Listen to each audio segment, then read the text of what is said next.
Welcome back to Epic Blunders.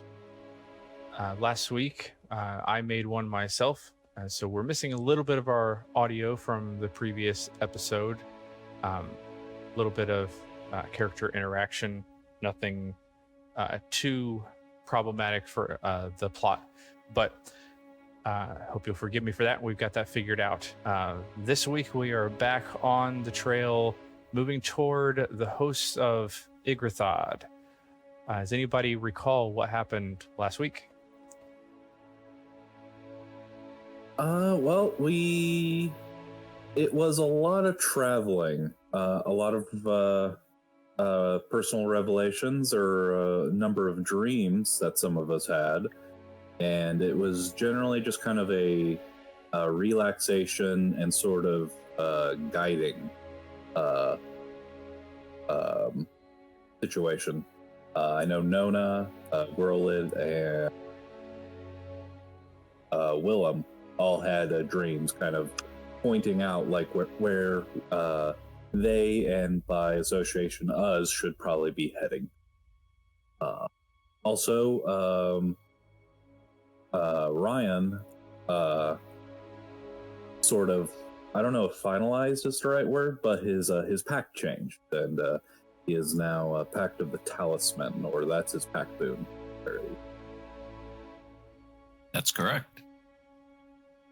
Yeah, I don't know that everybody would say that the journey has been relaxing, right, Grolid? That is true. He has been quite paranoid. Yeah, so Grolid experienced a less than encouraging flashback, memory recall. He's not 100% certain, but he now potentially has the name of the person who took his knife and in order to do so actually stabbed him, not literally in the back, but figuratively in the back, as a former friend and member of the cult that a previous iteration of Grolid's persona was a part of. So he's got a little bit more to go off of now, which is making him even more paranoid to go, I believe, closer and closer to home, which is where we find the party right now. I believe that you are quickly approaching, and probably will on this day of travel, the river. As you're approaching, you decided to go, once you left the ruins of Draconia, you made it around the mountains rather than traveling through it, and decided against traveling to Charis, as the amount of extra travel would basically, it would come out in the wash if you were to try to resupply the amount of time that it would add to your travel time. So you decided there wasn't really anything else for you in Charis, and decided to bypass that and continue north. And so as far as I recall, I believe you guys were trying to get to the river and then cross it rather than go into the little bit of marshy area. Yes. Okay. Then yes, on this day of travel, barring any unforeseen events, because I do recall, and I don't know that anybody's mentioned it yet, where we left ourselves last week, which was that's right. First Watch. Willem, Yep. I believe, did not really notice anything. Nona, you were able to make out, based on the description and conversations that the party had previously had, you were able to make out the shape and form of a wyvern with at least one rider on its back, continuing its journey from south to north. And that's where we stopped. It didn't seem to hover like it had done previously, but you're fairly certain that it saw you. Unless, correct me if I'm wrong, I believe those of you who are taking watch are doing it outside of the tiny hut, correct? Not inside? Yes. Yeah. Yeah. So as far as you can tell, at least with the little bit of light that you could see with your non-dark vision, you're fairly certain that it at least noticed you, but didn't necessarily stop and pause like it had done before, and then keeps on moving to the north.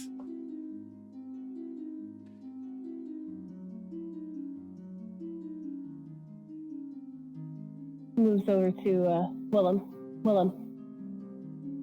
Yes. Looks like our flying friend came back by, but he didn't stay around this time. I didn't see him. Yeah, traces in the sky, finger points. Went that way. Wyvern with a rider on his back.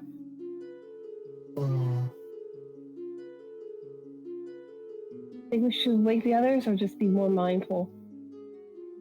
Wary, make sure we brief the next watch. Not going to bother us. Wake them. Yeah. But didn't even bother to hover or take a look at us, so just kept trudging. Keep your eyes open and your ears open, and we'll brief the next group. Agreed.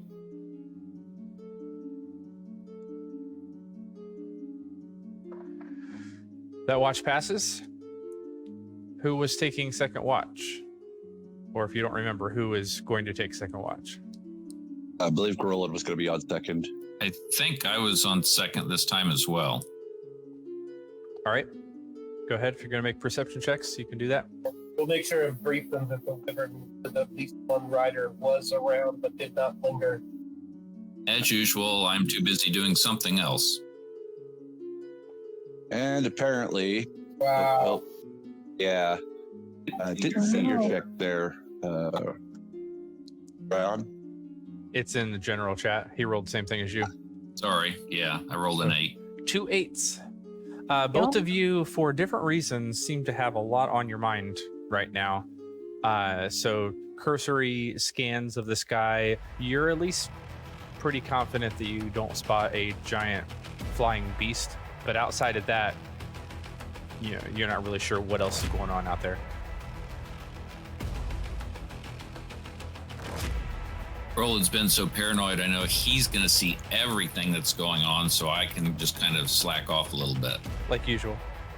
And Gorillid is seeing everything that's going on. That bug over there moved. What was that, a squirrel? Third watch wakes up and there are dead animals everywhere. Grolin? Are you okay? Why is your knife bloody? Did you kill all these animals? There are no threats. Be glad your owl wasn't out there. There is just Roland. Actually, he's right there.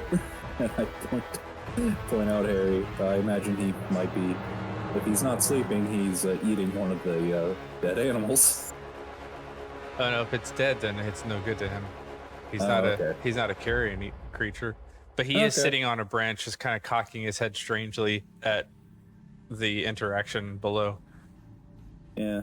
You get in your mind the question from Harry of, is someone conducting a ritual? And I reply in my mind, I'm not sure. I don't think so. Bro, why don't you go ahead, take a rest? I'll finish up the watches. Yeah. Can't sleep. Clowns will eat me.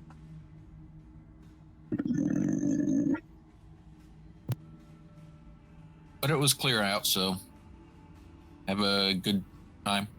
Oh, and Nona spotted some rider going over again from south to north. A rider? Wyvern rider? Oh, why? Oh, okay. That's why. Okay, interesting. But nothing on ours except for all those little animals that he was like slaughtering. So Okay. dinner.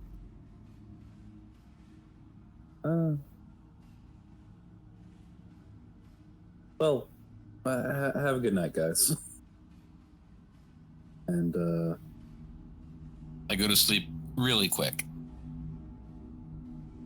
It takes Grolet a while, but he does manage.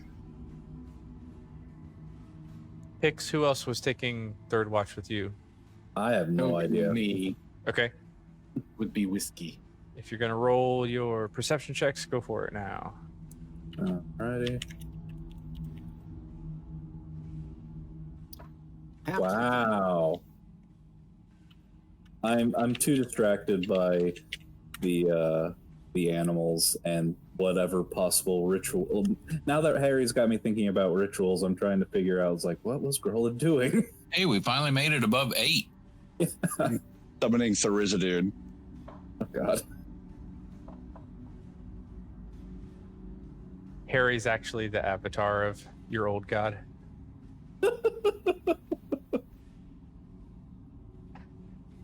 Whiskey, you're fairly certain of two things. After being briefed about the wyvern, you're pretty sure that one's not come by during your watch. You're also fairly certain that all of the small nocturnal creatures in the area are either dead or have been scared off by the slaughterfest from the previous watch, because it's dead quiet right now. No pun in. Yeah. I mean, maybe some pun intended. A little. I'm just contemplating if I actually put myself with the right killing animal. I can't decide if this was a stress reaction from Grolet or was it a ritual of some kind? I mean, that's a lot of blood. I'm more concerned sacrifice. that I slept through it. This, but I am. Hey, you're not the only one, and yes, it's mildly concerning. Well, I guess if you put those two together, you've got something. Pick's Like a make an Arcana pentagram? check. Yes, yes.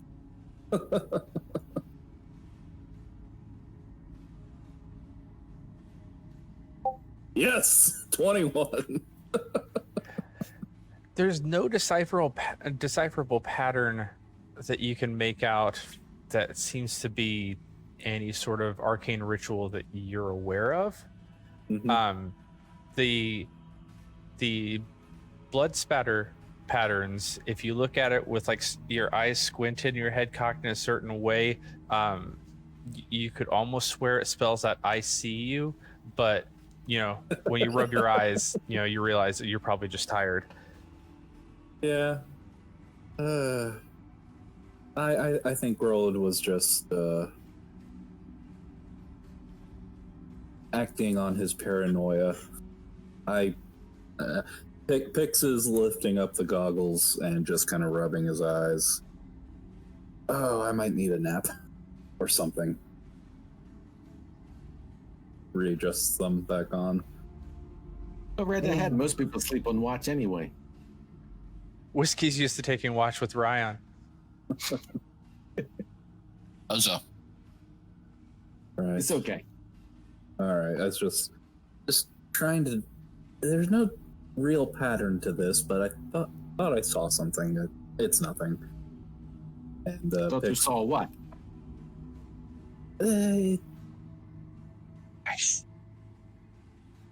Was it a dead person? No, it was a message. A message in the Yes. sky? No, in the blood. What did it say?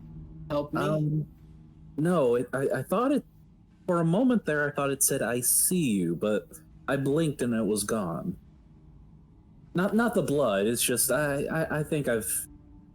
I think Well, let me ask you a question. My eyes. Well, none of this stuff you should like go, oh, and let it go by. Can you scry through blood? Well, Well, let's put it this way. Are there scrying evil is a- people who can scry through blood? Scrying is a very powerful art. Can't say I've looked into it before. Can I even recall what the components for a scry spell might Make be? another Arcana check. Sure. Wow. That's a one. Natural 20 Wow. for a 28. Yes. Yeah, scrying isn't necessarily your forte. It's often more of a divine type of thing. But it's likely that your mentor, if that's what you still would like to call them, had some sort of capabilities, and maybe just had books that you were able to learn about that type of thing. Okay. You know that lots of people use various means as like the conduit. Right. Some will call on the power of their deity by setting up small little shrines to the deity, and call on the deity to assist them. It's possible that some more nature-based, very like witch doctor type of shamanic primal entity may use something like a bowl of blood to peer into. But as far as the target, if you're scrying, you have to scry on an individual or scry on a location, very specific location. You can't necessarily scry through things. That would probably be some sort of other clairvoyance spell, but not specifically scrying. Okay. It's not exactly my forte, but that's not quite it. For scrying to work, it's mostly a divine,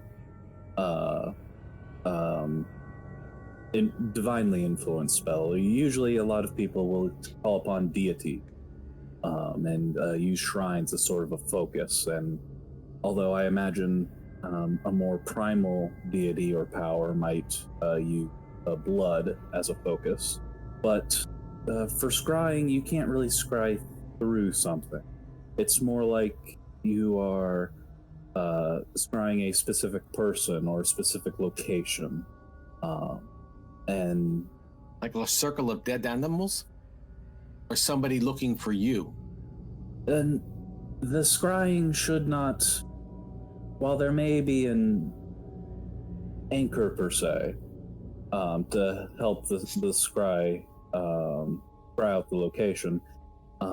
If Grolid just did this, he would have had to have been the caster to scry to somewhere else. This, no. I don't believe this location has been scried upon. I think I was just seeing things where there wasn't anything to actually be seen.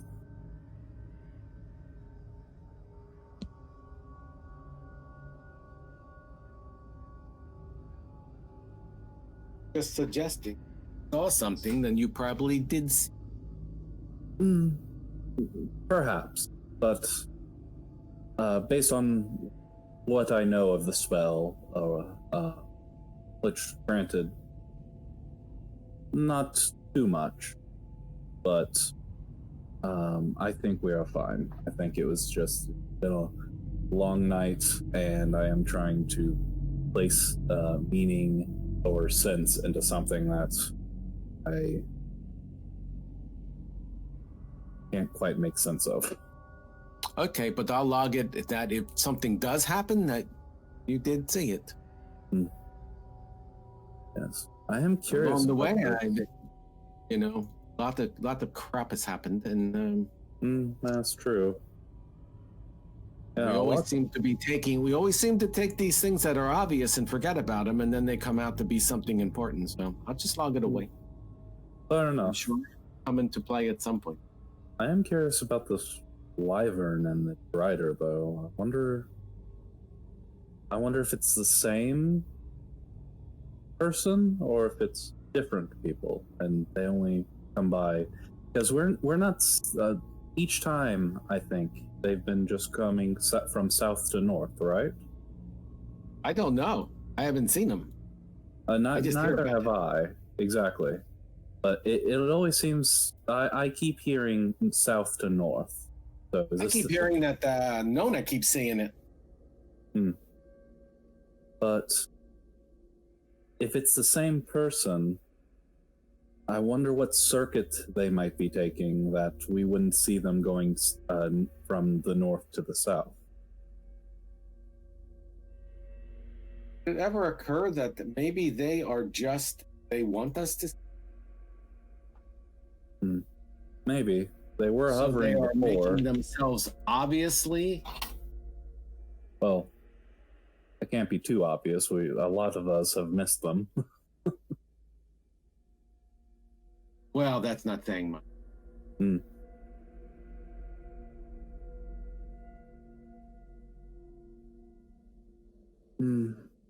Well, I'm going to take that quick nap, and then I think we'll be ready to start packing.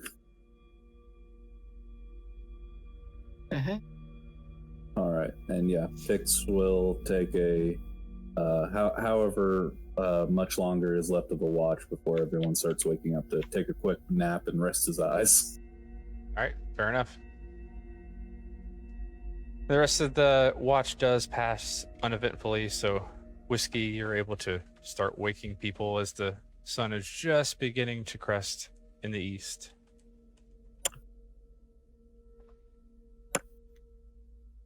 Morning, breakfast.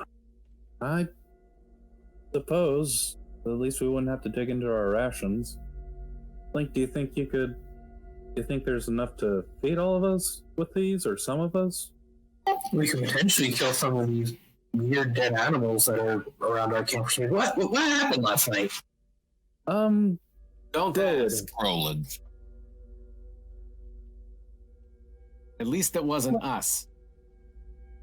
Roland went hunting last Why night. would I What? kill? Why would I harm you? You tried to punch me. You were in my sleeping bag. I was not in your sleeping bag. I apologize if I harmed your feelings. I was in the midst of a bad dream and someone touched me. Usually those are good dreams. No, someone touched me in the real world while I was having a nightmare. Did I bump you? No, I think the implication is that Whiskey jostling him while he was invisible in the midst of a nightmare caused him Roland to to react hostily. Kind of like killing the animals. But hey, Grolet, question for you. Can you scry through blood? I suppose some could. Not something I'm trained to do. Could the creepazoid that we're going after be able to do that? It's just that Pix said he saw something that says, "I see you" in the blood. Again, I told you that it was just my eyes playing tricks on me. Right, until we're attacked. And then it's my eyes that'll play tricks on me because I'll be being hit. I'm just, call me paranoid, not like everyone else is, but... Not just true. me. And Ryan looks over at Groland. What's not true? That Pix is the only paranoid one. Wait, why am I paranoid? Whiskey, not Pix, sorry.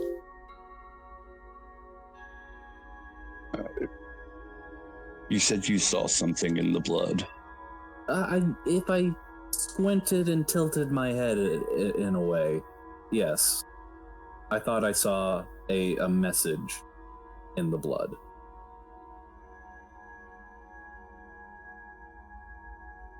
It was... And What did the message say?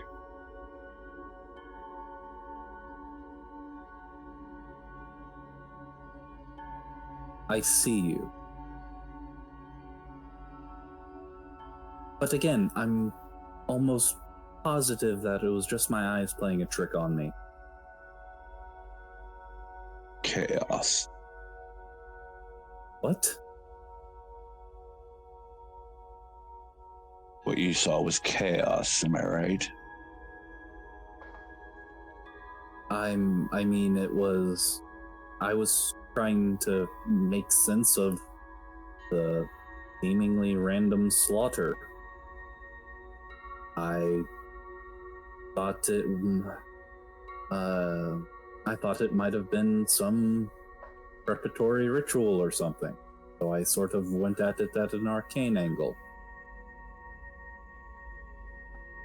Then I gave it a closer inspection, and again, I was tilting my head, just trying to make sense of it. I thought I saw that message. But it was gone as soon as I blinked. Not the blood gone, just the... Yes, I understand what you mean. It was probably nothing. Just your mind playing tricks on you late at night, you know? Yes, and after making sure whiskey was okay with it, I took another quick nap to rest my eyes. Because yes. All right, well. We might as well make use of all these dead animals. I just thought he took the opportunity to stab some animals that he saw for breakfast. Right. Time for new shoes. I guess breakfast is roadkill still, Stu. Well, Mr. Rabbit. Yeah, apparently for anybody who's interested, there's a couple of squirrels and a raccoon. It's also been, sitting there dead for 6 to 7 hours at this point. I'm more impressed that Grohl had actually caught them and killed them. Oh, who said he caught them? What did he do? Growl at them and they died? Javelins, Yeah. daggers, boiled their blood. There's only one that looks like the head was just like wrenched off. With Grohl, it's cat-like reflex. Nothing goes over his head. Ones. I'm too fast. I would catch it. Alright, yeah. After taking a closer look and realizing it's been quite a bit of time since they were killed and nothing's been done with them, Pix decides to stick to his rations.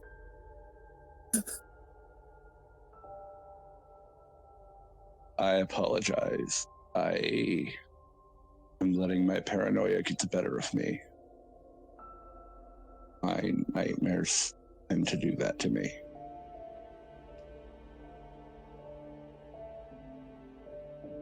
It's...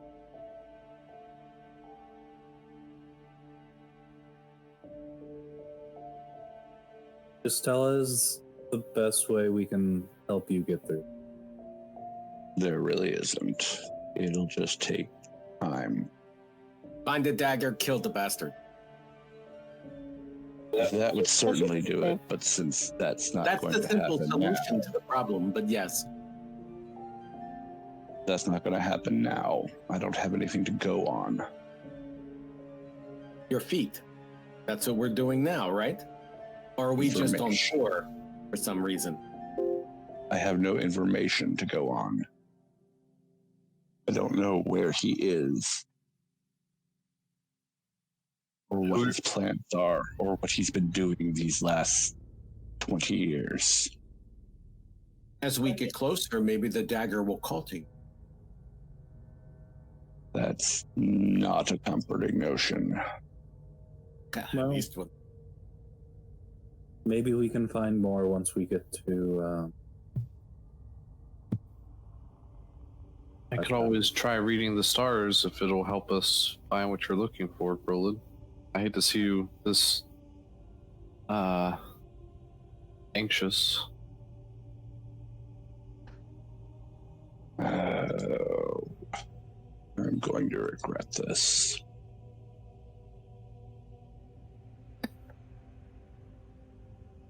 I dreamt of a past life, my most recent past life. I dreamt the end of that life. And in that life, as in most of my past lives, and this being the very first that I can remember that this isn't the case, I am a member and often a leader in a cult of Thyrisitoon. I own his dagger. Anthony, does Thyrisitoon, is that a name you would recognize? Make a religion check. Also Doom?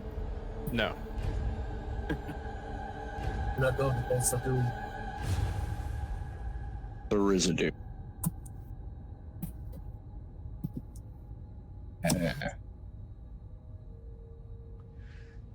Nope. You recognize the name as being one of the betrayer gods, but that's about it.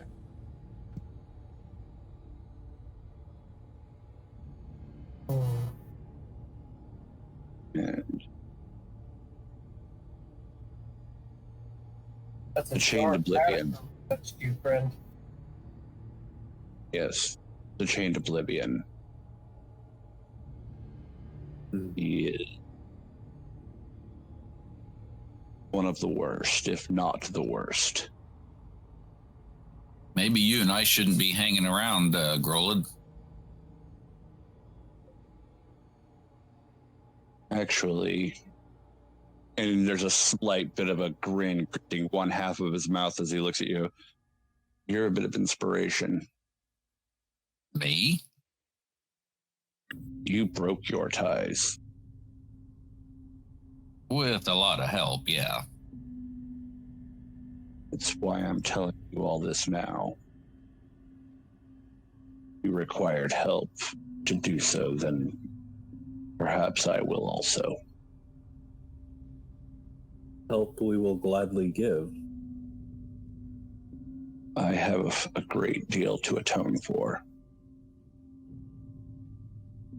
It's why I took up the mantle, the Blood Hunter. I can destroy the evils that haunt and harm. I imagine most of us have things to atone for. It's probably unlikely for all the people for all the time in our former lives.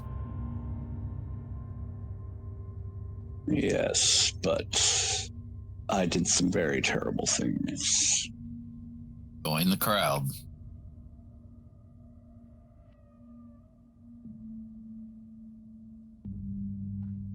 But anyways, the dream. I was betrayed by Oban, who was supposed to be a close friend of mine. The fiend, Cambion. Oh. Well, If that gives you any idea of the type of person that follows Thyrisitoon, that a Cambion is his close friend. Can't say it does. If anyone is Apparently. interested, because a Cambion would be super rare, you can make a religion check to try to identify that or see if you Sure. know what that is.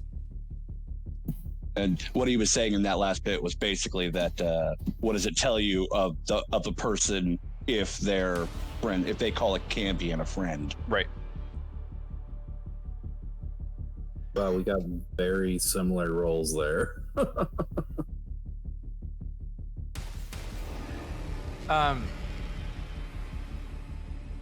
Pix and Willem, you recognize definitely a fiend Mhm. type of thing, probably from one of the hells. On a the only little bit more that you would pick up on is they're comparable in some ways to a tiefling, but it's almost like the majority of their parentage is fiend instead of just having a little bit. It's humanoid in every facet, except it's a humanoid devil, basically. But horns, tail, all that sort of thing that you would normally associate with the tiefling, but with a lot more devilish features rather than kind of a mix of human and devil. And with that role, would Pix be able to recall how a devil falls in the evil lawful or evil chaotic? No, not really. I mean, you Okay. would know that he's definitely evil, Oh, certainly. but especially since that's not really your Oh, area that's of fine. expertise That's anyway. fine. No, probably not. That was partly Kyle asking too, but Yeah. that's good. I was disarmed of the dagger by him, stabbed with it, Ooh. and then sacrificed with it. Oh. That is...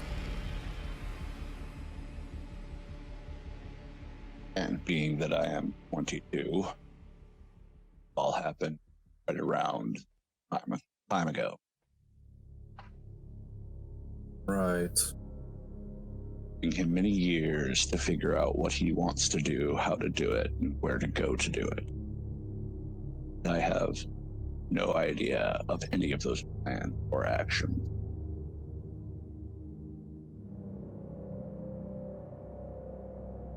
Well,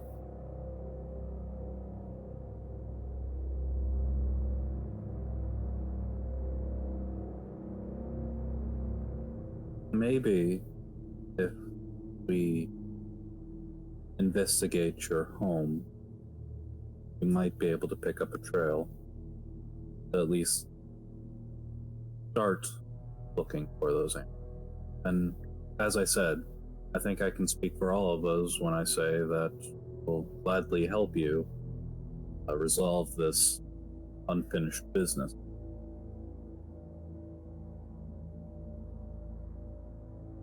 Appreciate that.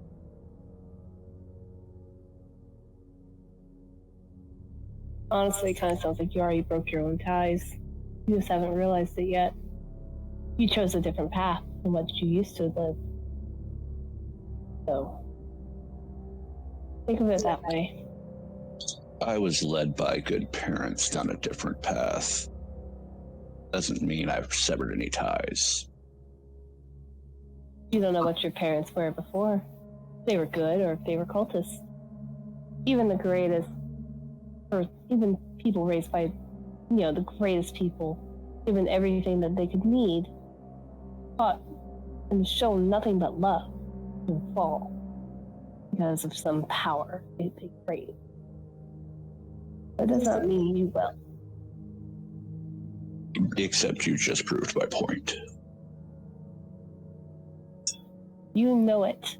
You acknowledged it, and you said no. The fact that you were taken, your life was taken by the Oban, is that, or at least there was some level of defiance, right? Oh, I fought, but to no avail, clearly. But just so we're clear, I need to find him and kill him. Excuse me. Pardon me. Sorry about that. We'll add him to the list of people to kill along the way. We just gotta figure out where he's at. I'm sure fighting this fiend, whatever he is again, shouldn't be too hard. He doesn't have to appear as a fiend. Oh, that's better. Grilla, do you think a part of you has resented Oban in this life, and that's why you became a blood hunter?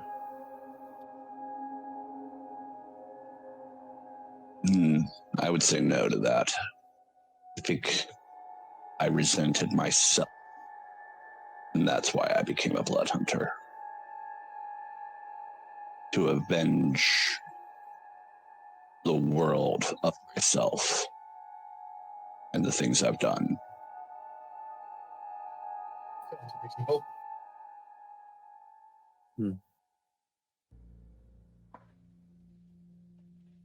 All right. I was just curious. I will kill him, though.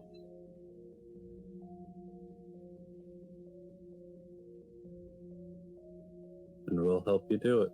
If he's an actual fiend, can he be killed or can he be only banished? I'm not quite aware. Are fiends immortal? Out of character, that's a good question. Do I know the answer to it? Make a religion check. Me. Come on, Grolid, break the cycle. That'll be a 6. This is more a question for the Order of the Profane Soul than for your particular order, but what you believe to be true is that if you reach a certain rank, especially with the 9 hells where everything is based on a hierarchy system, where if you do well enough, you please the person above you, you can actually become promoted and take on the form of a higher level entity, right? So it largely depends on your rank. That if you rank high enough, then if you're killed outside of your particular home plane, then you just kind of rematerialize. It takes some time, but you can rematerialize in your own plane and can come back to whatever other plane that you're looking for. If you are low enough rank or don't really register on your home plane, it may be possible that killed in another plane you won't actually return. But I don't know how far up said rank Cambion is. Cambion is largely a servant class, because at best the best you're ever going to be is a half devil.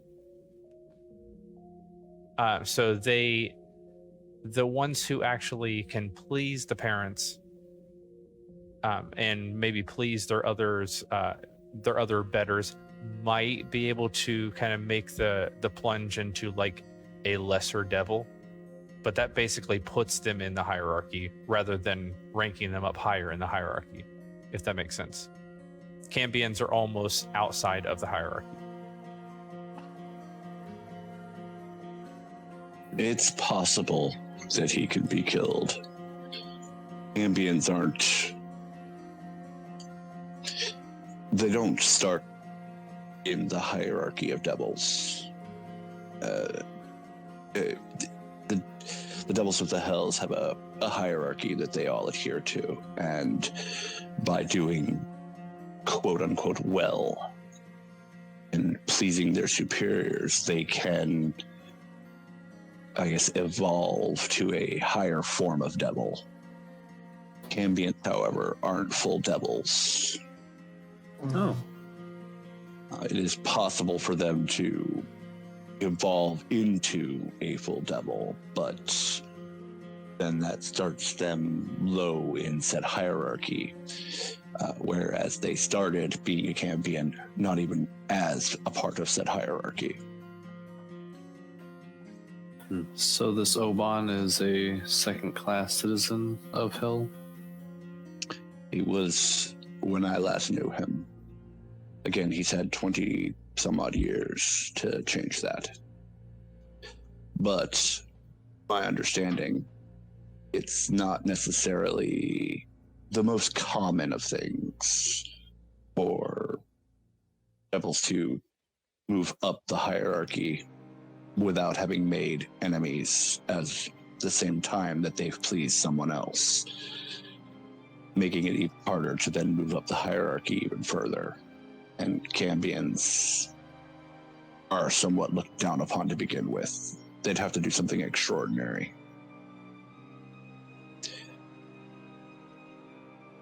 I'd rather...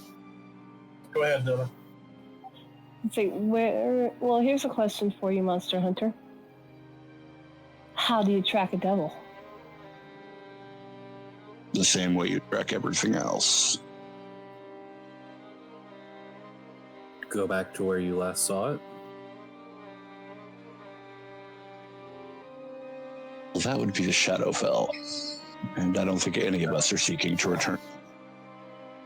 Oh. Yeah, probably the best not to. Wait. That means you died in the Shadowfell. right? It does. Huh. I see a pattern. But no, wait, if that's the case, how did your soul reincarnate or through a Luxon beacon and end up in Igrathad? I believe that might have been the. I believe that actually was probably his point in killing me there. And as for how, I couldn't even begin to explain it. It's curious, certainly. Well, at any rate, we've talked enough. We should probably start heading out. Well, I'm rather disappointed with myself for thinking this deviously, but it occurs to me, Groland, that in the 20 years since you last dealt with him, if he's still around and has advanced and become one of these more powerful devils, if it's possible for a devil to gain ground in the hierarchy, shouldn't it be possible for a devil to lose ground in the hierarchy as well? I believe it's even more common. So if this fellow has reached a point of power where killing him permanently might be a problem, by messing with whatever minions he has or his plans, we might actually ruin his advancement and bring him back down into a level where he can be dealt with permanently, if that's necessary. And I am rather ashamed of myself for thinking in such devious terms. It is fairly devious, and sometimes devious thought isn't wholly bad, as long as the right person is thinking it and they're thinking it about the right quote-unquote person. Seems like a reasonable means to me. Something to bear in mind. Tactically, we need to. Or strategically, rather. Groland, make a history check. Or just a straight intelligence. But I think history would obviously be higher, right? Yeah.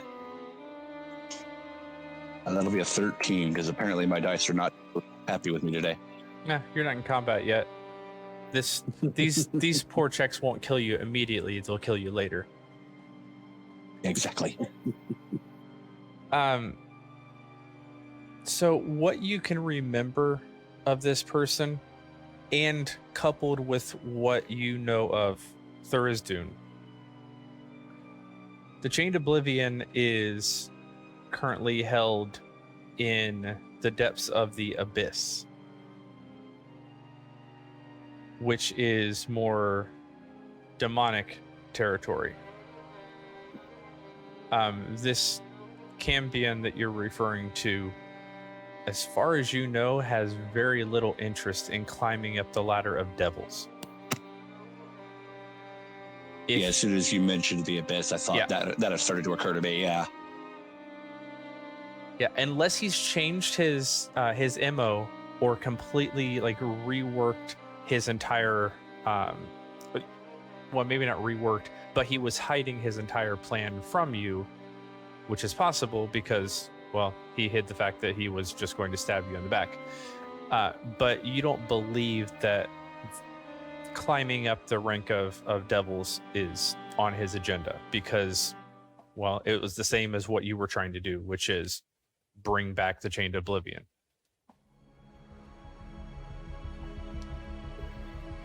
It occurs to me just what I remember of Oban, that he really isn't interested in the hierarchy of the devils. In fact, his actions would probably not ingratiate him to any of the devils of the hells. Working to revive the Chained Oblivion, even as Modius wouldn't be happy with that. even any of the betrayer deities, even they are wary of Thyrisitoon. Thyrisitoon doesn't seek to work with anyone, or for the most part even really notice anyone. Yes, he's called the Chained Oblivion for a reason. That's all he wants. Exactly. Yeah, Grola, do you remember he is less about like life and death are not really on his radar. It's destruction and madness. He literally is like the chained feral attack dog that you would see in movies or whatever, that or like the crazy berserker person that they like keep hooded and with a mask and a chain, and everybody's hesitant to let off the leash because who knows what they're actually going to do. That's Thyrisitoon. That's the Chained Oblivion. So yeah, you're right. The betrayer gods are even terrified of him, but at the same time sort of kind of can make use of him, or at least did back during the calamity. Except that they don't underestimate his intelligence. He's by no means a dog, if you get my meaning there. Yes. Yes, it's... Be honest, it's likely we'll find him somewhere we find a cult of Thyrisitoon. Not that we'll find him in any specific cult, but that's likely. A cult is likely where we'll find him. Unless he's had some very well hidden motive that I am not aware of. For those still having trouble grasping, and Grola, you can maybe personify this as you will in your description, because again, you're the one who really kind of knows the most about the Chained Oblivion. This is kind of this world's Cthulhu. That type of madness leaking everywhere, chained, sleeping, dreaming about the end of all things, the epoch of ends. Didn't Pathfinder have a god of destruction or something that they also kept chained up, but that was more like literal destruction? Yeah. I think it's the same, kind of the same. Very deal. likely, yes. Yeah. Wildemount or Exandria is pulled from that homebrew campaign from Critical Role, and they originally started their campaign in Pathfinder and transitioned over to D&D. So a number of the deities have kind of had names changed, but kind of personalities kept the same from the original Pathfinder if they had a purpose in the game.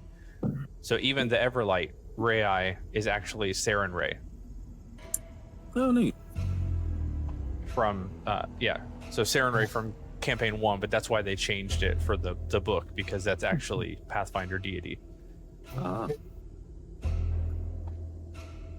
Nothing's ever original, everything's reinvented. Yep. Go ahead. Oh, I'm just saying you are still traveling, and I'm assuming, unless you tell me otherwise, that you're having this conversation as you walk, correct? Yes. All right. If anyone is having any difficulty grasping Thyrisitoon, and I'll retcon this if you decide he wouldn't remember this, Anthony, but I'm going to assume he remembers the Commandments of Thyrisitoon. Yes, it's something that you have probably fought very hard to try to forget, and try as you might, you can't. That sounds about right. This is the Commandments of Thyrisitoon, or offer and siphon power to Thyrisitoon until his liberation. Uncover and restore and exalt forgotten shrines and relics in his honor, and ruin and raise the realms to prepare for the epoch of ends.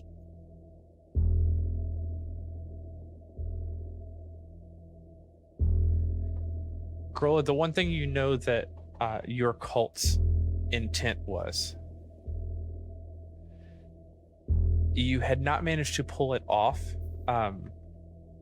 to the large extent that you were hoping to. As far as you can remember from your flashback, you may have been in the process of making your very first attempt. So you don't know how it went. But the goal and plan was almost to combine the first two commandments in order to siphon power to Thyrisitoon. You needed to siphon power from something else. So your plan was to actually travel to shrines of old other deities and restore them not to their old likenesses and livelihoods or whatever, but to corrupt them and convert them all to shrines to the Chained Oblivion, because it's really hard to keep a shrine to the chained god in the middle of Rexentrum. But if you find shrines and temples that everybody's forgotten about that are largely destroyed, well, you can restore those fairly easily, and in doing so, you're also siphoning old forgotten power away from all the other gods into yours. It occurs to me what we were doing as I sit there, and you can tell there's a bit of disgust in on his face. What we were doing was trying to combine some of those commandments. Hadn't really thought of this. In fact, I try not to think of it. But maybe I'll have to. Maybe it will give me some insight that I'll need to find him and end him.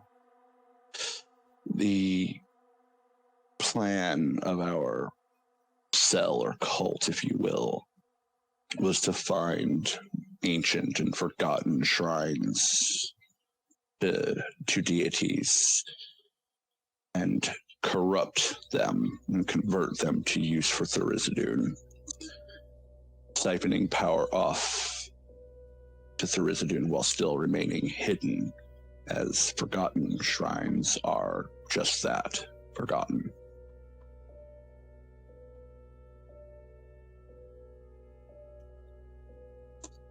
Might be time to start thinking about finding some of those forgotten shrines again. Sounds like you need to have a talk with Whiskey about that. Question is, where was it that you guys were starting? As I said, we were in the Shadowfell. Right. Yeah, but where was the Shadowfell at? Which part of the continent? Where your original plan started at? That might be the point. If he was reborn in Igrathad, in one of the villages there, then the best place to look would be there. Because it's a large radius, but the beacon would have had to have been nearby. Roll it. Yes, Willem. Once again, I am ashamed to be thinking so deviously, but a thought occurs to me.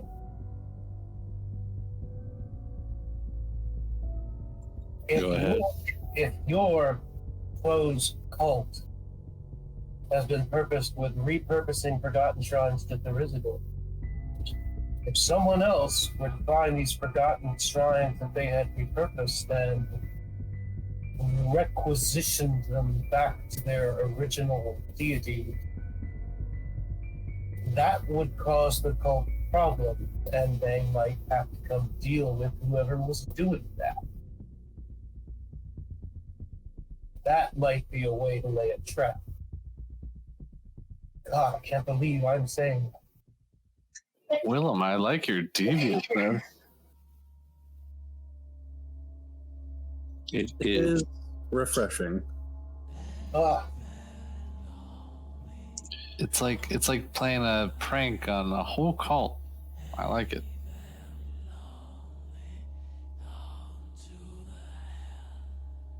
The problem, of course, is finding shrines that are forgotten. Of course.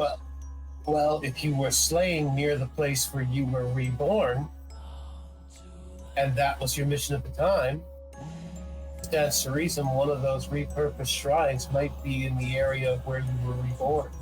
That's what I keep saying.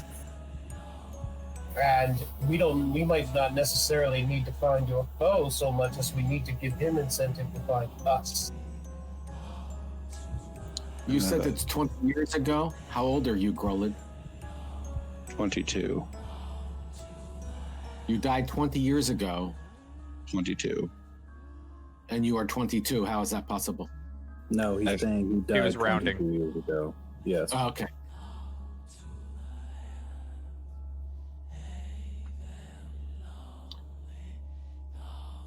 But I've been trying to avoid coming back here, and now I don't think I'm going to have a choice. You can't finalize your past unless you confront it in the future or now. I was hoping to finalize further pasts without having to revisit my most recent past. Understandable. Don't worry. I mean, with go ahead. me, Ryan killed me, so, you know.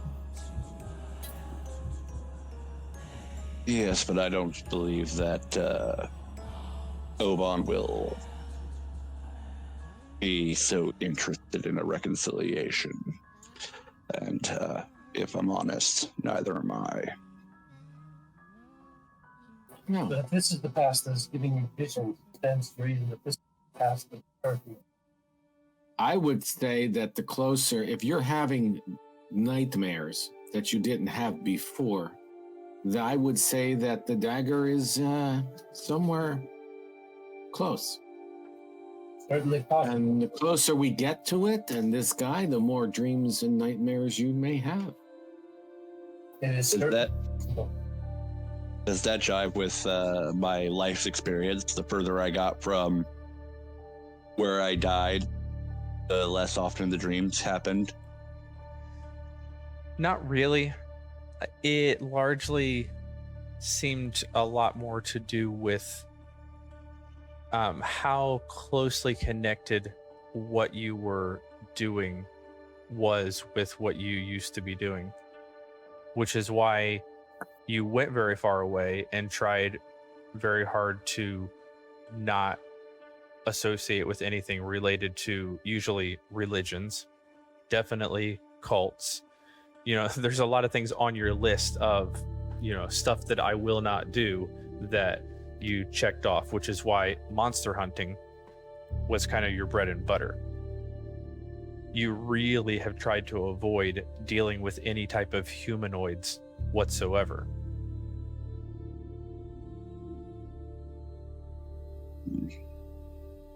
And it seems to have helped, but obviously, you know, these things still pop up. So there's some level of randomness, but as best as you're aware, it's almost like the more you tap into similarities, the more your memories start to try to connect dots that maybe are there, maybe aren't there, but they're still revisiting you.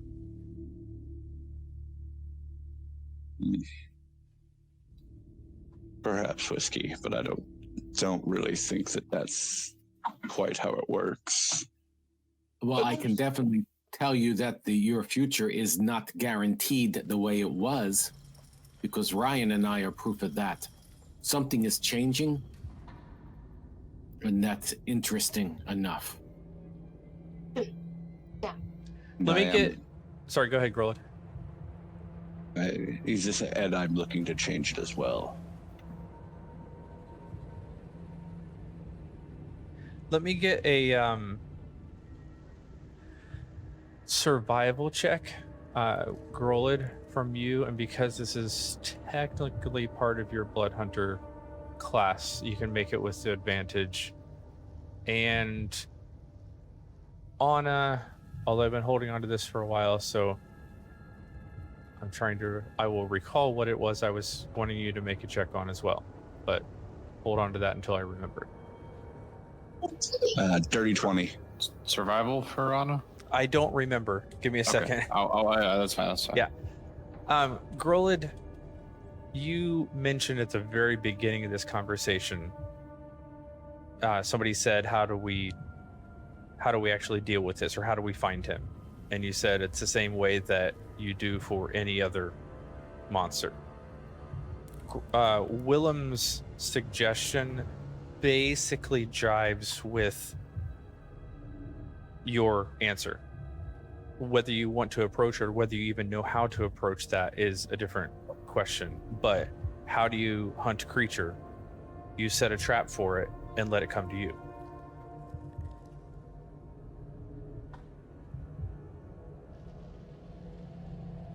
Grolid is looking a little thoughtful, just kind of nods, looks over, just kind of glances at Willem. And just for a moment, Grolid will see kind of a smile of almost uncharacteristic satisfaction, where it's the tactician part of the warrior rather than the righteous part of the warrior getting a little satisfaction for his thinking. And then it's gone. There's at that smile, there's just a very small nod, and then he lets it go. Grolid, in general, as you're thinking through that, you realize the last couple of weeks, 3 to 4 weeks, has been all of you playing a game of chase against an entity that you're not entirely certain where their destination is or specifically what their intent is. And with that recollection, it does kind of occur to you that maybe you need to start thinking more in terms of your Blood Hunter training rather than trying to cut people off.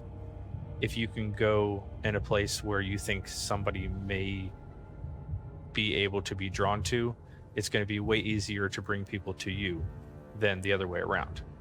Whether that works at all, given your current situation or what you're up against, you have no idea, but it does does come to you that, hey, we've kind of wasted a lot of time chasing things around, and at least me, Grolid, that's not how I do things.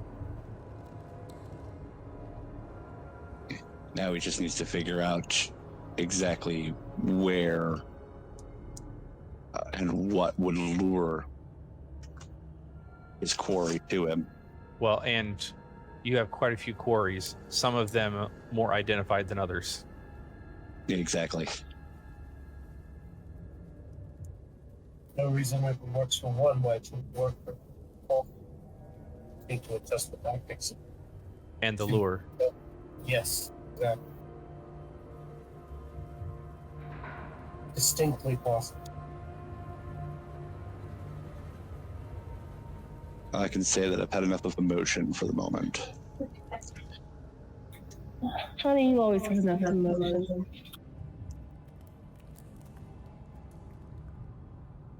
And Anna, I will figure out that check eventually, but it's still gone.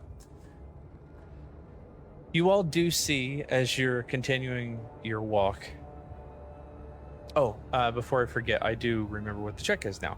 Anna, make a either religion or arcana check, your choice. That is a dirty 20 for religion. All right. And I'm having religion be an option because of your current connection with your new cleric class. But you've spent the most time with this this beacon that you guys are carrying around. And you've probably also pondered the most kind of what it means, what its purpose is, that type of thing. One of the things that I'm sure that you recall, possibly better than most in the group, is the range of these beacons, their soul collection range, for lack of a better term. It's vast. It's anything within 100 miles of it. So if you're everybody has been having conversations about going to a particular point with the thought that it has to be something nearby. Nearby, you can ascertain from the map and from conversations with Grolid and Nona and Pix about this area of land. 100 miles, if you're in the very center of Igrathad, can get you almost to the outskirts, like the northern outskirts of the ruins of Draconia, and could take you as far north as maybe just 25 to 50 miles south of Asarius. And that's just north to south. So again, if you're looking for needle in a haystack, you've got a ton of searching to do if you're approaching it that way. Okay. It all the way up to Asarius, you said? It basically about, if you're looking at the map, basically about halfway up from, you see the Saraseep Waters is a line running through it, of like a grid line. About halfway from that line to Asarius.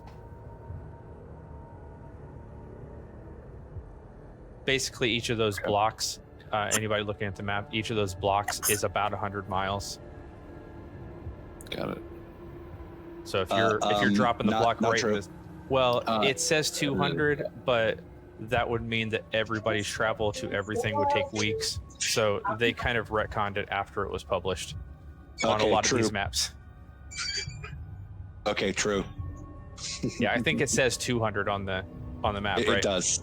Yeah, it does. So most people have gone in and said that is terrible. Let's change it to 100. Yeah, I always wondered because I'm like, that's 2, 4, 6, 8. Yeah, 1, all of your travel would have been taking weeks and weeks instead of, a week or something. Yes, for ease of travel, plus for purposes of our story and all these potential beacons everywhere, it made more sense to have the grids be 100 miles.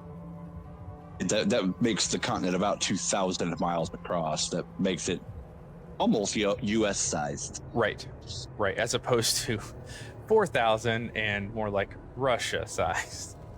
No. The 200 makes it 2,000. The 100 makes it only about 1,000. Gotcha. Which makes it more, manageable. Yes, especially if most of your travel is on foot. Correct. Well, I'm not sure if we'll discover the Luxon that brought Grolid back, but if you have ideas on getting this dagger of yours, that might be worth exploring.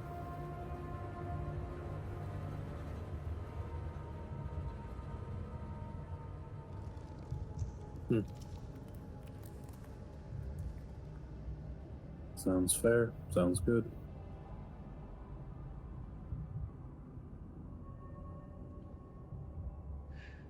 You all, the day is not quite ended, but it's definitely kind of time for let's unpack the rations, or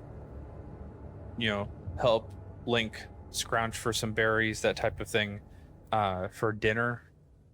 And you start to smell, those of you who are used to the outdoors, start to smell a little bit more of a fresh water source.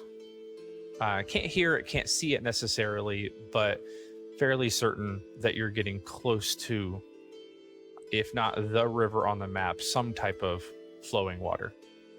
Ugh, I smell water.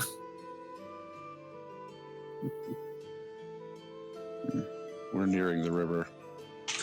Smells refreshing. I guess at least it's not salt water. We'll still need to be careful not to let your hand get wet. Yeah, I'm not going to forget that anytime soon. Or rather, that you don't fall in. Yeah, we tested that. You can't be submerged. Or your hand submerged, rather, or the ring. The hand, yes. The ring itself, if it's submerged, it acts as an anchor.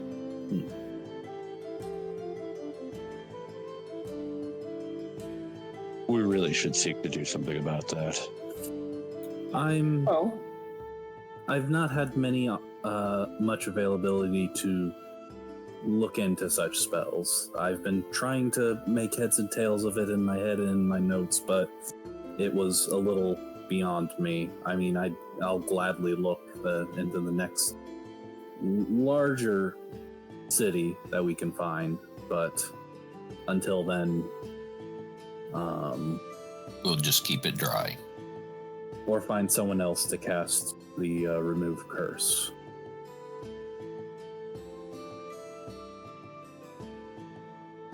Within my power, I haven't quite figured out the spell yet.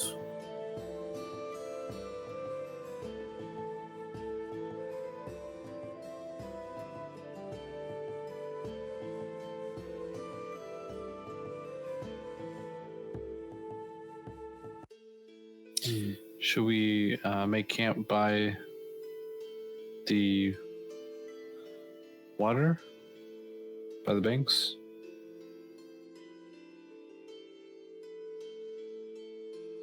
Well, it would be nice to have a source of relatively clean water, at least fresh water, close by.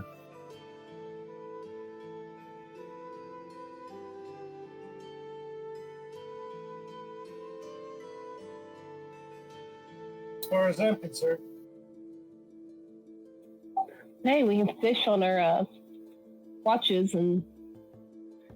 I'm a terrible fisherman. Oh, something to do other than just watch and put a pole and hold on to it while you walk back and forth. Something's bound to bite.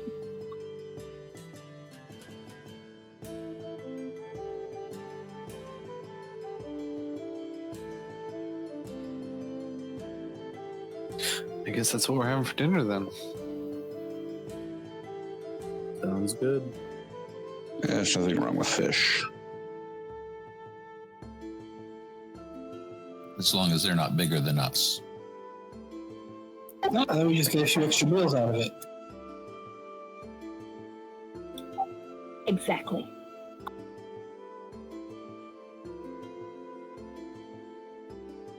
All right, so it sounds like we're wanting to get closer to the whatever the water source is. Yeah, you're moving in that direction. All right. As long as it's still dry land, that'll be good enough.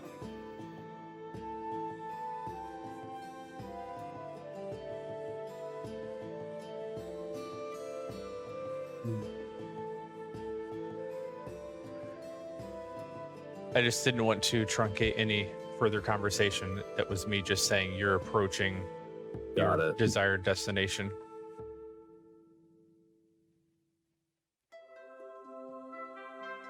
You have reached your final destination.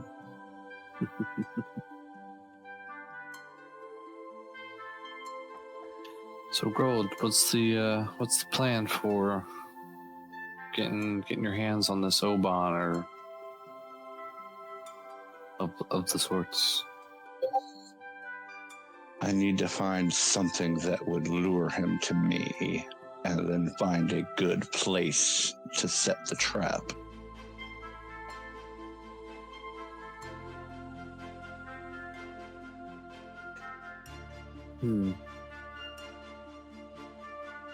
It occurs to me that simply being alive might be enough of a lure. But perhaps not. So, Well, question. If being alive wanted to hold it, I can kill you and see if that helps. Please don't. You're welcome to try. Question. If you still say he can... He kills from a distance, Link does. Very hard to catch him. Until his feet stop working.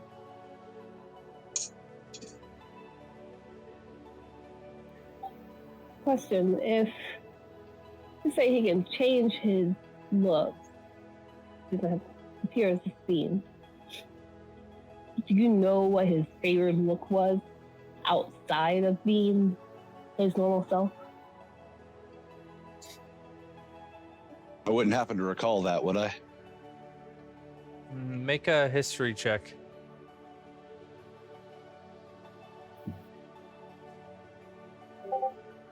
$19. That's not something that's coming to you. You remember the Cambion form because it is so stark and obvious and bright red with the horns. Humanoid forms, he favored a couple, and none of them are really coming to you. Yeah, he tended to favor more than one form, and none of them really stand out, which is kind of the point. Another question. You know his name. Very unusual name. Wouldn't that draw some attention if you go asking about him?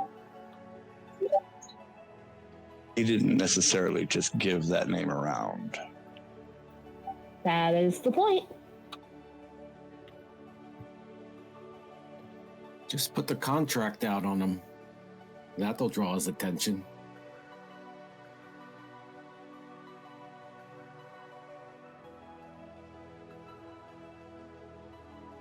But that also might attract the wrong sort of attention. As pertaining to? There might be others looking for this Oban, or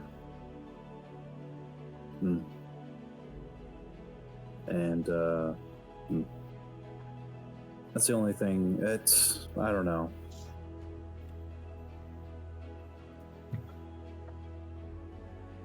No, you either want him dead or you don't. And if you want, I don't simply want him dead. I want him dead by my hands. Well, how does that work, Grolid, when we're with you? Because guaranteed, sooner or later, one of us will kill him. If you go down, so it. If his final breath taken by one of my friends, I'll accept that as still being by my hand. Or we simply adjust our tactics so that we play a more supporting role. So we make sure that Grolid is upright and able when the time comes for him to engage in a killing blow. We're also assuming he'll be alone and not with Link's wizard. That thought has occurred to me. Whoever it was did have the dagger, meaning there's a very good chance it's Oban.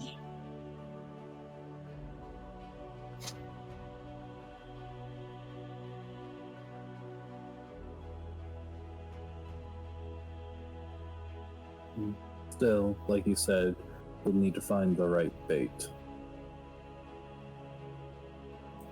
And speaking of bait, I pull out my fishing kit and I go down to the water's edge. Actually, it's possible the right bait might be Link. If Oban is indeed traveling with Navi.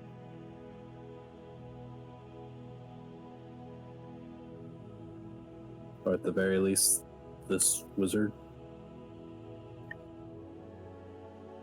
I believe it quite possible that the wizard is Oban. And out of character, did you hear what I just said, Link? No, you just said that. I know, that's why I'm at. Do you believe the wizard is Opan?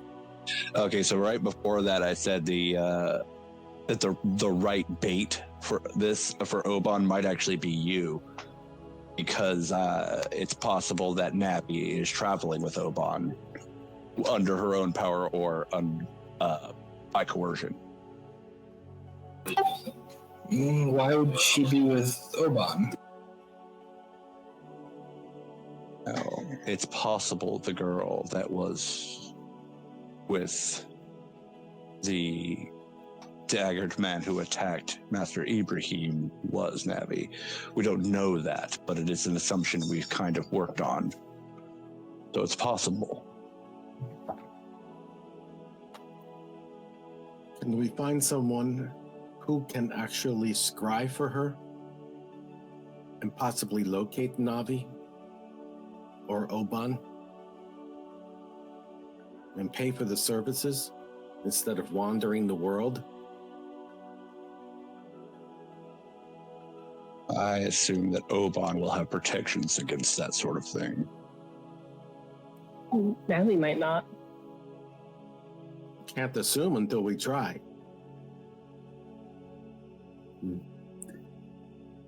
Also, scrying is a fairly powerful spell, and Then we don't do nothing. We just keep wandering. not suggesting it's a bad idea. I'm just saying we'd have to find someone capable of casting the spell, and it's, from what little I recall, costs quite a lot to cast in the first place. I think as a group we can help reimburse whoever we get to take care of that.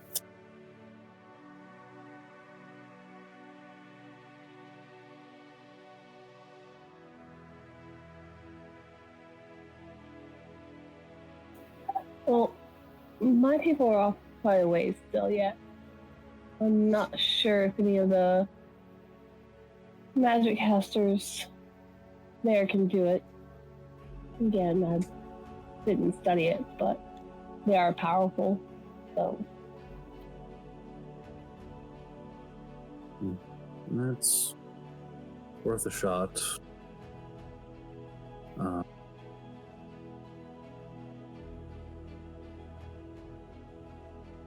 we do head south this time of year. So technically, they'd be coming down this. No, they didn't come this far. It's the lake. Actually, Grolid, I don't think you ever mentioned the name of your village. Which village of the Igrathad do you hail from? Aruth. The clan is the Aruth Ook. And I know we had the idea of checking out that Ravencroft? Not Raven. I can't remember the name. Ravenclaw. Oh, Rathfell. I was about Rathfell. That was it. I was about to say Ravencroft, and it's definitely not that. Rathfell. But where would your home be in relation to that?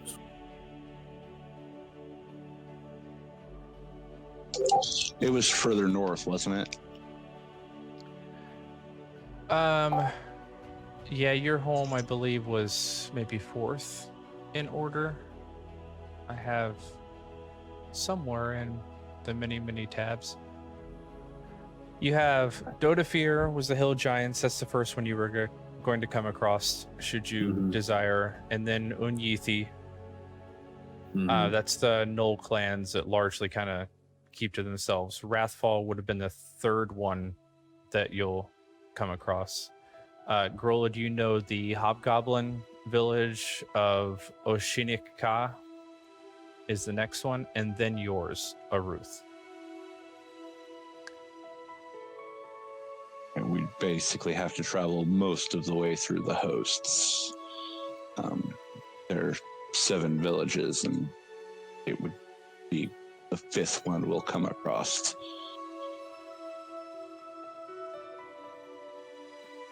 Very well, then. At least we have a better idea of the goal.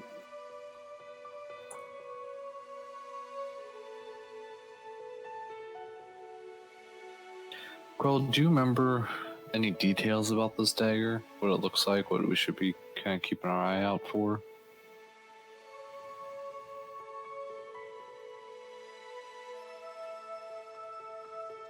I do.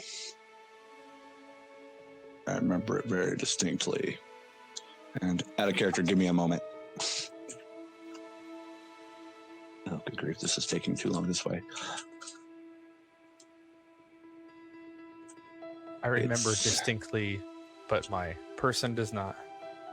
Yeah, exactly. As he describes it, Anna will draw a picture of it.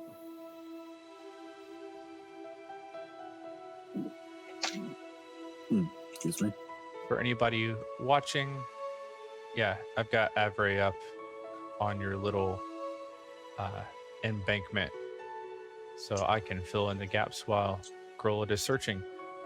You eventually, as the sun is beginning to set, do make it to the edge of a river, Grola, because you know the area well enough. You can lead them. It takes you a little bit out of longer than you would want to travel, but you know a little bit further north up the river, there is a place that you could potentially ford it, provided that A, it's in season, and B, it's there. But what it at least provides is a semi-usable camp that, you know, people come and they'll stay there for the night and then leave in the morning if the fort is there or whatever. Typically, you would want to request that, and you guys obviously haven't. But as you approach, you do see the camp is largely, or is unattended.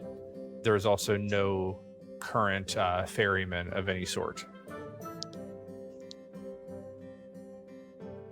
But it provides some basic amenities. There's a well right nearby to draw fresh water. If for some reason the river is too dry or too, polluted or whatever. And then there's a fire pit, that type of thing, that you guys can kind of make yourself at home. It looks like there's even some logs stacked for starting a fire that potentially the last party that traveled through left behind, that they didn't use all of it. And it's kind of cozy for an outdoor camp. It's one of those types that you're not going to come across too often that's at least semi-established for you. How wide is this river? Is this the dry season or? It's not the rainy season, but it's also not hot enough for it to dry out all that much because you're in early winter at this point. Make a perception check.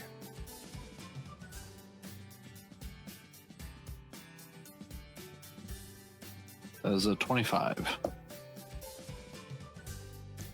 You think that you can make out the edge on the other side. Think. But what is over there, you have no idea. Okay. It's easily a mile, possibly 2. Got it. At this particular spot. Whether there's, more narrow areas across, you're not sure because you've never been here, but at least in this spot, you're looking at least a mile. Well, it's a good thing we have that portable boat.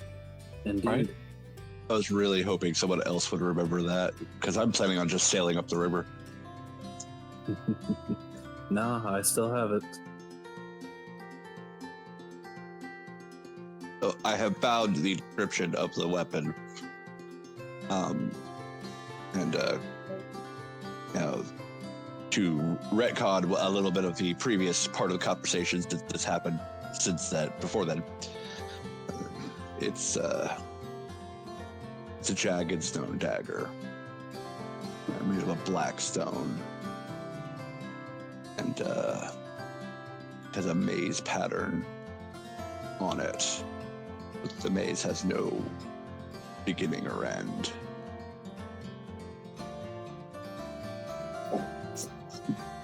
Very distinctive.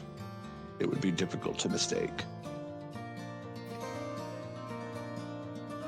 Or Grolid to replicate. You know, even to make something look as a fake that would pass as it. Yeah.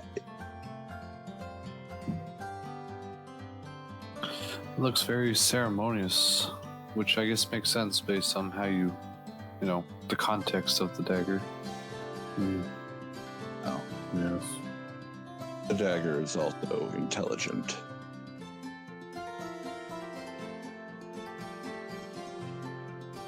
It's Right, it's smarter to have a weapon on you. I get that. no, the dagger itself has an intelligence. And out of character too, I know everything about this weapon, don't I? I would say capabilities you're a little foggy on outside of that intelligence and the fact that whatever capabilities it had now terrify you. Do I remember the personality portion of the entry? Probably not. Okay. Largely because said personality is a very tricksy type anyway, so not being remembered by people it doesn't want to be remembered by is kind of one of its fortes. Okay. So it's smart like Link's sword. Yes, although its personality would be that different. Most likely.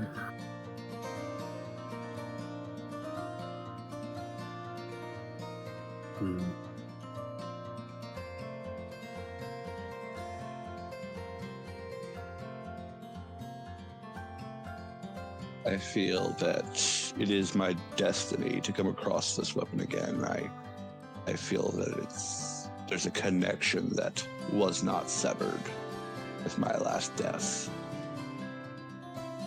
I do believe I will come across it and its wielder again. It's just a matter of when.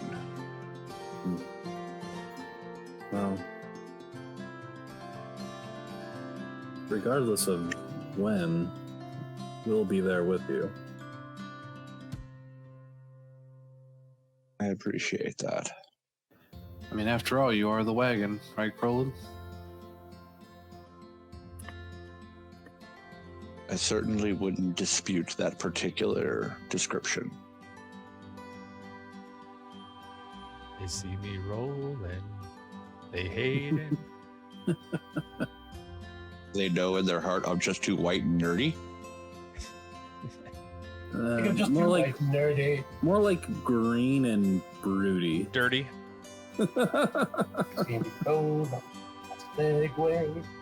Well, I think I'm going to help Nona fish, and Pix will take out his fishing tackle and go sit by Nona, where she's set up. Let me know if you have a hard time getting any. Why? So you can electrify the river and yourself again? It worked. It worked very well. It was very entertaining. But yeah. It was enlightening. Haha. You charge out of it, did you, Anthony? I'll see myself out. That jokes are good. He'll be here all week, so Pix and Nona, as you head up to the river, and feel free to kind of direct people if you want to move to a different spot. I just dropped you all in the same location, so it's easier for you to find. You can tell Pix or Anna where you'd like to be. And Whiskey, if he ever actually logs into the app. But yeah, you can be wherever you like.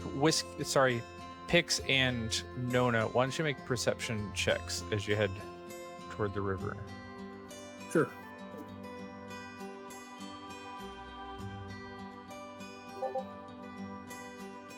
Oh, yeah, 21. 13. Nona, you see there's a number of animals swimming about, some waterfowl, that type of thing, in various locations. You go over here, and then some that are flying.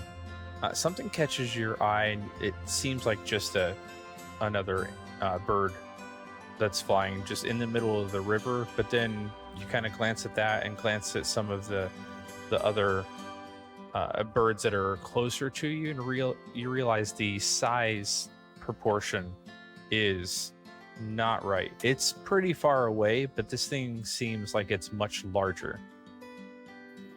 That's a really big bird, if it is one. Nona? What do you She mean? points. You see that? Wyvern. It's not really. I see something. That's a really big bird. Pix, with Nona's help, it takes a minute to kind of hone in on it, and you realize, yeah, I see what you're talking about. Yeah, that's... If that is a bird, that's very big. Yeah. Maybe we shouldn't fish. Let's go back to the... Well, Wait. what... I don't really have anything for that, do Hmm. Ooh. Could you use Harry to go get a better look? I? But not get too close?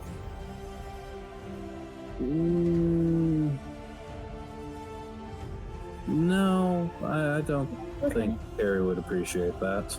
Yeah, I I wouldn't think he would, but... Seeing, not go up to it. Out to the side. Alright.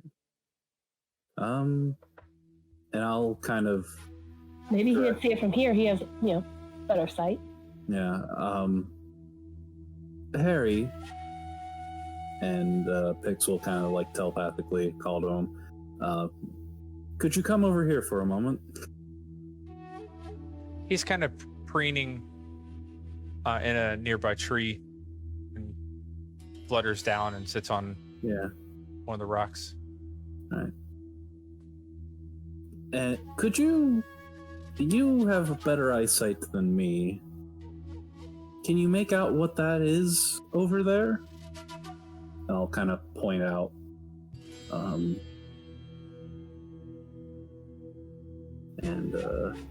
Hey, there's a little owl there.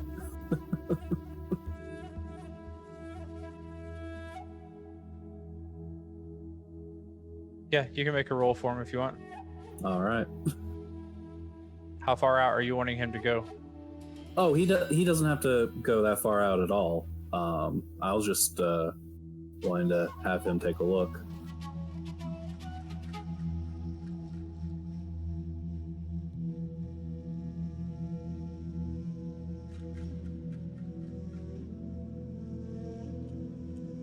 Wow. That would be a no. Yeah, no. Maybe you should have sent him out a little further. Yeah, but I'm taking what we've talked about to heart. He comes back based on the information that you gave him. He can at least, acknowledge there is a larger flying creature in the general direction that you're telling me. It's an owl, but take on. Yeah, that's true. Yeah. All right. Thank you, Harry. Don't fly out that way.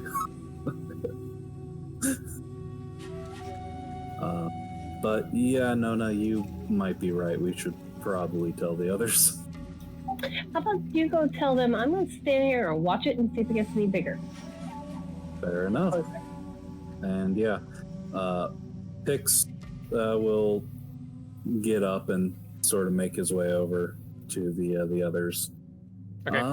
Nona, as you're watching it, it's basically following the contour of the river, which where you are means it's running southwest to northeast, and it's going against the flow of the current. So it's going from the northeast to the southwest. Sorry, we had a hiccup for a second. No, you're fine. I haven't said anything yet. Everybody, not to panic or worry anyone, but there's a large flying creature out on the river. Nothing close, but something me and Nona, well, Nona spotted it first, but something to be aware of.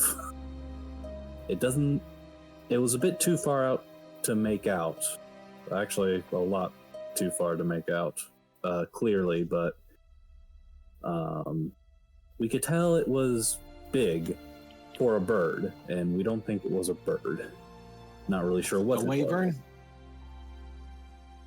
was. The thought occurred to me in the back of my head, but I can't really make... Neither of us could make heads or tails of it. Wishing I had offered to buy that spyglass from Malden.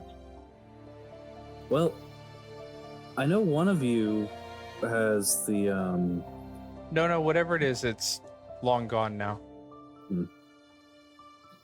She goes back to the party. Well, I don't remember who has it now, but I know one of us has in their possession eyes of the eagle, and so can make out far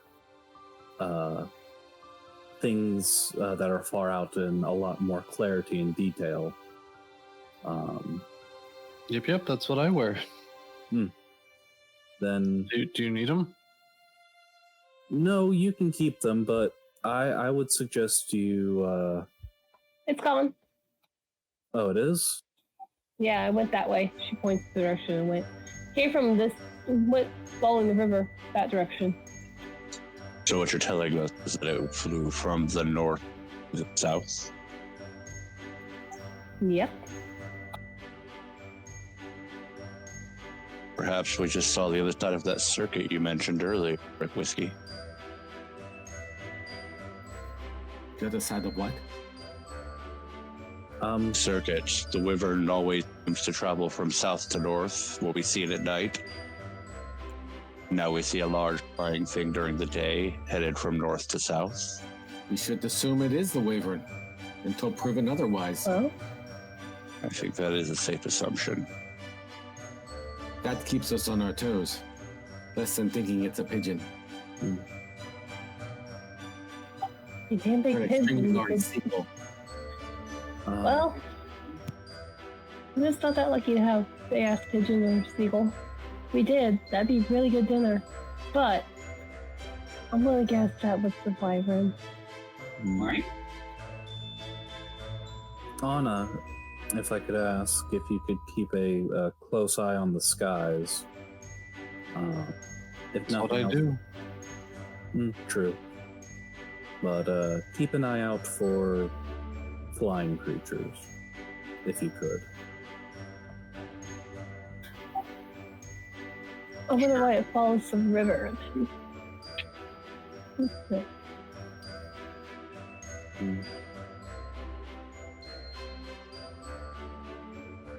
Well, if you say it's gone now, I say we go back to fishing and Okay. get ourselves a meal. Sounds like a good idea. Let's do that.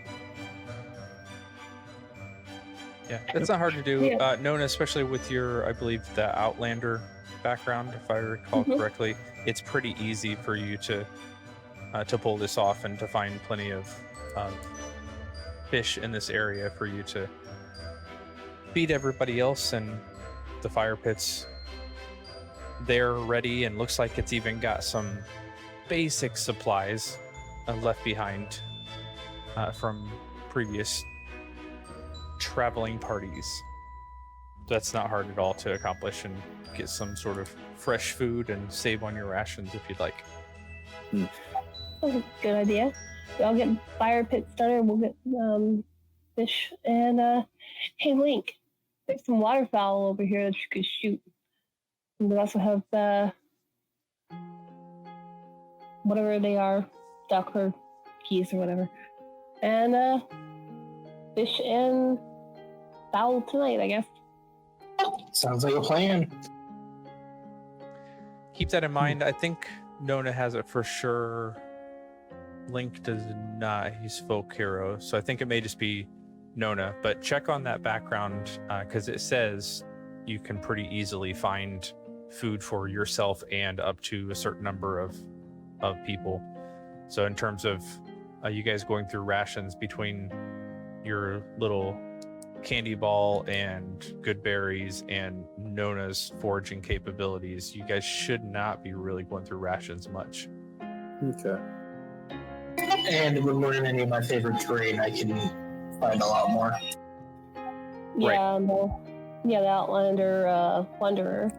It does say how many memory maps and 5 people. You and 5 Myself people. have So 5. so the majority of the party. And if Link's in favored terrain, then easily the entire party. I'll gather up some kindling and light a bonfire on it. Yeah, easy enough to do. This is definitely the simplest camp setup and really the most enjoyable so far. You've got the sound of water, but it's not you being immersed in water, and it's not rough seawater that you've been on before. It's a river, and then again, because a lot of this is kind of already prefabricated for you in some capacity, it's like going camping, but doing like the cheater stuff where you go and everything is kind of provided for you. It's a nice change of pace. It's not true, Bucky. Keeping an eye on Ryan to make sure he doesn't get too close to the water. I don't get anywhere near it. Lincoln's going to however go for a swim. It's doable. The water, because the river is wide enough, it's got some move to it, but it's not anything that your athletics, couldn't handle.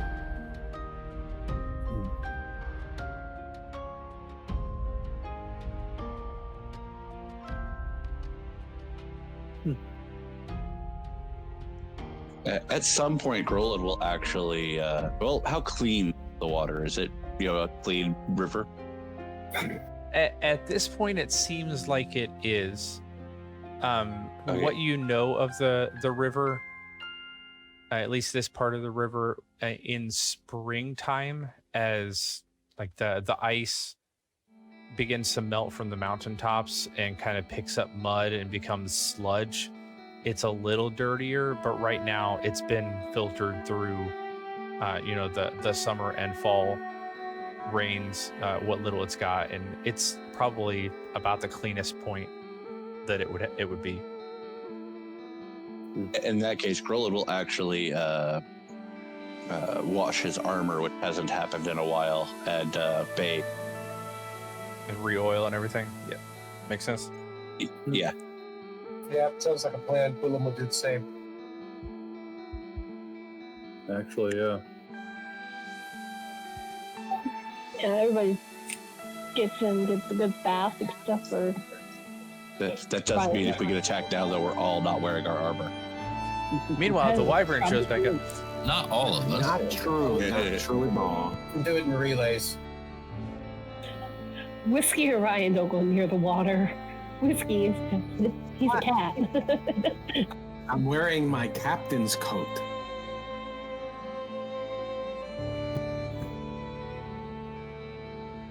And there's Still none not that going near the water. Is there? I'm looking at the water wheel.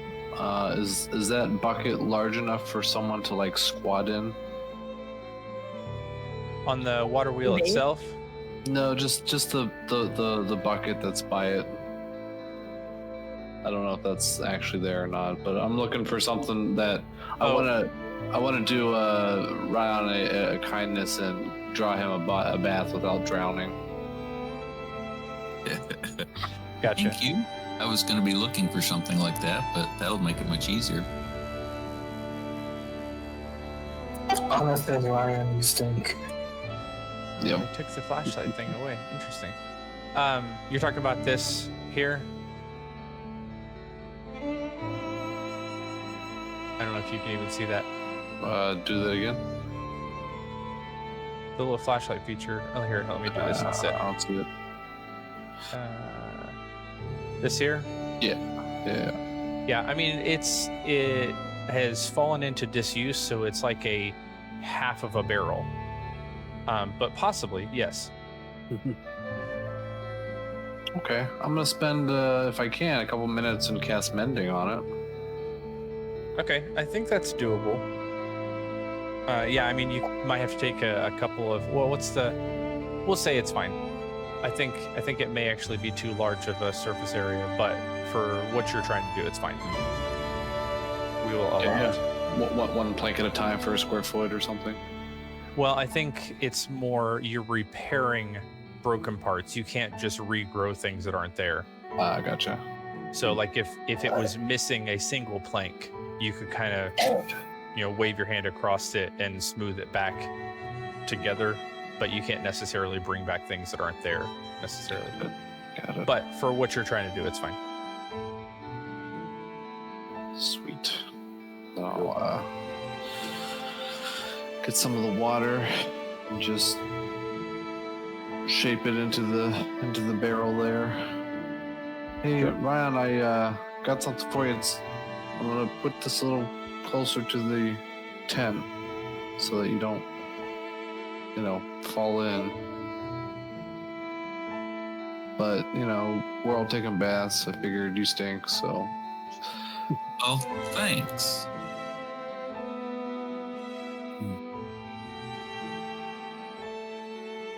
It was kind of nice. I'm used to really just casting Prestidigitation to get a lot of the muck off, but actually bathing is refreshing.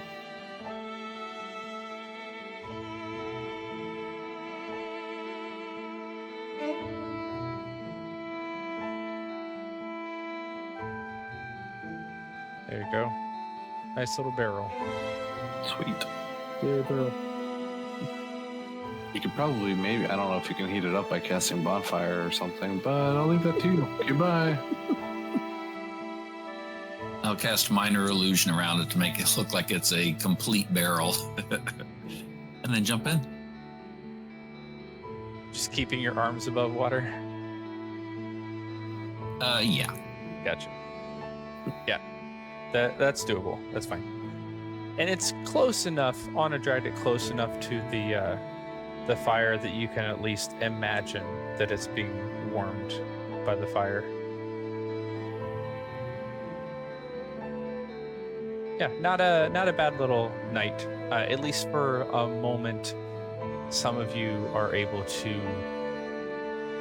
let go of a little bit of the past and a little bit of the conversations of the previous day, or previous days, plural, and just kind of enjoy being together with friends. These people you've been traveling with for a month and a half that are maybe starting to see as actual friends and not just traveling companions. Or as Grola would put it, bait. That's the same thing. Friendly bait.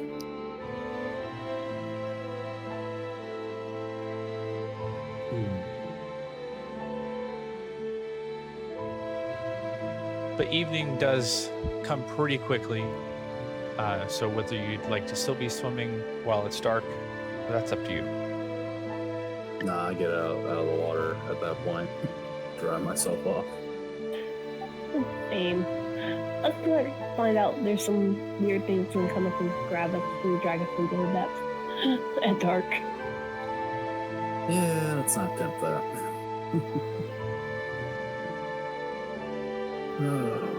I assume you're setting up watches. Yep. Yes. And I'll be going first since Pix asked Anna to keep an eye out in the sky. Okay. Anthony, as we're getting settled and getting ready to start watches, Willem, in addition to doing that thing where he's trying to puzzle out the whole story, Mhm. of course, where Zala, God, how do you say her name again? Zalakas. Zalakas.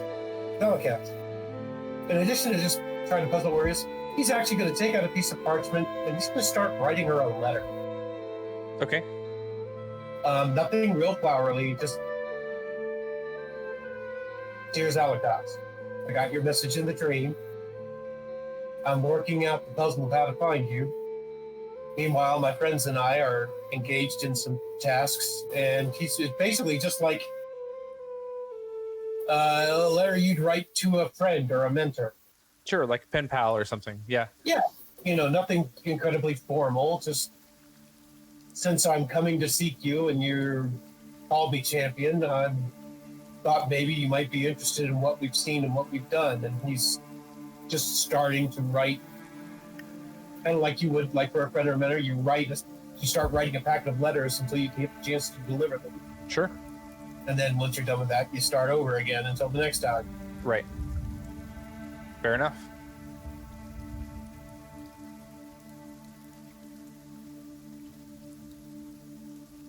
Yeah, that's easily doable. There's a number of, like I said, utensils. There's also some either overturned barrels or formerly used but now empty, just kind of wooden crates and stuff like that. So there's even decent seating, or if you're looking to write a letter, you can kind of have almost a makeshift desk if you'd like, with the varying sizes of the crates that are around. He can arrange something. Remember, he's also a carpenter. Yes, So yeah, so you can pretty much put together whatever you want with what you find. Yeah. He says after he sees Anna struggling with the barrel. I wasn't near there, and if that's if it's wooden, I might be able to do something, but if it's metal, like it looks like on the screen, I couldn't do much. Oh no, this one here is definitely a wooden barrel. Oh, okay, got that. Couldn't see it zoomed in that close. Okay. Yeah, you got some coopering on your metal rings and stuff like that, but for the most part, it was all wood. Grolet's gonna. Go ahead. No, you first. Grolet's gonna fall back on an old technique for calming, in that he's going to pull out his journal and begin studying. He's just going to be studying monsters of all different type. For the moment, staying away from the more fiendish types, and maybe seeing if what he can't find about wyverns in that book. Okay. Make an let's say Arcana or Nature check, your choice, and you can do it with advantage. I think you've already recalled much of what you know, but we'll see if you can uncover anything else here.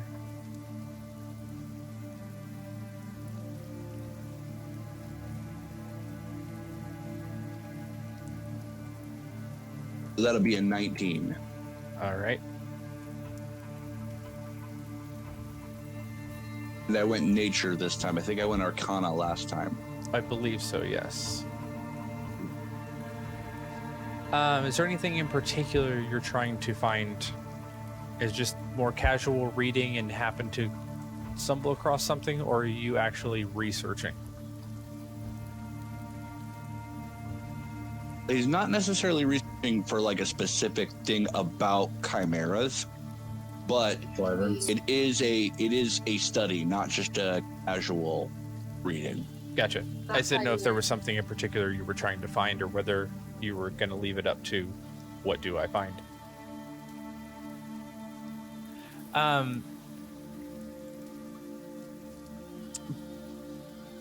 Based on what you observed, the thing that kind of jumps out to you that maybe was obvious or should have been obvious to a trained monster hunter is that wyverns try their best to never fight from the ground unless there's not really another option or it's been forced to land.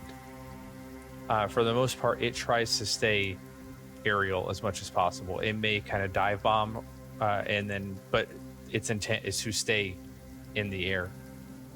It limits its combat capabilities, but anything anything usually that it's looking to target, it can dive down and it's large enough to just pick up and carry off. Anything that forces it to land is a problem, but that makes sense. You've only ever seen it flying as you've been anybody who's been spotting it.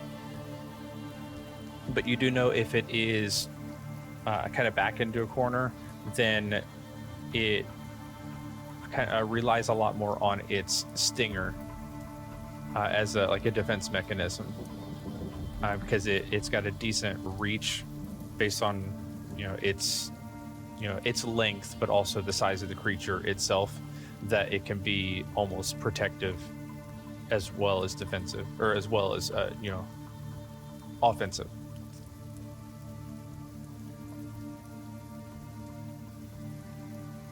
And then the notes that you do have talk about alchemical compounds. If you can actually find the venom from the wyvern's stinger, that you can either make some sort of alchemy potion type related poisons or actually coating weapons with them.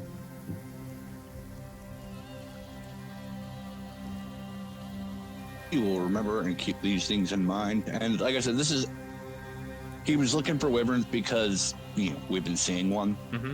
But this is in large part almost a meditative process, just to try and calm his mind. Yeah, you've been reminded a little bit today that you've kind of strayed, not necessarily intentionally and not necessarily in a bad way, but kind of strayed from your teaching. And this is you recentering, refocusing on what you've been taught. Exactly. Yeah, so I totally get it. I'll take first watch as well, Lapana. Okay, anything happening prior to watches starting and people starting to bed down for the night? I'll be casting a tiny hut, not necessarily next to the tent, sort of in the opposing corner where Willem's figure is. This whole area, it's easily doable, and there's enough stuff that is movable that it's not a problem. Yeah, I figured. Link hasn't done it for a little while, but he will focus on his sword and just see if it has any feelings or information to pass on to him. Okay. Make a religion check.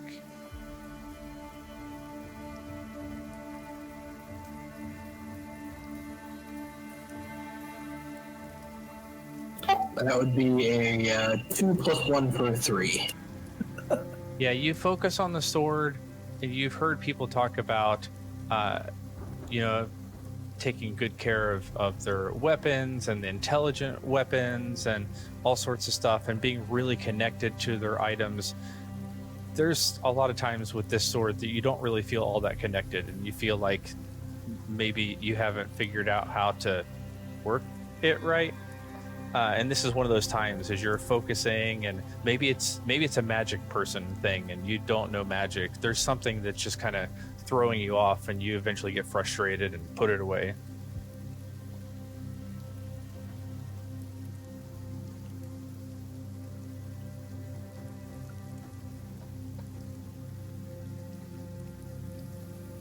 If there's nothing else, after your nice full meal of waterfowl and fish, probably some herbs from the area that a couple of you know how to scrounge for, go ahead and make me your first checks, Pix and Anna. I got one small thing. It'll be real quick. Sure. Because I'm not expecting anything, but she's gonna kind of concentrate on her map, her star map. Kind of look up to the sky and focus on the idea of this dagger, this jagged stone with the maze-like pattern, and just out of curiosity, she's going to cast Locate Object and see if it's within 1,000 feet of her. 1,000 feet. So you peer up into the stars, and you kind of arrange the map in a way that it kind of sort of makes a jagged, more of a lightning bolt image. Sure. That's the closest you can come up with based on the description. And you're trying to kind of line things up. Nothing in the current night sky seems to match. As far as you can tell, the constellations don't match the description. Understood. And with that, she'll kind of just roll up her map and start first watch with Pix. All right.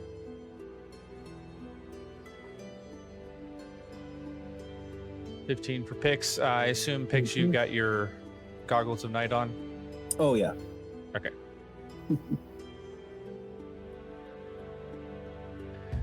Very nice. 26 for Anna. 26, and you do have the Eyes of the Eagle. I do, but I wasn't sure if it was at disadvantage with night or anything, so I just did a straight roll.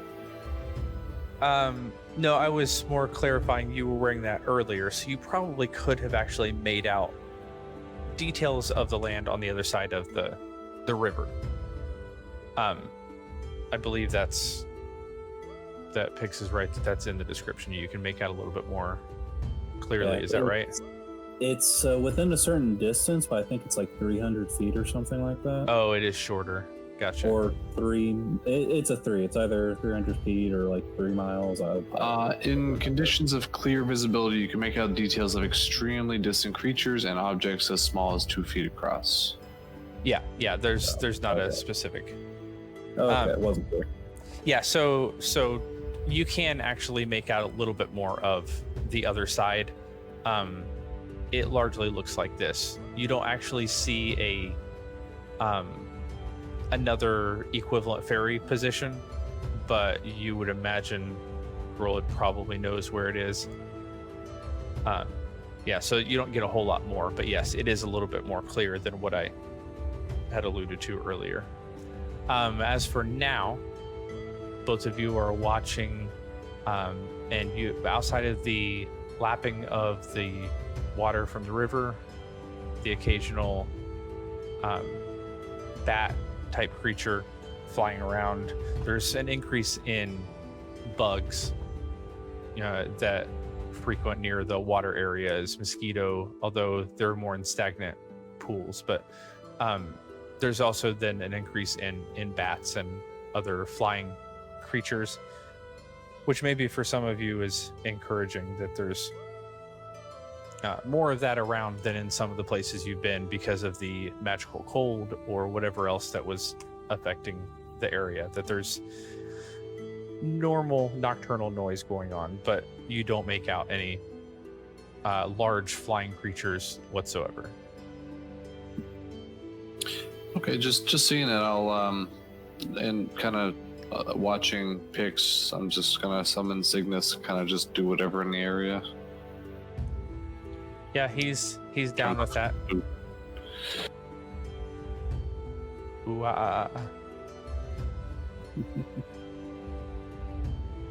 Yeah, he goes flapping around, interacting with some of the other. You did turn back to a bat, right? Yeah. Okay, I thought so. Just making sure. Yeah, he enjoys his time on the material plane. It had been a little while since you had brought him out, but yeah, flaps around, settles in on your shoulder for a little bit, and just kind of poking around, climbing around as bats do, actually. But yeah, the first watch passes uneventfully. All right. I don't think we actually determined who was taking second. Nope. Now it's time. Willem will take it. All right, go for it. And Grolin will join Willem if no one else does. No, Link already said he was. Oh, Link is? Okay. All right. Don't worry, Grollet, I'll go with you. All right. All right, 12 for Link and 13 for Willem. You both as well enjoy just a quiet night out, hearing the gentle lapping of the river. Not really much that catches your eye. If there's any conversation you'd like to have, go for it. Otherwise, you can wake your third group of companions. Well, Link's good. I'm good. I'm good. Link, Roland, and Ryan. Any news while we were asleep? All's quiet. That's what we want to hear.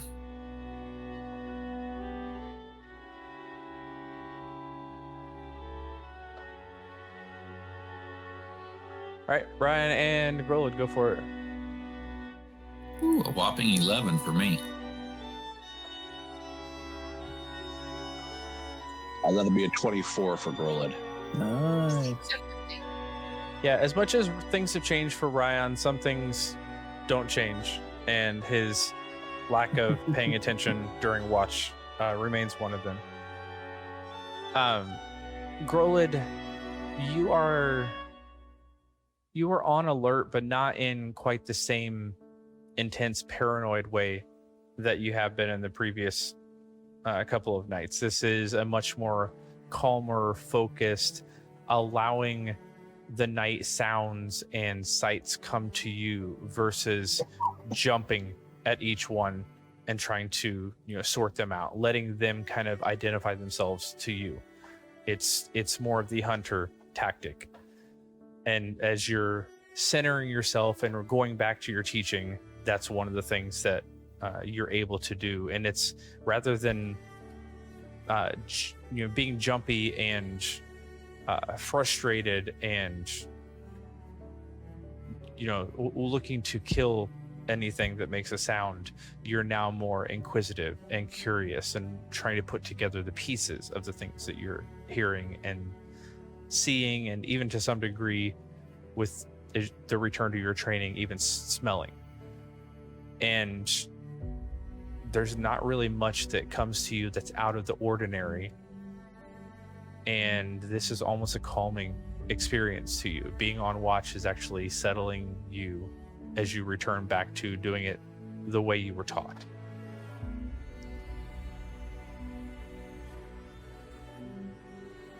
But for the two of you as well, nothing seems to be out of the ordinary at all. There's almost like a sigh of contented relief as he falls back into, in his mind, proper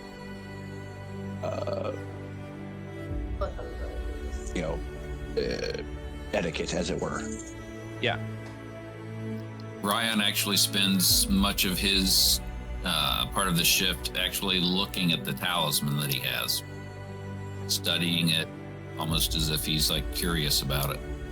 Yeah, you kind of are like running your hands along the contours of it and trying to get to know it in detail. There's a lot to focus on. What is the exact purpose of it? Why a talisman that's something that you could give to other people? And then how am I able to potentially give it away, or should I give it away? Is this something meant for me? So there's a lot for you to keep pondering. It makes sense that you're not overly focused on what's going on outside.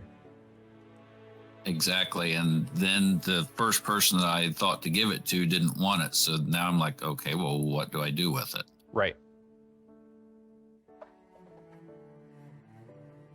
Yeah, you don't necessarily pay much attention to what's going on elsewhere, but you did get the sense toward the end of your watch. It's not a voice, it's not anything more than just kind of similar to Grolid, a sense of just calm and this idea of give it time.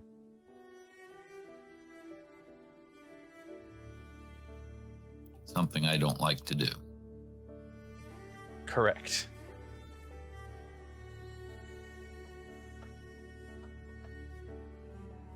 And then the morning comes. Grolid, you and Ryan are able to wake the party who is not waking themselves, or if they're not waking themselves. I'll actually start the bonfire. And I'll start nudging feet awake. Stab him with your knife. Good night's sleep for once. It's been a while since we've had one of those. Yes, it was Yes, a good night. it was. Yeah.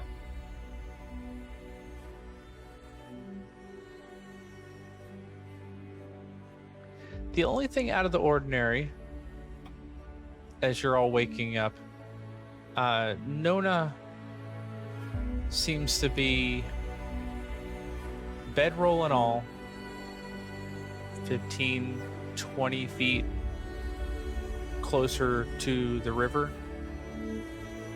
than when she first bedded down.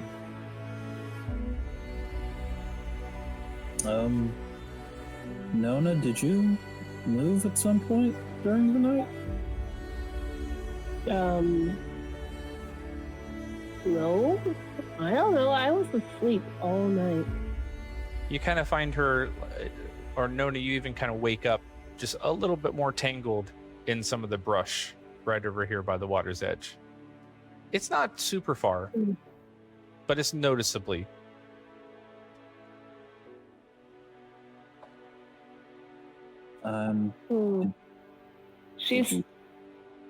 She actually starts looking around on the ground to see if she was dragged or if it was just her rolling back and forth. Make a investigation check.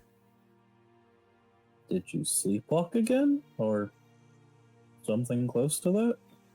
Don't think so. Oh, nice. Total of 20. All right. It looks like definite drag marks of some sort, but in small increments. You're still in your bedroll, in your sleeping bag. It looks like you could have kind of crawled there, but it would have been very gradually. But as you're looking around, you don't see other footprints of any sort from somebody else that would have been able to, or would have attempted to pull you. And somebody being able to do that, but not wake you up and not alert anybody on watch and have the strength to pull you. All three of those in a Venn diagram, pretty much non-existent. Wait. No, here's another question. Were you sleeping in the bubble or the tent? Should have been. I don't remember. Fair enough. But normally if I sleepwalk, I get out of the bag and move. I don't remember the bubble being cast last night. He dropped it. Okay. It was kind of in this general area here. It doesn't mean she couldn't have sleptwalked herself out of it. It's just not. Oh, certainly, but I'm trying to eliminate possibilities of whether she was dragged. I mean, look at these little marks she starts pointing to them. herself. Huh. In the hell of an inching if I did. But it's not like I rolled and flipped and flopped. It looks like inched long. Weird. Right. Starts getting out of the bag and lifts it up, looks under it. Doesn't seem to be anything out of place.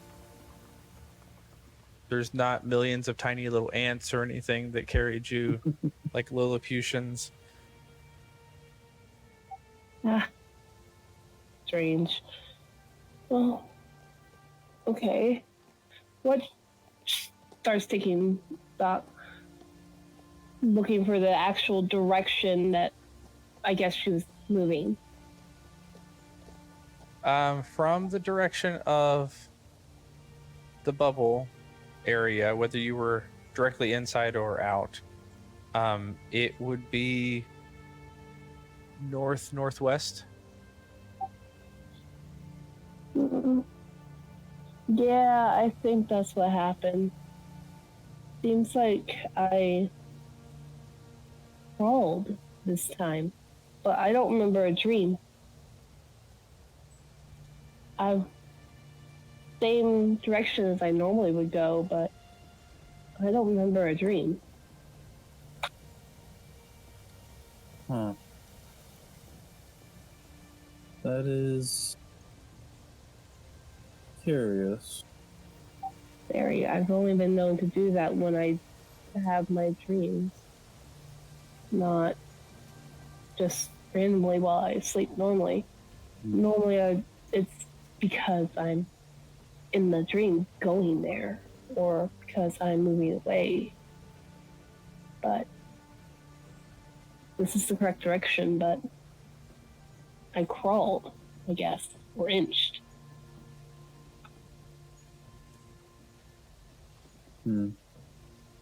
Well, if I keep doing that, I'm going to lash my foot to somebody else's foot, so that way I don't wander off too far. I'm gonna take you with me.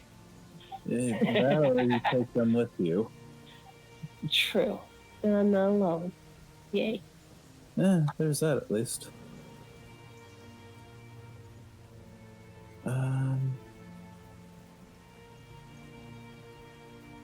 Well, let's get some breakfast and see about crossing this river. Okay. Anthony, I don't have it written down anywhere other than the command phrases, but what was the capacity of the boat? You've not actually tested it. Okay. Like I know I it opened up identified on it. accident, but you've not actually tried to get everybody to climb in and. I thought I identified it, and so that would be revealed. Not necessarily. It revealed itself as a small boat.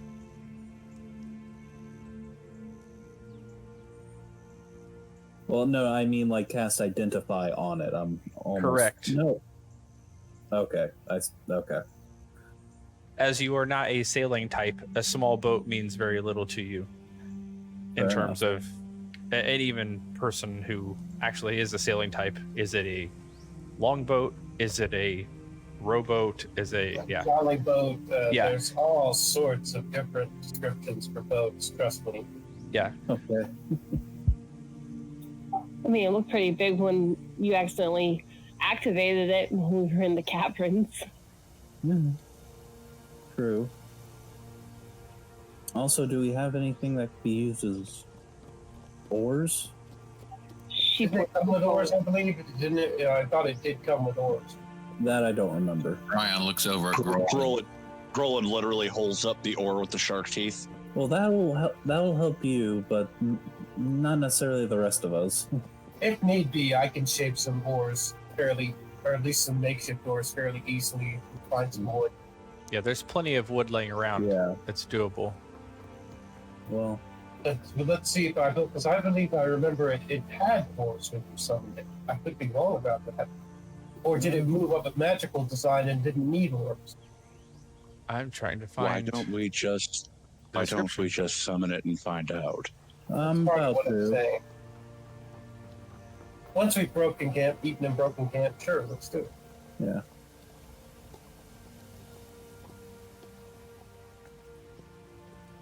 Make sure, I don't think anybody really needs to do a long rest because nobody's been casting spells, but make sure if you are a prepared spellcaster that you've updated that.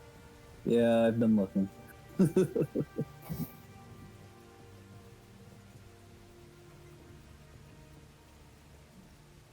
see. Is there anything else I want?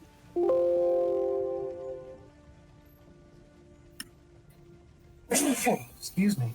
Bless you. Thank So you. while people are preparing and doing this, that, and the other, Yep. I want to ask: has anyone clicked on the actual D&D Beyond Player's Handbook, scrolled to the bottom, and read the disclaimer? Yes, they actually have a number of those on the different books. No, I have not. What does the disclaimer say? Disclaimer: Wizards of the Coast is not responsible for the consequences of splitting up the party, sticking appendages in the mouth of a leering green devil face, accepting a dinner invitation from bugbears, storming the feast hall of a hill giant setting, angering a dragon of any variety, or saying yes when the DM asks, "Are you really sure?" Got it. Nice to know that the guy who writes the labels for Old Spice has another job. Here's the one from the Dungeon Master's Guide.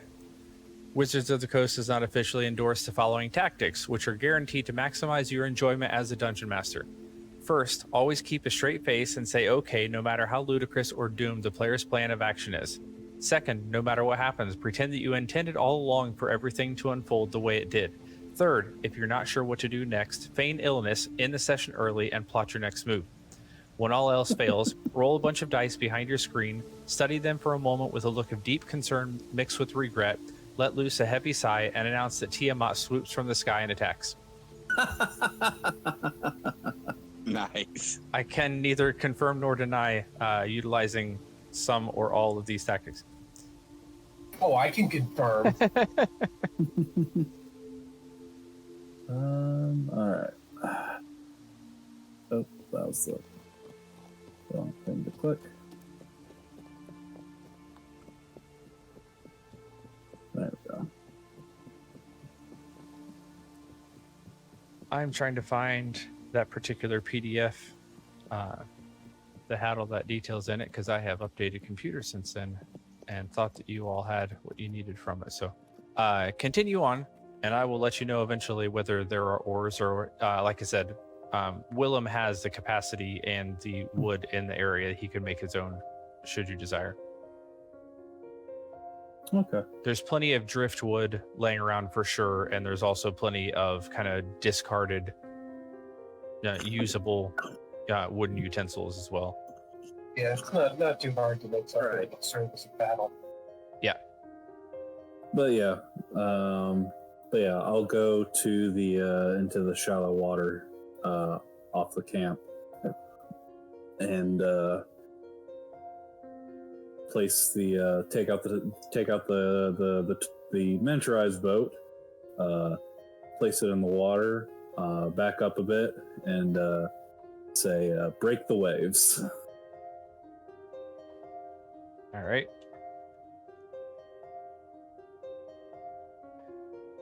And as you do, in the position that looks like it could normally tie off the usual ferry boat, there is actually a medium-sized rowboat that appears. You know that it lasts 8 hours, and then it has to stay back as a toy size for 24 hours before it can be used again. But it is just a boat, nothing else. Got it. Does it come with oars? No, just a boat. Okay. So get to work making some oars. Yeah, it's definitely doable within about an hour. Not overly hard, and I'm sure there's enough people that can help out if you just kind of bark out directions. Oh, definitely.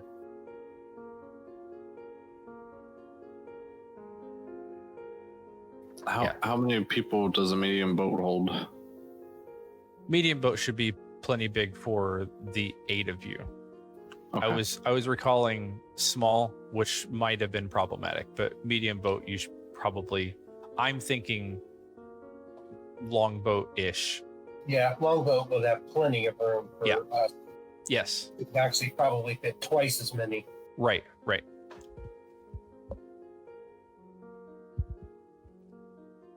So you guys have plenty of room to maneuver. And Grolid, if I recall, once you guys get that up and running, your oar actually not only is an oar, but I think if you're using it, then it actually speeds up your travel, right? Yes, I do remember that aspect of it. Yeah, definitely does do that. Yep. So let me know what it is you're actually attempting once the oars are completed and you're ready to set off. Grolid's intention is for us to get in the boat and to start rowing north.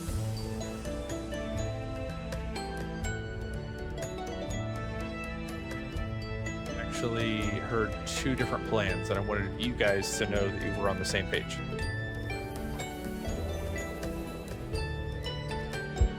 That's Grolid's intention. Yeah, no, that works. Fine. He may not have mentioned that to the party yet. But I thought the plan was to cross the river at some point, right? that was the original plan, but then Grolid remembered we had the boat and that we don't have to cross the river. We can just travel on it and no one has to walk. Well, We we just- can travel on it for 7 hours now, then the boat has to go away for another 24. Yes. That's at least, I didn't realize there was a 24-hour loss there, but still, that's 7 hours. Yeah, no doubt. It's still going to be yeah. faster either way. Yeah, By the and- time we're done traveling, though, do we want to end up on the other side of the river? That will Matter. depend on whether or not we've gotten past the marsh. Got it. With 8 hours of travel on a boat, and you're actually the flow of the river coming down from the mountains, you're actually going with the current right now. You're going to make good time. You're if you're looking at the map, you're going to be able to pretty easily come up and actually go decently round the bend, I would imagine. Oh, nice. I would say, based on your rowing capabilities, Grolid, your oar giving you a little bit more additional travel speed, and the fact that you're going with the current, 8 hours of travel, you're going to be able to go almost twice as fast as you're going to be able to walk in 8 hours. 7 hours of travel. 7 hours. So I had to spend an hour making oars. Yeah. Oh, I would assume that 8 you hours guys. of travel. I would assume that you guys are smart enough to have not actually summoned the boat until you were ready to actually use the boat. Okay. Oh, well, Okay. I'll let you make that assumption. Yeah, Pix knows based on the identified spell what it had. I just since you guys didn't write that down, I had to find the item again. Yeah. No, it's written down now. Yeah, so medium-sized rowboat, no oars.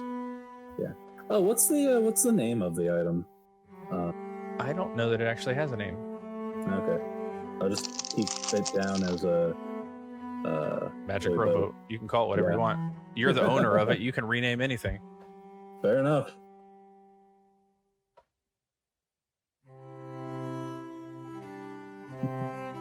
Yeah, it's a calm trip. The water is very cold, especially once you get out into the center of it. It was chilly for sure when you were swimming, but you continue moving out into the deeper parts, and with the current, it's pretty frigid. Not disturbingly so, but it's not the type of thing that somebody's going to want to fall in at any point. But outside of that, it's a nice trip. It's out in in nature. I'm sure the only person you really are wanting to pay attention to is Ryan. Yeah. Yeah, he's in the middle of the boat. Yes, I am. He's in the furthest point that he can possibly be from any water. And you have him tied down to his bench. We have him flanked between us, just wedged between Nona and Grolid at this point, Don't move. So, Ryan, the upside is you're not going anywhere. The downside is every time they row, you're getting 2 elbows right in the face.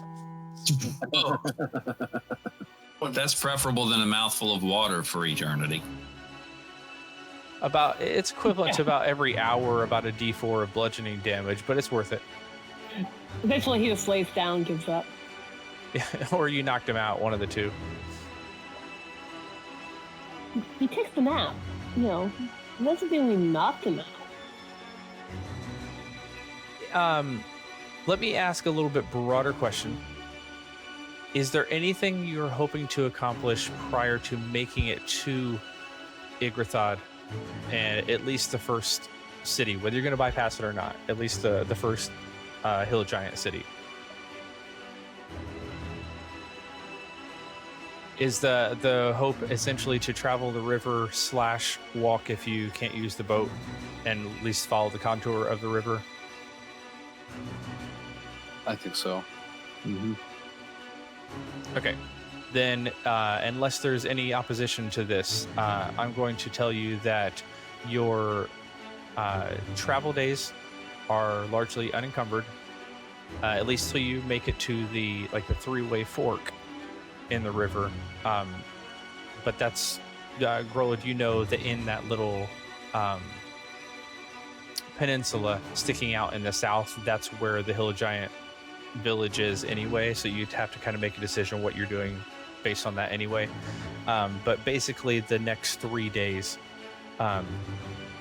relatively easy travel between alternating boat and walking. During that time, I'll let either somebody roll with advantage or 2 of you roll perception checks in general. I assume specifically you're going to be looking for this wyvern.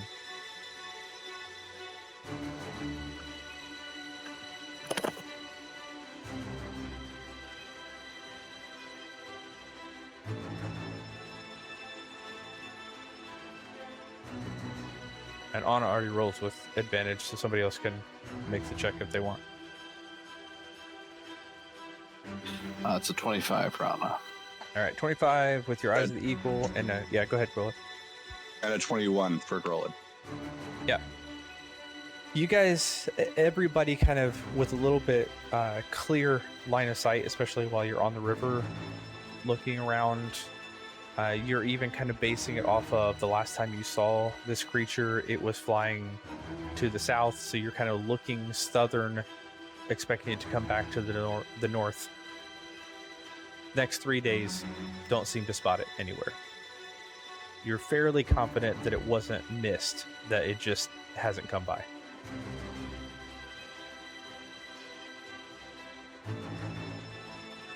At the end of your 3rd day, you guys have basically passed that small hill to the right on the map and are essentially coming up to where this river meets the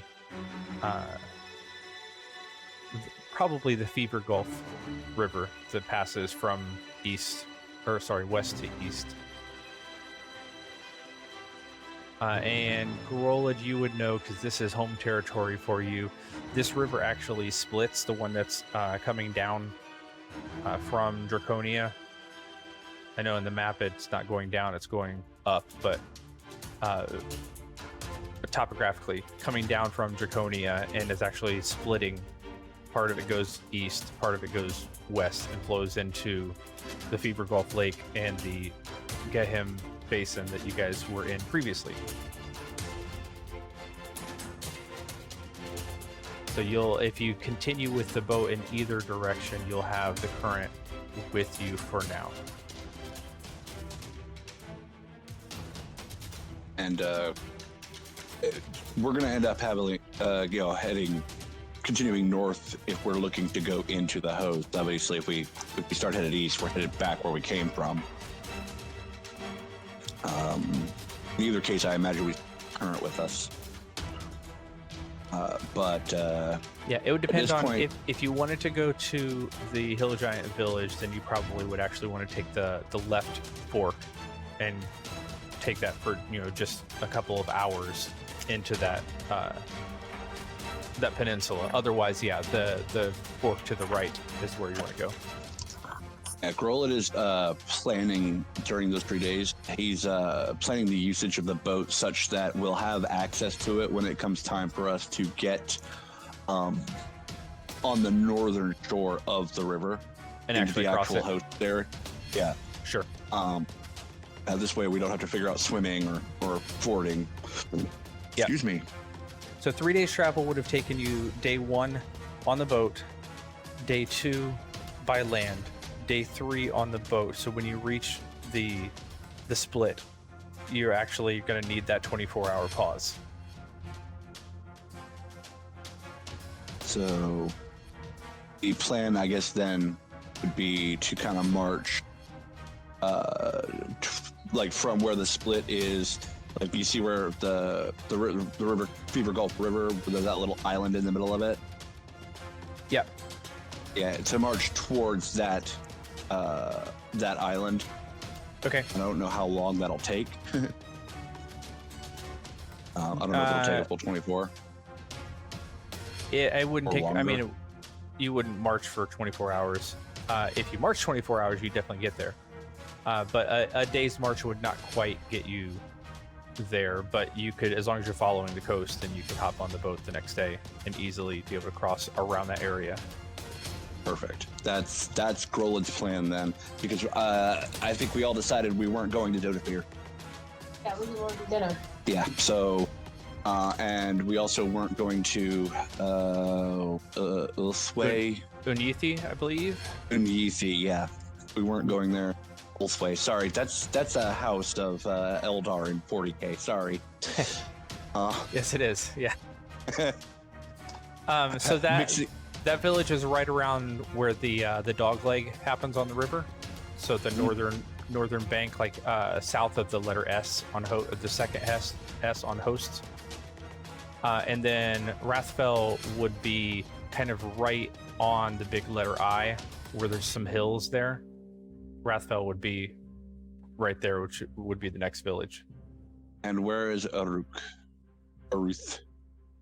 Aruth, somewhere between the actual dot on the map and the northern hill section.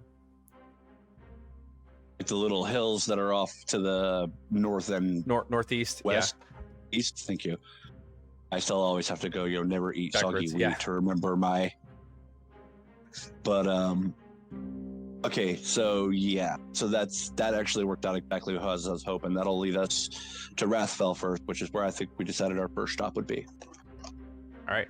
If anybody has any objections to Grolid's plans, and he is laying this out for everyone so that everyone knows what his plans are. If they have any objections or suggestions, he is more than happy to hear them. Sounds good to me. Read on. Yeah, they seem perfectly content to have their fearless leader lead. Yep.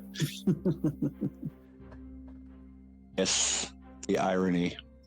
So yeah, over the course of another day of walking up to get as close to that little island that you know exists as possible, and then you can hop on the boat, come around the curve, I believe was the plan, and then basically cross right near that island. Is that the idea? Yep.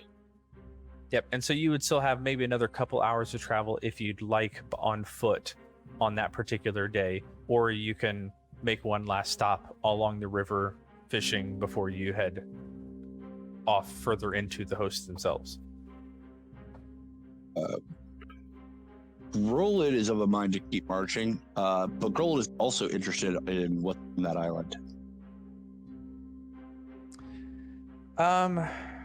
Make a history check. Yeah, the only bit of flavor I would like to inject with this whole travel is that unless Harry wants to kind of perch on the boat, Pix is going to be kind of putting him in that pocket dimension during boat travel time, just so he doesn't have to keep trying to keep up with us. Sure, easy enough. Yep. And that's a lousy 10 on my history check. From what you've both read and thinking back to where you grew up, it's one of those places that everybody uses kind of as a landmark, but nobody actually utilizes. It seems large enough that something could be there, but at least from sight lines as you move past it, and this is not the first time you've gone past that, there's no structures visible in that area. Whether there's something further in, maybe some brush or underground, you're not entirely certain, but it's largely flat, fairly nondescript outside of some trees, but you've not actually spent any direct time on the island itself. Does it appear the kind of place you might hide a hidden shrine? Other shrine there? Make a perception check also as you're going past it.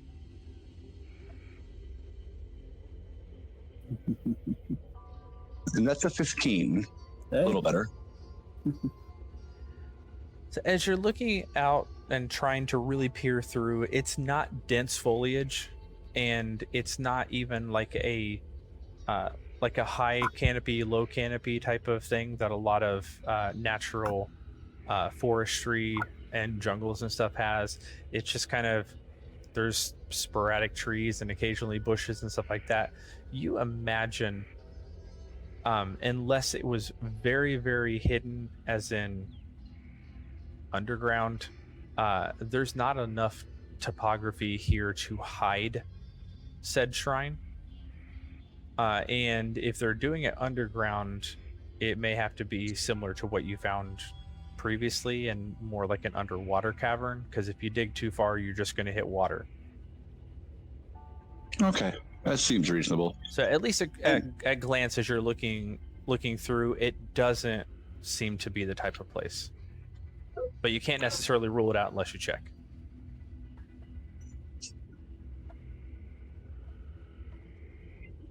How large is the island? It looks pretty big on the map. Yeah, if you're gonna go from long end to long end, it would take you a couple hours to walk. Not a full day by any means, but a couple hours easily.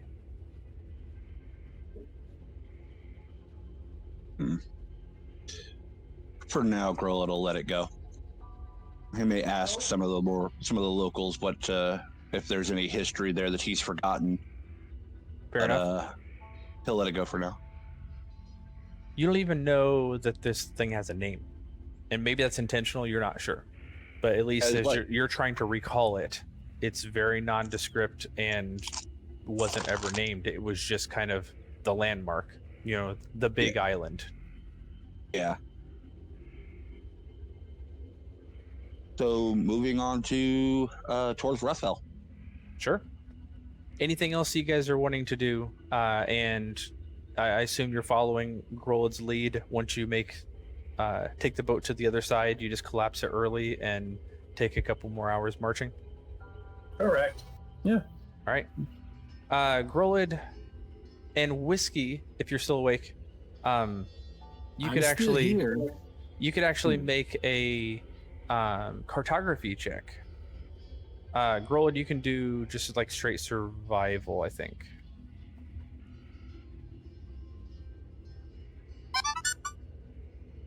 All right. What does cartography fall under?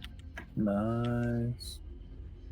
It would be tools. So for this, make a roll d20, add your intelligence for this and your proficiency modifier.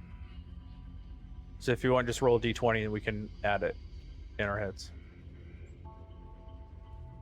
I don't even have, is that exclamation point space R?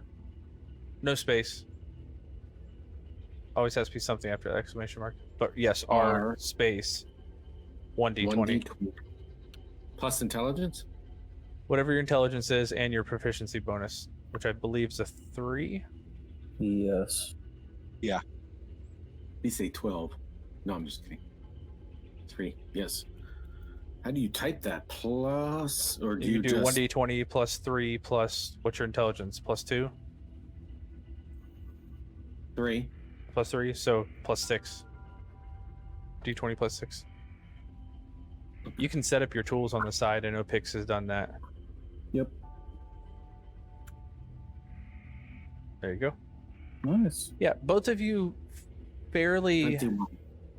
have a pretty easy time based on where Grolid is setting up camp. Whiskey, even though this is kind of a makeshift map, you've also been, unless you've abandoned this, you've also been kind of creating your own map as you go, right?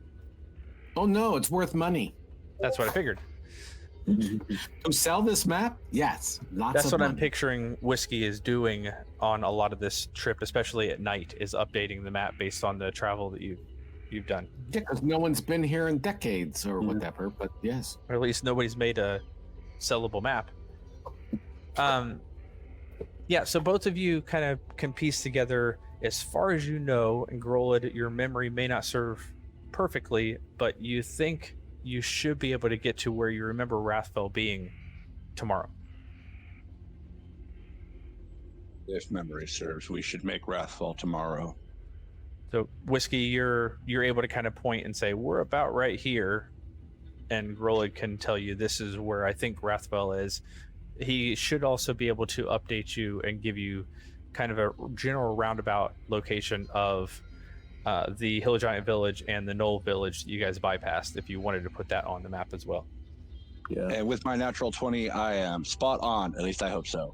Perhaps I am. Maybe. You're spot on for where you remember Wrathfell being. The others, because you didn't necessarily travel to them, you're pretty close, even for not necessarily ever being there. You I'm feel spot pretty on. confident about it. Spot on. Nobody in this party can tell you otherwise. Exactly. You're perfect until proven not. Even then, I'm still perfect. Yeah, why would we tell him otherwise? He's our fearless leader. You got to keep him in check somehow. Keep his ego from overinflating. They do that by calling me their fearless leader. Because you don't want to be fearless or a leader? Correct. Got him. All right. So yeah, you make camp for potentially the last time before seeing civilization. And I'm not sure if you all are aware of this, but you've now been on the road out of Zarzith Kittrell for over a week now. At this point, actually, Kind of keep track, yeah. I think about 9 days, if I recall correctly. This does not bother Grolid one bit. Yeah, I had a feeling for some of you, this is not a problem. Yeah, but we have like 21 days, 3 weeks or so before the stuff is done, and then we got to figure out how to get someone to send it somewhere or go back and get it, either or.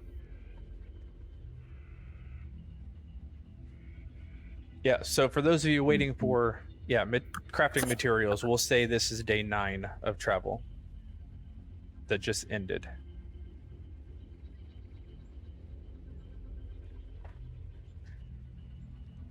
Okay. And you set up camp one more time. Is there anything you're hoping to accomplish, or kind of the same thing that you've been doing with watches and wyverns and such?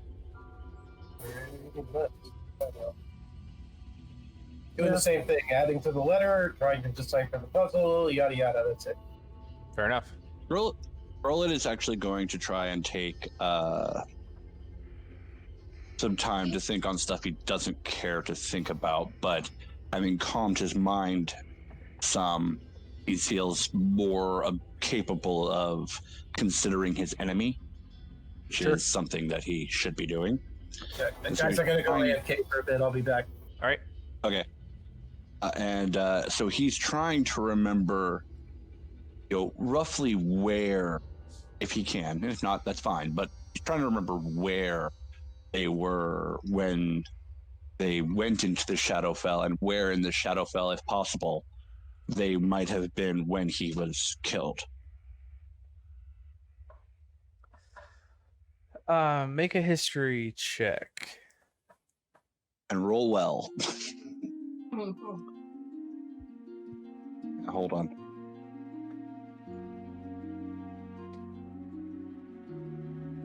That is an 18. All right. Not bad. Part of the like fog cloud for you is that the memory that came back was Shadowfell. Even if you could look around and recognize landmarks, they're all distorted, right? Yeah. The best that you can gather is that you believe somewhere along the Ashkeeper Peaks or within the Ashkeeper Peaks, but in terms of how much of the landmass of Wildemount does that rule out, the answer is maybe 80%, and the rest is Ashkeeper Peaks. It rules out a lot, but not nearly enough. Yeah, you thought trying to find a Luxon beacon was difficult in a particular area. You're talking, a couple thousand miles easily from, south to north, all said and done. But based on the mountainous terrain and similarities to where you were in the Shadowfell with this group, that's what really you're kind of piecing things together. Again, using your training versus just guesswork. This is how you piece together and investigate clues. So that's the best that you've got, is you believe some part of the Ashkeeper Peaks, but you don't really know beyond that. That's good enough for me for now. He'll continue to think on it. His idea now, if he can maybe find that same shrine again, it might be a good place to start. Maybe there'll still be a connection that he can send a message, if you will. Sure. But that's in the future. And Grolid will take a watch at some point. Anything else happening at this last camp, presumably before Wrathfell?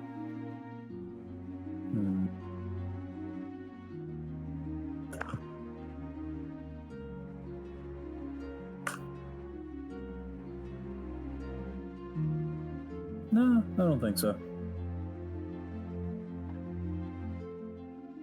right, well then your final pass, again, uneventful, no wyvern sighting as far as you are aware, and morning comes with either the rising dread of meeting civilization or the rising comfort for those of you who have been missing it for a while. Yep. But it's going to be a few hours still. So you got a bit of a walk, but according to Whiskey and Grolid, you'll get there today. All right. So again, anybody looking to prepare spells or such, make sure you get those updated now. During breakfast, I would actually approach Grolid. Brown? Grolid, I've been thinking about this. Not really sure how you'll take it, but this talisman that I received is not for me to wear, but for somebody in my group. And I can give it out for a day. Apparently I have to give it out each day. And since we're getting to an area that I feel maybe is important to you, I'd like to have you wear it if you don't mind. Suppose if you wish. If you wish. Thank you. It may not do much, but it might just give you a little bit of a advantage when you're dealing with others around here. I could use every advantage I can get. And he'll take the talisman as Ryan offers it and put it on. Out of character, it will give you a D4 on any check or save that you need to make. If you fail it, you can roll the d4 to see if you actually then succeed. Yeah, and each of them you can use 3 times per long rest. So 3 failed saving throws and 3 failed ability checks. They don't stack. So it's 3 of each. Oh, 3 of each. Nice. Correct. Yes. All right. And this morning on Pod, waking and preparing, Grolan will actually mix up a pair of different potions for himself, or mutagens for himself. I'm going to go with Conversant and Precipitant.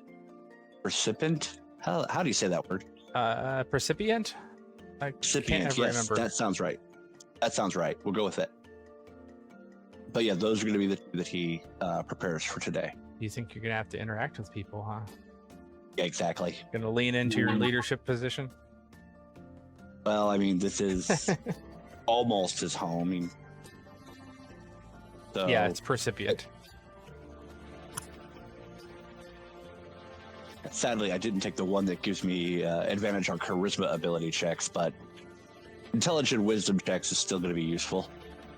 Yes. Remember, because I know you forgot this before, remember the side effect on Precipient. That's okay, because I also have the ability to suppress that for a bit. Gotcha. Oh, you're high enough level now that you can do that? Yep. Nice. All right, fair enough. Anything else anybody is doing different in their preparations?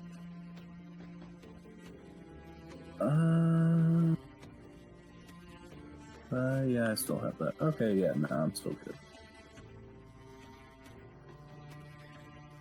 All right, you take the better part of the day as you travel almost due north.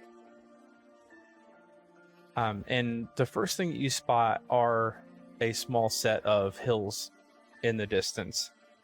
And Grolid, you know that basically at the foot of these hills is this encampment. It provides a little bit of natural cover, but it's also kind of a source of a different, slightly different habitat than just wide open plains. So the fauna of the area a little bit different. And then there's also some mining capabilities, which you know a number of the villages, including yours, were built around potential places to mine iron largely, but copper and some other not precious gems and metals necessarily, but more utility-based metals. And so it's been vital for the dynasty to kind of have absorbed not only your resources but also your labor force. They haven't by any means like enslaved anybody, but it's one of those things. Now we have an agreement with your people and we're paying you handsomely. We're actually providing you with resources you didn't necessarily have since you're already here, and this is kind of what your village is based around anyway. Can you send us some as part of the trade agreement?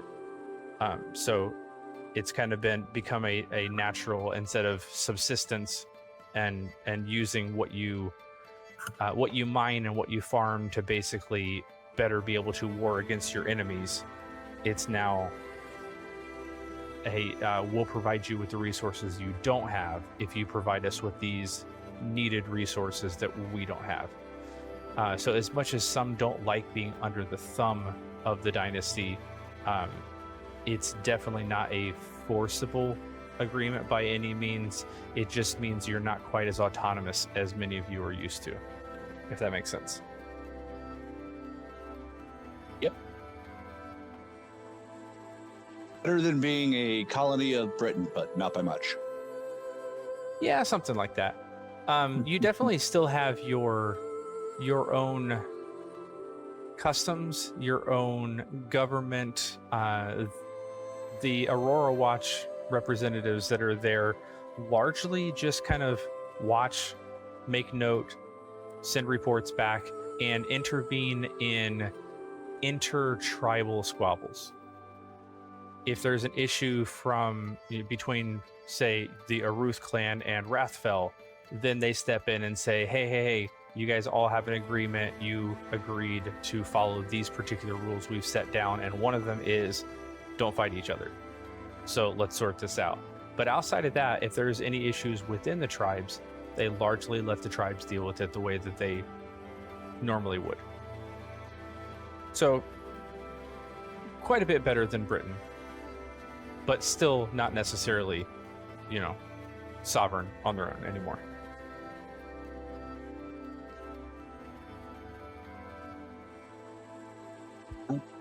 I'll point out the hills as we're moving, as we start to spot them. That's where we're going. Oh, finally. You get a little closer and you start to see what looks like a series of small hills dotting the landscape.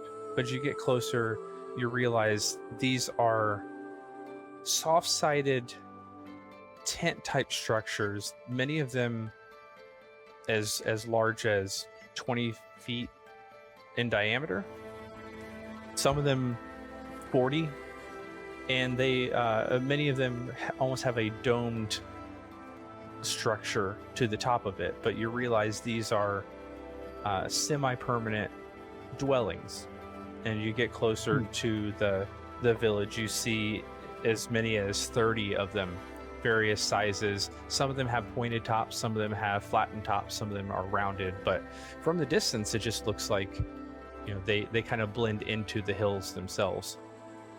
But this is not more than 1,000 feet away or so, the village of Wrathfell.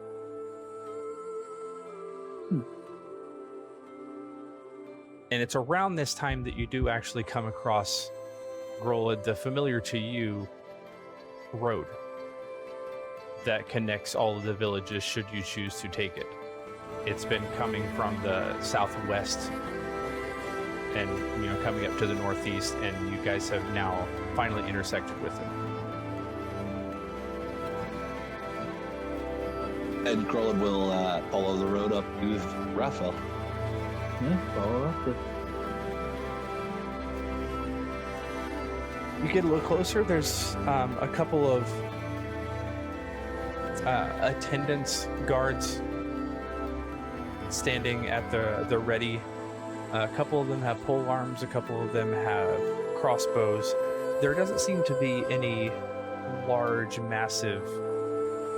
there's some palisades here and there, but nothing that completely surrounds this village. Grolid, you know some of the villages are kind of literally built out of stone, and some of them slightly more nomadic.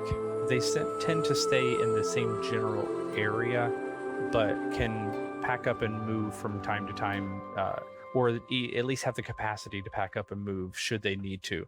And that makes them almost just as defensible as the ones that are built out of stone. Your enemy comes to attack you and you're not there, well, it's going to be kind of hard to attack you. Is a good plan. Yeah, you're approaching and you see at least 8 of them. They haven't necessarily formed a perimeter around the entire village, but the village isn't overly large, so 8 of them kind of start to converge a little bit as they see 8 of you approaching. What's the race mix?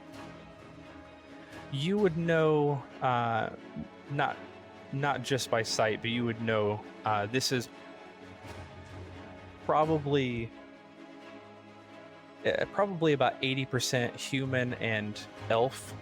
The elf mix is a little bit varied, and then the other 20% orc, half orc, and fill in the blank. There's a scattered assortment. This is definitely kind of the catch-all tribe of all of them. They're outlanders that haven't necessarily fallen in with any of their racial tribes that have settled elsewhere.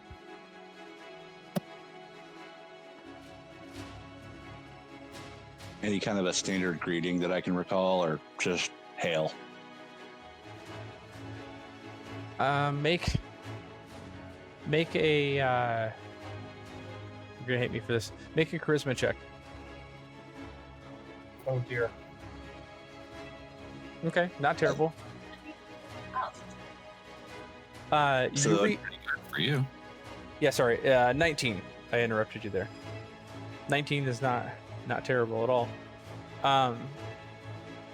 You don't recall 100%, but you do know when dealing with the other tribes, it is better to say less and not run the risk of offending than to attempt to say something good and actually put your foot in your mouth.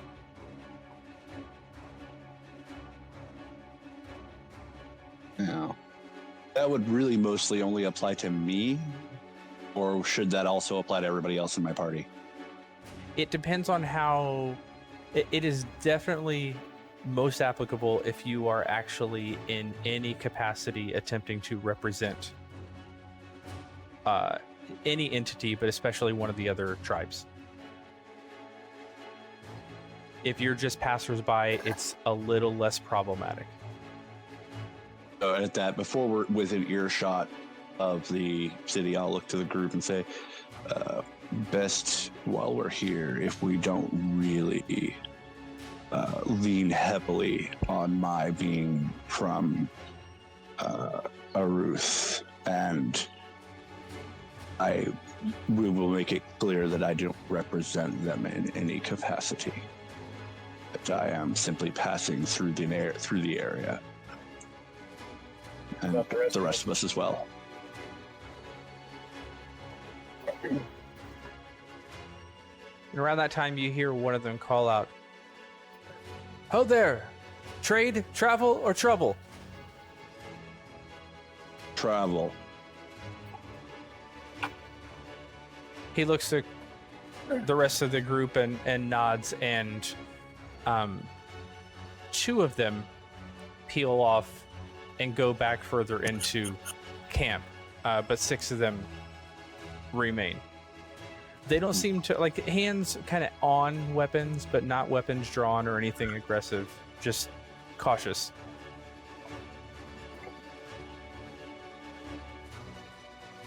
And as we approach closer, that's it. Ale. Travelers coming north from Zarjith Kittrell. That's a long north. journey. It has been, we're, I believe, on day 10 now. Sounds about right. And we are headed north, and we thought we'd stop and see if there was any news of the area, anything we should keep our eye out for. He squints at all of you, looks around. This is a human male. They're all wearing sort of uniforms. It's dry out here. It's cold, but not bitterly cold. And so their uniforms are kind of heavy leathers, dyed black, with a little hints of fur along the edge. Grolid, you would recall that basically this is kind of standard for this group, and then as it gets colder, more and more fur gets added as they kind of continue to try to stay warm. But this is kind of fairly standard attire for anybody representing Wrathfell. He peers at all of you and just happened to stumble across this, eh? I've been to the area before. I know it somewhat well. Local? I am. Fair enough. You look like you've traveled a bit. I have traveled far and wide in the last few years. From where do you originally hail, or is that secret? originally from a Ruth. Back in So, my father's day, I'm told that there were many grand battles against your tribe. Not so much these days. You hear one of the orcs just kind of grunt and say, "Ugh, pity." And a slight grin will crease his face as he hears that. Less children running off to die. But then again, was a glory in it, was there not? However, the past is not so much our interest today. As I've said, we're looking to see if there is anything we should keep our eye out for, any unusual goings-on or even usual goings-on during our travels to be aware of.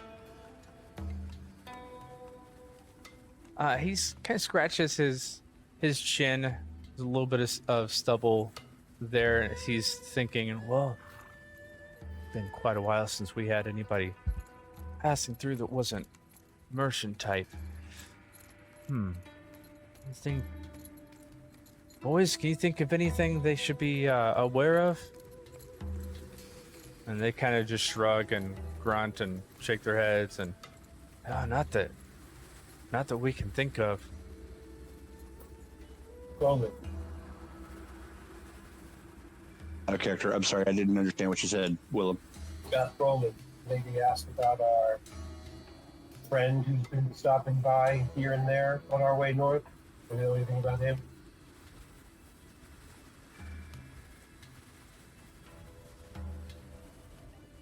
Out of character. Sean is not getting exactly what you need. Writer. Do they know anything? Okay, about I wasn't sure. There were a few potential. Yeah. Okay. At that point, Groland will. You seen any unusual riders in the air recently? We've spotted one or over occasionally. He looks over at the others again. Just kind of peers at them a little bit and looks back at you and says, No, can't say that we have. Sounds interesting though. You say a wyvern that had someone on its back. Insight check. Out of character. Did I ever say anything about a wyvern? I'm pretty sure you did. If not, that was me mistaking what was being talked about in character versus out of character. Okay. He just said a rider in the air. Oh, rider. Gotcha. Yeah. Yeah. In that case, are we retconning him saying wyvern? Yes. Yeah. Okay. Same Can I give? flying creature that had someone that was carrying someone. I liked it better when I didn't say wyvern and he did. Of course you did.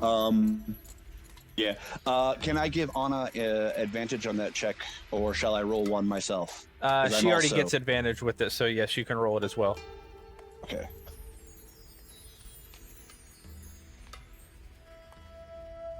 That'll be a 14 for me. For both of you, it's a little hard to make out. What you're able to get a little more from the others, that you could tell somebody was about to speak up before he glanced in their direction. You're not entirely certain that he doesn't seem to be devious in any way, but he still seems to be hiding something. And does Anna get something like that as well? Yeah, to a lesser extent. She's more focused on the fact that he shut up somebody with just a glance before they had a chance to speak up. Well then, and at that I'll look over them. Well, keep your eye out there. We have seen them several times, and at least once during the day. Something to keep an eye out for. Certainly is. Somebody riding a flying creature. Don't see that every day. Not every day. So, I guess one final question before we head in. Many of our Many of my traveling companions here haven't seen any form of civilization since we left Zarz's control, and maybe perhaps looking for a drink and a hot meal. Any place you could suggest?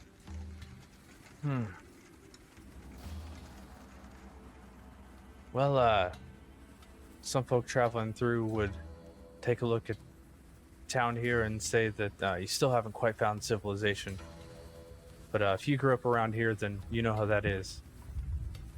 For the most part, we don't necessarily have a village watering hole per se, but if you get to meet some of the locals, they might be willing to invite you into their homes for a drink and, you know, a tale or two. We appreciate your insight. Anything else you'd like us to know before we head on in? There's not much to the town, and largely all the structures you see are family dwellings. So we can provide you with the protection of the guard for the night, and as long as you decide to stay. But hopefully you're not looking for any type of tavern or inn necessarily, because that's not the type of thing that we have here. Hopefully you don't mind sleeping out under the stars or have brought your own tents of some sort. We're perfectly capable in that regard. Thank you. We Very can well. manage that. Something we might try, Roland, whiskey. He'll look at the guard. So we do actually have a fairly skilled bard with us. If we were to set up a bardic circle outside where he could perform for the townsfolk, maybe you could spread the word and they could bring what food and drink they might share and listen to song and story. There may be some interested in that. Certainly, everyone has their duties in the morning to attend to as normal, but I would imagine, again, if you got in good with some of the families and perhaps told them that you were planning to do something like that, some might show up and attend, certainly. You don't get many travelers, then there's no point in wasting the opportunity. That's true. However, because we get very few travelers, some are a little bit wary of the ones that do pass through. I hope you're not offended by those that are like that. That's simple prudence these days. Indeed. Well, thank you for your time, and I hope your day is quiet and fast. Well, thank you very much. I hope you find what you're looking for here and beyond. Very well. And at that, Grola will start headed on in. At this point, not like he's on a mission, but doing his best and possibly not doing so well at appearing maybe not disarming, but just not like he's on a mission. Gotcha. Casual. Casual.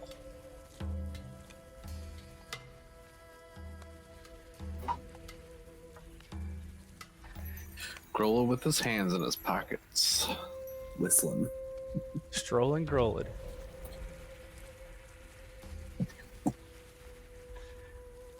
Yeah, you enter the city. It's, for some of you, very reminiscent to Link's village, but rather than everyone flocking to you, like in Link's town, or a number of people kind of steering clear of you, like you experienced first in Zarzith Kittrell, for the most part, everybody just seems to go about their business, and they'll acknowledge you, they'll wave, but not necessarily approach you or avoid you. It's just a matter of you're doing your thing, I'm doing my thing, and there's not really much overlap unless you initiate something, it seems like. Yeah. So I see you there, and then they go on their business. Right. But as you look, it seems like that's kind of the way they interact with each other as well. there's acknowledgments, there's transactions. Somebody comes up and purchases something from a little stall that may be set up or whatever. The exchange is made, shake hands, and you walk away. There's not a lot of small talk happening. It's I don't know. It's very quaint, but not necessarily in a like heartwarming way, the way that Link's village was.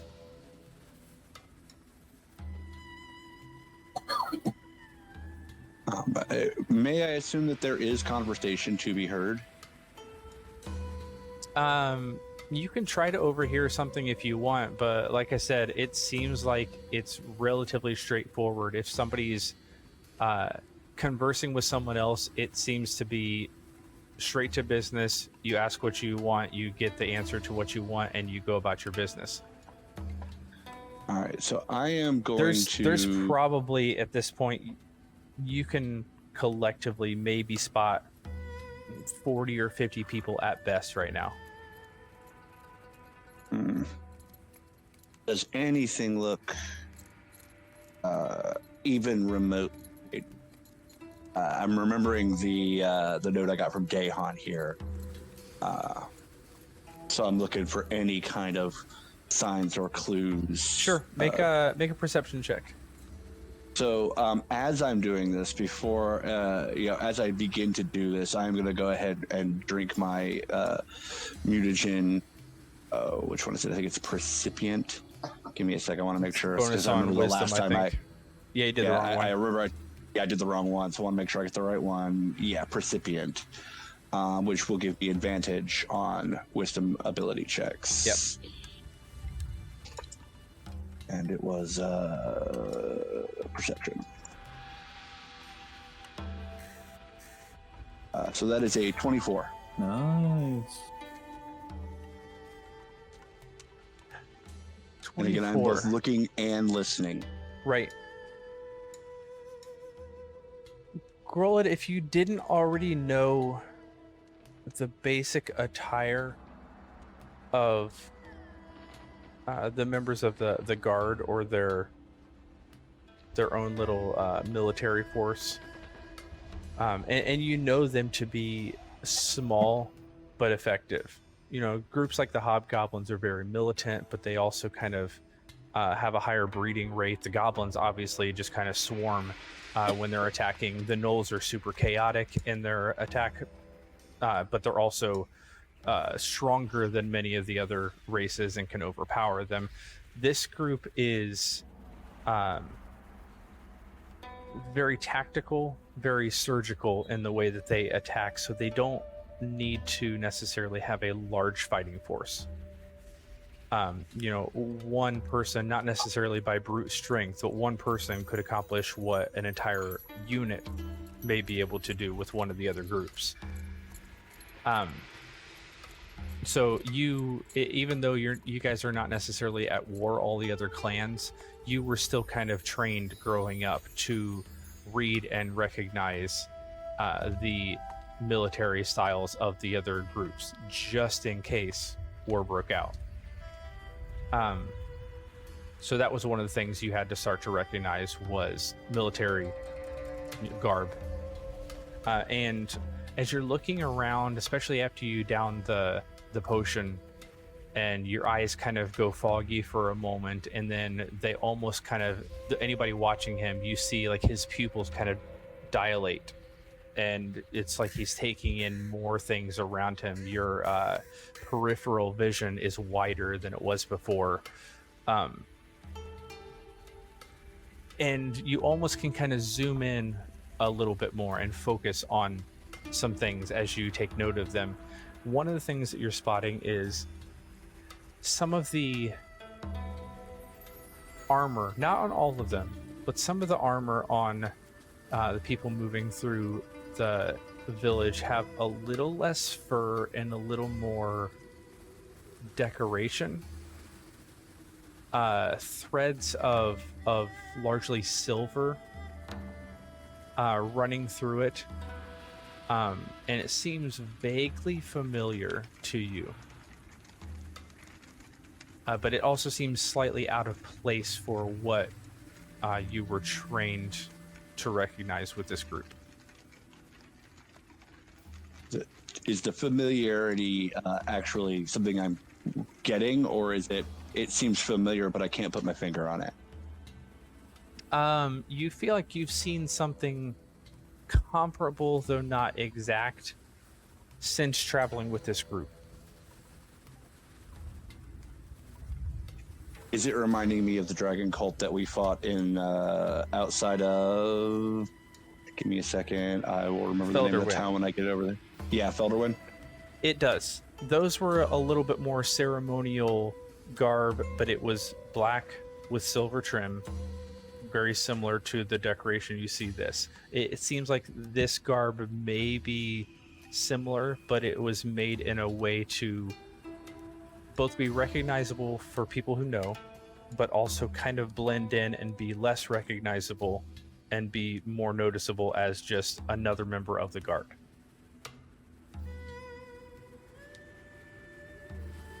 Okay. And am I hearing anything? I'm not expecting that I am, but I am listening. No, but make an insight check. That one is also wisdom, is it not? Yes. Yes.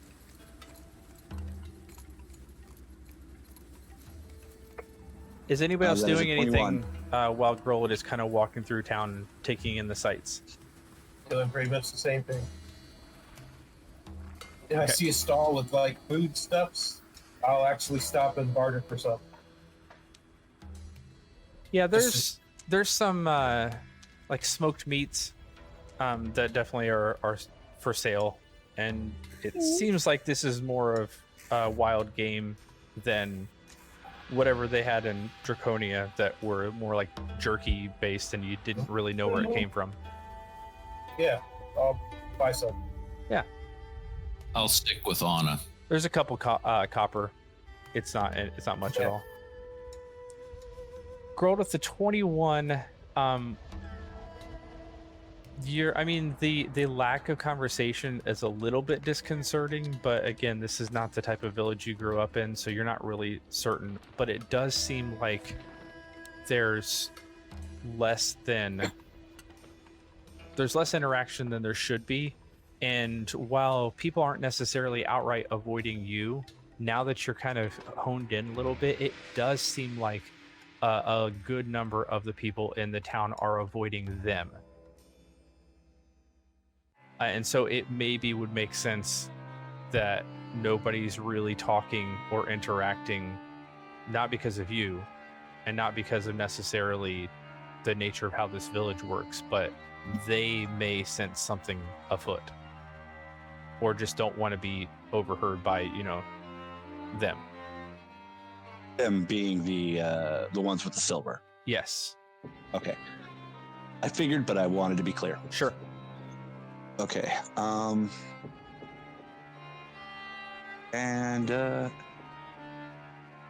I'll whenever like when Willem wanted to stop at one of the stalls, I'll I'm not leading the group. I will follow and still keeping my eyes and ears open, and that's basically all I'm doing. Like you said, taking in the sights and sounds and whatnot. So if anyone else wants to do anything, this is definitely the time. And if there's something else you want me to make a check on, Anthony, let me know. Sure. Are you just kind of internalizing all this, or are you passing this on to everybody else? For now, I'm internalizing it. I want to get away from anyone who might hear what I have to say before I say it. Okay, fair enough. So Willem's picking up a little bit of food. Anybody else do anything? Well, over the last few days, I was probably doing this once a day just to see if anything would ping. But I'll try the locate object again for the dagger. Okay. You doing that can you do that as a ritual? I can't remember. Nope. It's just a single cast thing? Yep. Single cast, 10 minutes of concentration. Gotcha. Yeah, so right in the middle of this little village of yurts, Anna pulls out her star map and just kind of starts rearranging it and again putting it back into that little thunderbolt type formation and holding it up. And you guys who are watching her, you have no idea. Like, she's just holding it up, and there's blue sky with clouds, and there's not much of anything going on. Anna, you're kind of peering directly through that and seeing the stars for what they are beyond the stratosphere. And yeah, nothing seems to be lining up still. Okay.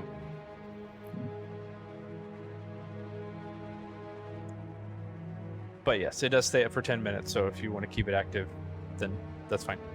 Well, yeah, while we're strutting around, getting Right. food, all that. So on about the bath the other day, I just wanted to say thanks. I don't think I remembered to tell you at the time. Oh, yeah, it's fine. I'm just trying to look for something right now. Oh, anything I can help with? No, it's not picking up, so I don't think so. Thank you, though. Sure.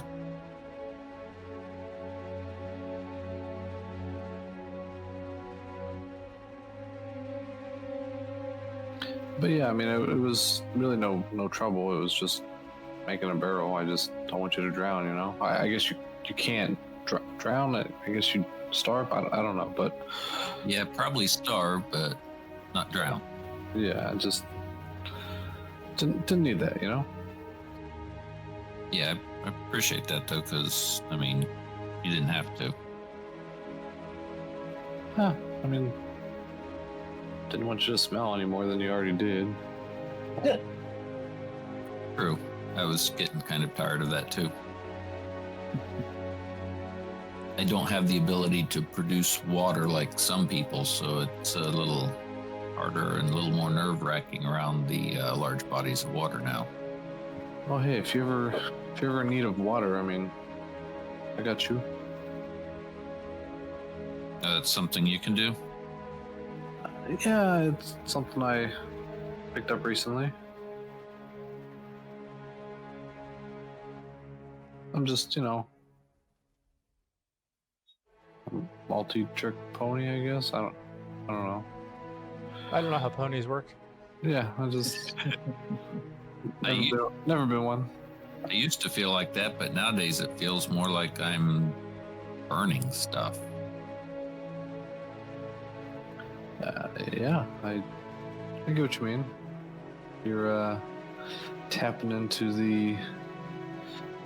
Well, to me, it looks more like that of the celestial bodies that I see you wielding. Whether that's, you know, exactly what you do or not is unique, but I appreciate it nonetheless. It feels different too.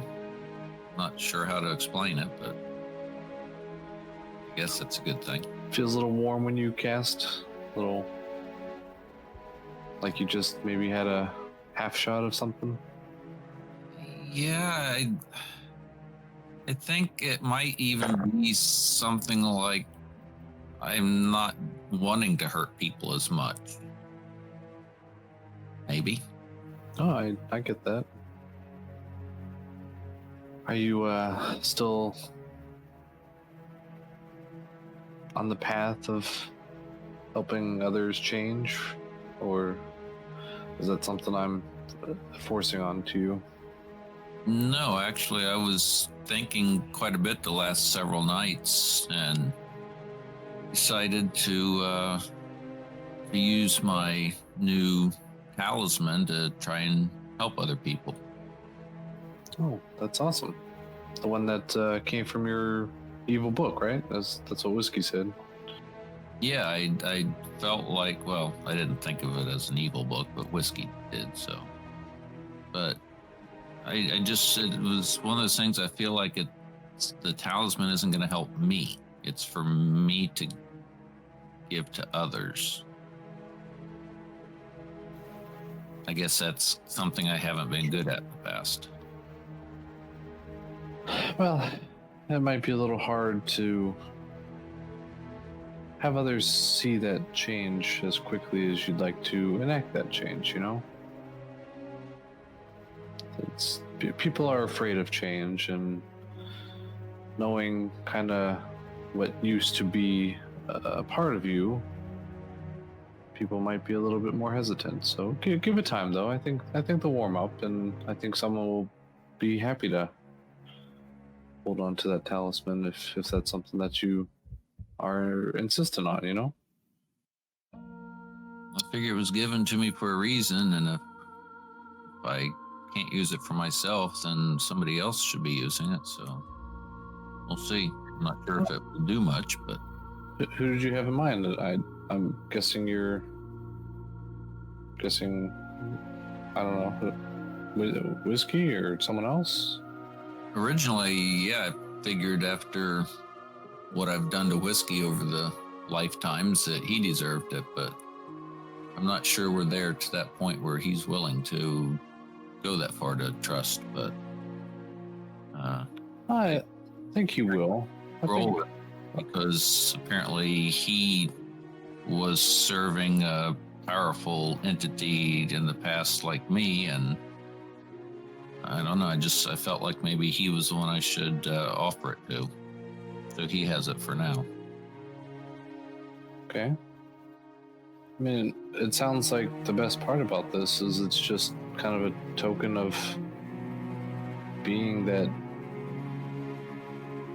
bridge, you know, to help others change, and that could be different people at different times. That's kind of what I was feeling too. And yeah, I mean, it sounds like Grold's had a lot in his past, and he seems like a great person to have him hold on to that for now. But, you know, Whiskey over time might be in need of it himself, and I don't think there's anything wrong with taking back and giving back out your token of appreciation to other individuals, you know? Yeah, I mean, I've caused some issues for the group, and I figure this might be my way to repay a little bit, is try and give everybody a little boon if I can.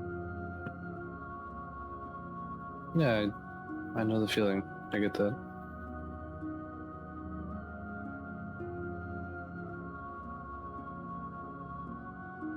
Well, Are you happy? I think so. I still kind of sometimes feel a bit like an outsider, although I know I shouldn't, but sometimes I don't think I trust myself to have actually changed, but I guess we'll see. I mean, if something on a different, you know, plane is interested, that is something in and of itself. I mean, you've physically changed, and you are helping others stay alive, and I mean, these are all things that I've just witnessed in a short amount of time. So if you're, you know, afraid of going back into gambling or anything like that, I mean, that's what we're here for, you know? Yeah, I'm trying to stay away from that kind of stuff, although there are times I really have that itch. Well, I mean, I'm not one to say no for a little indulgence, but I think, you know, you have to be the one to want the change, you know? But if you want others to help you stay accountable of that change, then I don't see that that's anything wrong, you know? It's still you making that conscious effort.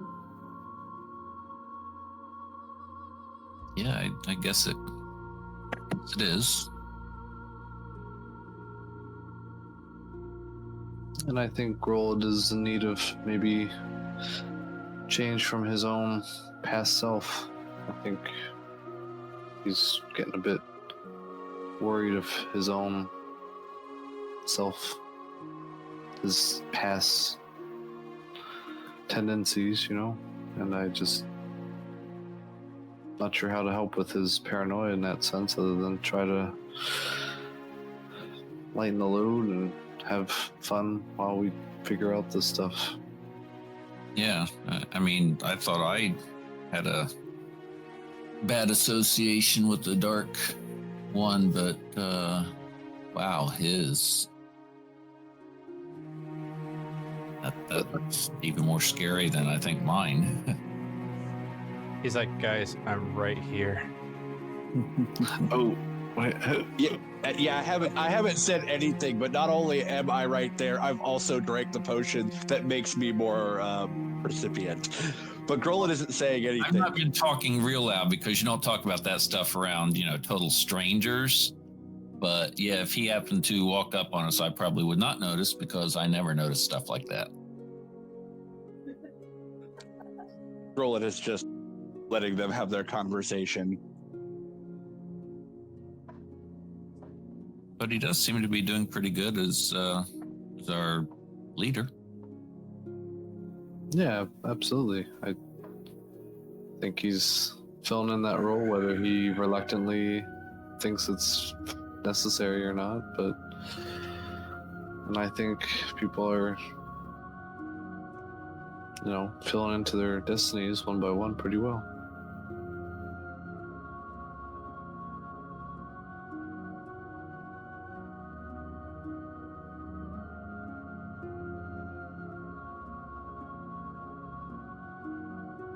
I mean, even now, this great leader might be figuring out our next plan, how to get that dagger, and how we can move on from getting, not eaten by hill giants and things like that. Right? I mean, I've never met a hill giant. That's just what he told us. So maybe that's his paranoia speaking again. And at that point, Grolin will look over it on a little over the top at that point. Oh, hey. You're not the only one paying attention to people paying attention. He chuckles.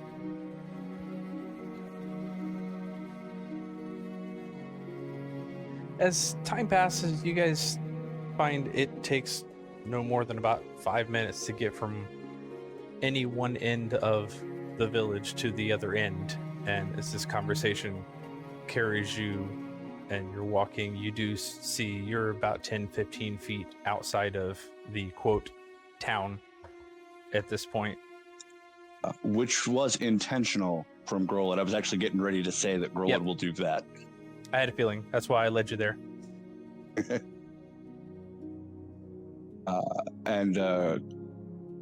We'll actually go a little further than 10 or 15 feet, maybe more like 45, 50.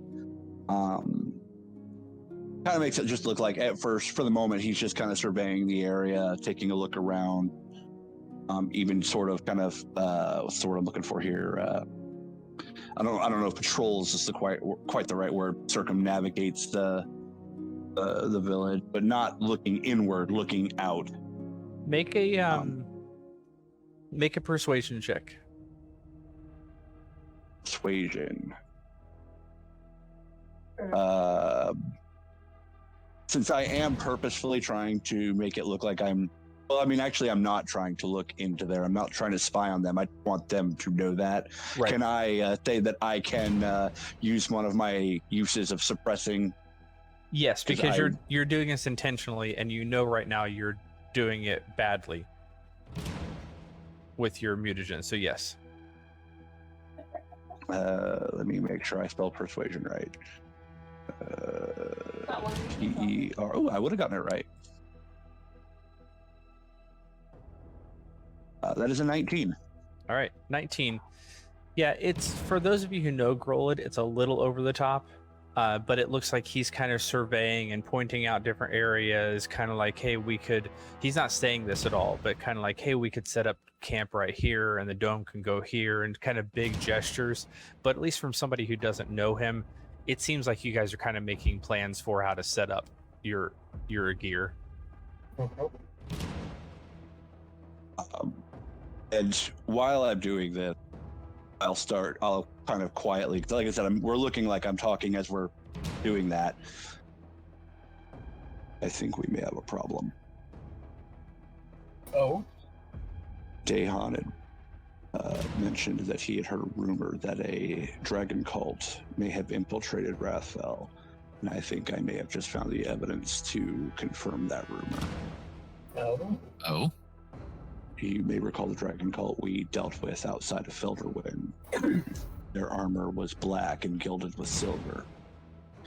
I don't know if any of the rest of you had noticed, but some, not all, but some of the guard, while all of them wear black, and that is the standard for Rathfell's military, some of them have their armor gilded with silver thread and lace. Further, the people are on edge. There should have been more open conversation while we walked through the town. Everything was simple business transaction done. And that's not quite right for the Rathfall.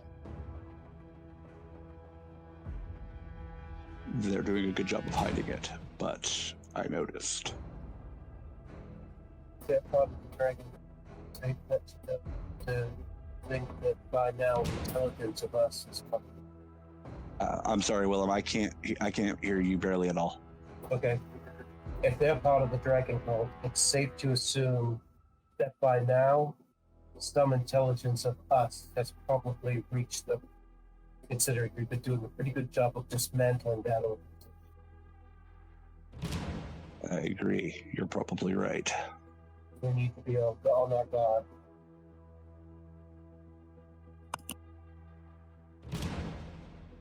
I'm not inclined to make camp within the perimeter of the camp. Of the town, you mean?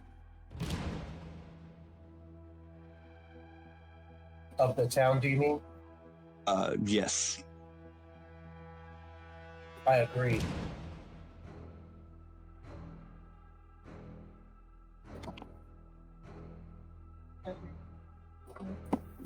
Yeah, I'm trying to turn Willem up. Sorry, Willem, you're real quiet tonight. Yeah, I don't know why. I think when you started talking in more hushed tones, then it wasn't picking you up as much. Probably true. Okay, well, anyway. Willem's just kind of, why can't there be any dragon cults dedicated to Bahamut and not all the other? Because if they were out in the open, they'd be crushed. Promptly. And, forgive me, Ryan, but I'm going to ask, any insight you can give us? Into the dragon cult? I don't expect to actually have an answer, but it's worth asking.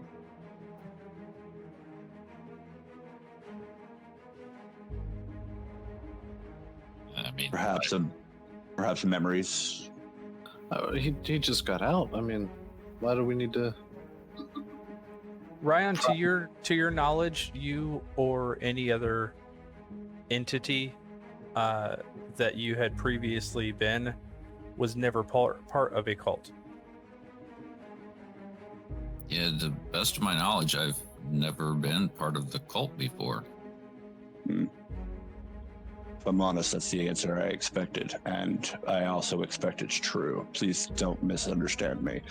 I was just hoping maybe you did have some memory that you hadn't had before that had popped up recently. Unfortunately, I had a chance to glimpse, I think, at some, but I was a little distracted. I understand that sentiment. And while we're walking, Ryan will try to very discreetly cast Minor Illusion on his, the band on his head and make it look like his 3 gems again. Okay.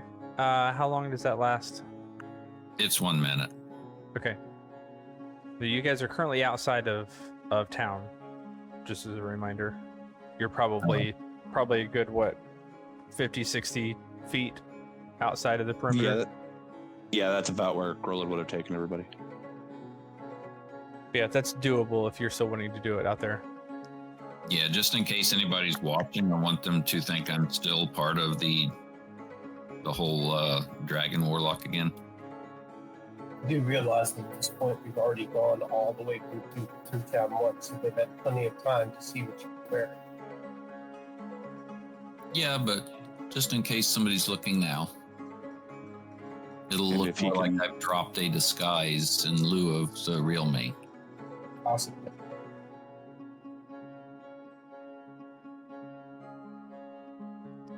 I Grolin, wish I. you're the one who's been conversing with Dahan, which means you're the one who's actually written down the most about the other interaction with the cult. You're asking everyone else for potential insight into the cult, but as far as written, recorded, what you guys have uncovered collectively, you're actually the one with all the information at the moment. You still there, Anthony?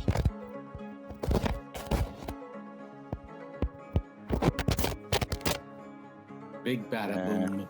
Did you lose me? We've lost our GM. Interesting. Oh, That was are you weird. back? Where did I cut out?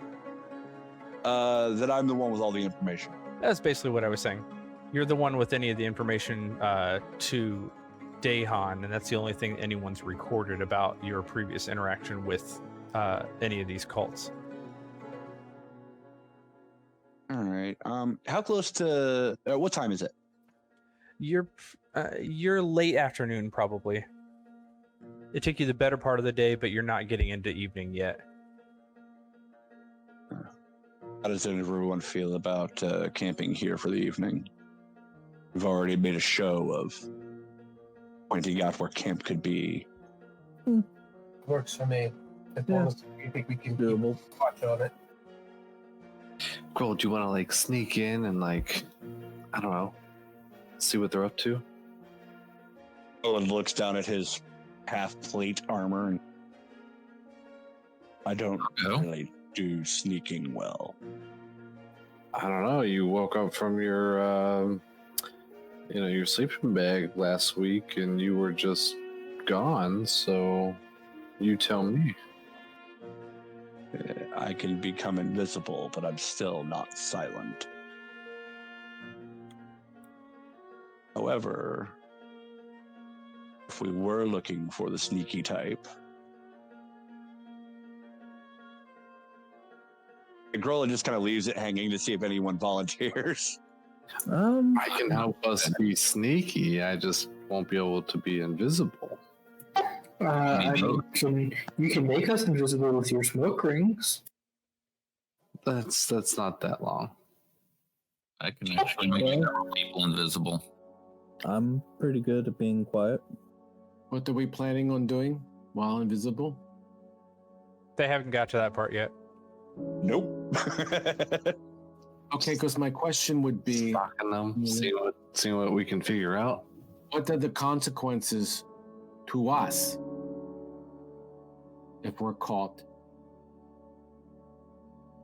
and they don't believe us? There are consequences for every action, Whiskey. I- Anyways, we're not dying. I'm not suggesting we're actually going to take any action. I was just exploring the suggestion that Anna's made. Well, I mean, hear me out. We find a secret shrine for the dragon cult, right? And we find out that there's Dunes doing a little conversion. Why don't we just ask one of the soldiers that doesn't have the lacing or the other armor, that has the standard armor, and ask them what is going on? If people are in fear, somebody's willing to talk. There's just hovering my right two around cents. there. GM, the one that kind of shushed everyone, was he wearing any silver or? Make perception check. See what you recall. 17. To the best of your knowledge, after Grolid has described this to you and your almost supernatural ability to see through people and things, you're fairly certain that these all fit the description of what Grolid said they should have looked like. At least the 6 that remained. The 2 that peeled off and went back into town, you didn't really see long enough to have that registered. The one that like kind of shushed them, and I thought that he might have been holding a secret. Was that? He was one of the 6, so yeah, he was wearing similar garb to the others. Okay. I'll just share that with everyone.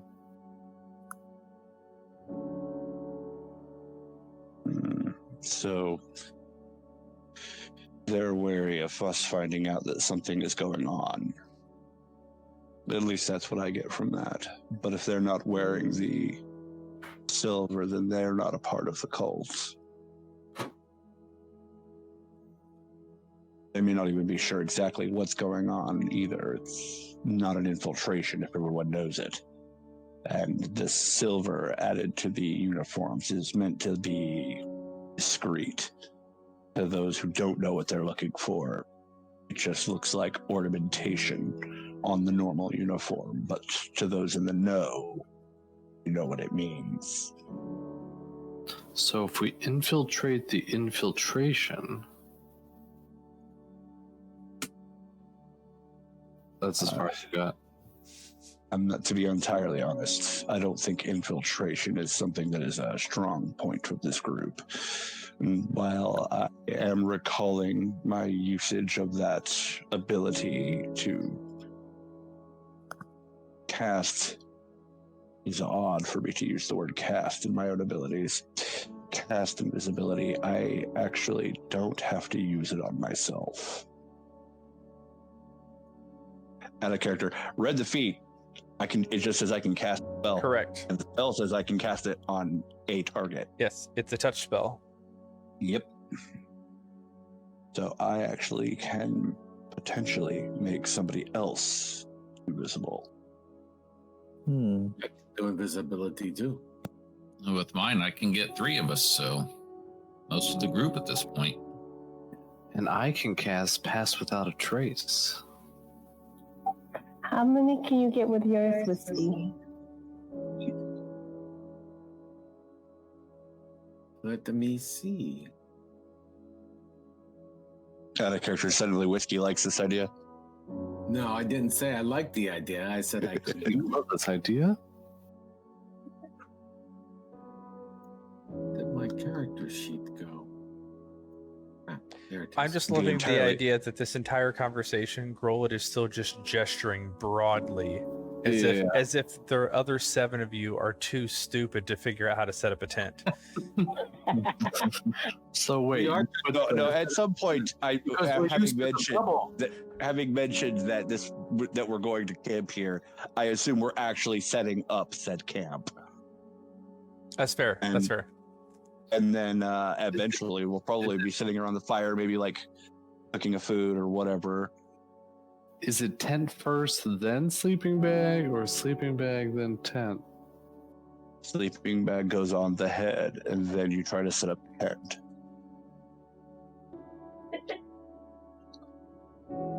Three. That's what my 3 is 6. And then Anna and I can each do an invisibility once. I would do the other one instead. Still, that doesn't make us silent. Spell. That's what the other one would do. Add a character, Pass Without Trace doesn't make you silent. It just means you leave no trail. No, Pass Without Trace gives you +10 to stealth checks. And can't That I be was- by magical, unless by magical means. Yes. That first bit, the second bit I knew, the first bit I did not know. Yeah, That's so it's pretty not even advantage, it's you add +10 to whatever your total is. And we don't leave any tracks if we go through anything like mud or snow. I believe the only only caveat is that you have to stay within a certain distance of the caster. And it's a concentration spell. It is concentration. Yeah, I don't know about that. If it's just when I cast it or up to, if it's a range from that point on. Yes, so all that would stack. But I wouldn't be able to turn invisible myself then. You could be covered by one of the other people's invisibilities. And we could leave one of us, I suppose, not invisible, to then someone who's very sneaky on their own. Or just leave somebody sitting around as bait for when they walk into the camp. Yeah, Pass Without Trace is meant to benefit you only while you're within the spell's radius. So you have to stay within 30 feet of Anna. Easy peasy. I'll volunteer to be the camp guard. With this new armor I've got, stealth is pretty much out of the question. No, I'll stay. Well, not everybody has to go. I mean, this was just an idea, in case we want to learn about what's going on here, And if we could figure out converting, whatever, or we can just leave, To be entirely honest, I think it would probably be better if it was a small group that went in. One who's stealthy by nature. Perhaps somebody who can magic themselves in a far, far direction away from the danger should they find themselves in said danger. There's a bit of a grin on his face as he starts to get that last bit out. That's assuming that they're actually going to be doing anything with us instead of just keeping an eye on us. Because Very good as I said, point. our reputation by now has probably reached them. Very good point. And to be entirely honest, I'm not sure Really? a clandestine trip into the camp to try and gain information would be a good idea at all. Do you actually think our reputation is carried all the way out here? But by who? The cults would exchange that We information. killed everybody in the cults. We did not. At least No. the fiend escaped. That cult outside Felderwind had already heard of at least me. Yes, and at Well, you least killed one him. fiend, at least one fiend who dealt with has escaped. And anyone communing or summoning with that could be past that information. Bear in mind, if their own masters would definitely want to know who's been throwing dirt on their works. So their own spies have probably been active. They probably have at least a vague idea of who we are by now. Everything.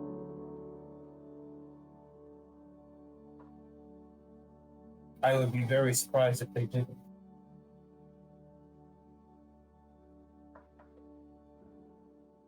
We don't exactly hide ourselves.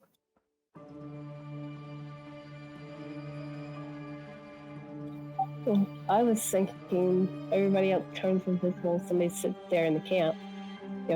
Makes it look like you guys walk off, go hide in the bush, whatever, turn invisible, and somebody sits in the camp waiting to see if the guards come out at night. And if they do, well then, a bunch of invisible people that can stab them. Or we just lightning bolt them from here. Right? We don't know for sure that they are in fact dragons. That's true. We only know that they wear a little bit of silver. I mean, It's evidentiary, but it's not conclusive. True. Get a message back to Behan and ask people, him. no offense, but paranoia has been getting the best of you. Are you sure they're just not wearing, silver threaded clothes? It's impossible to know anything certain, but it's good evidence. I believe it to be sound. And I will pass it on to Dahan. Perhaps he'll have someone in mind to do an actual investigation. Yeah. I mean, is hunting down dragon cults really our primary goal? It wasn't even our secondary goal, but we made it a priority for some reason. We thought it would lead us to whoever was behind that whole Lake W thing, but now it seems as though that may be going a different direction. So perhaps we go maybe to bed and we continue with finding the dagger for Roland?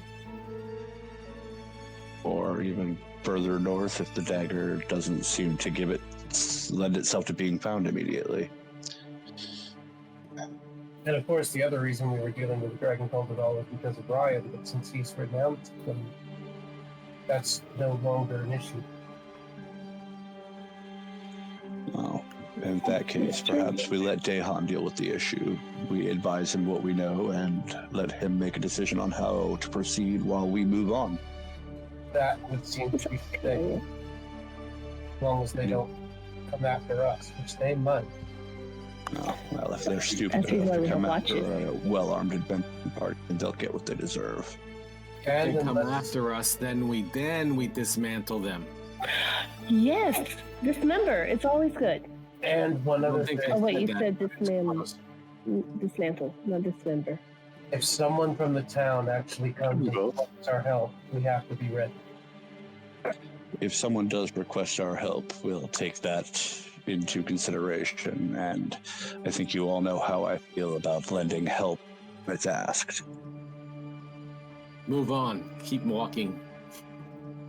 Do we know? I would say that you would say, I don't want this kind of communication and don't talk to me, and walk away? That's only when you ask me for help, Anna. And there's a grin on his face as he says that. That's what I thought.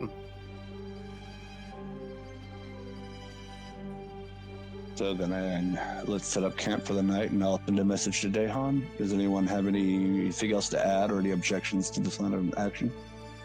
No objections, but I did mention that we had a bard who might be performing. Maybe we should see if anyone comes and if we need any intelligence. And what music do orcs like, considering Roland never smiles or sings? Elves mostly, right? I don't have songs about killing elves. You're well over. There's more, considering there are more elves in this camp than orcs, I might suggest against a song where orcs kill elves. Yeah, I believe we said when coming in, the population was mostly humans and elves. Yeah, well over half is human and various elves.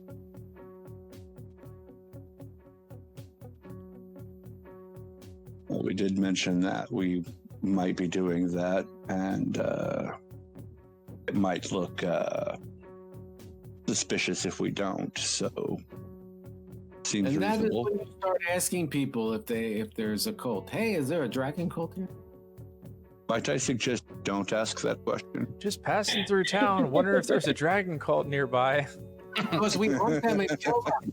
We're very good at it, and if you need our help, we'll be more than happy to. Looking for the nearest dragon temple. You see one? Point the way. We'll take care of it for you. Don't worry. Free of charge. Do you realize I'm really suggesting that Whiskey needs to perform just so I have an excuse to go through town with an improvised bullhorn saying, Whiskey Casanova, Blue Show and Review. And most people will go, who? Here, you get set up player instruments. And what are you going to do when they come and say, where's the whiskey? You promised us whiskey. Point to the pretty kitty? No, because then they'll want to kill me. No. No, they won't. They just want to pet you. It's okay. What? How about they pet Nona? Well, it'd be odd too, but yeah. But Rub your I don't have much. And It's I all think I'm there. going to end this conversation right there. I'm sorry, what? What?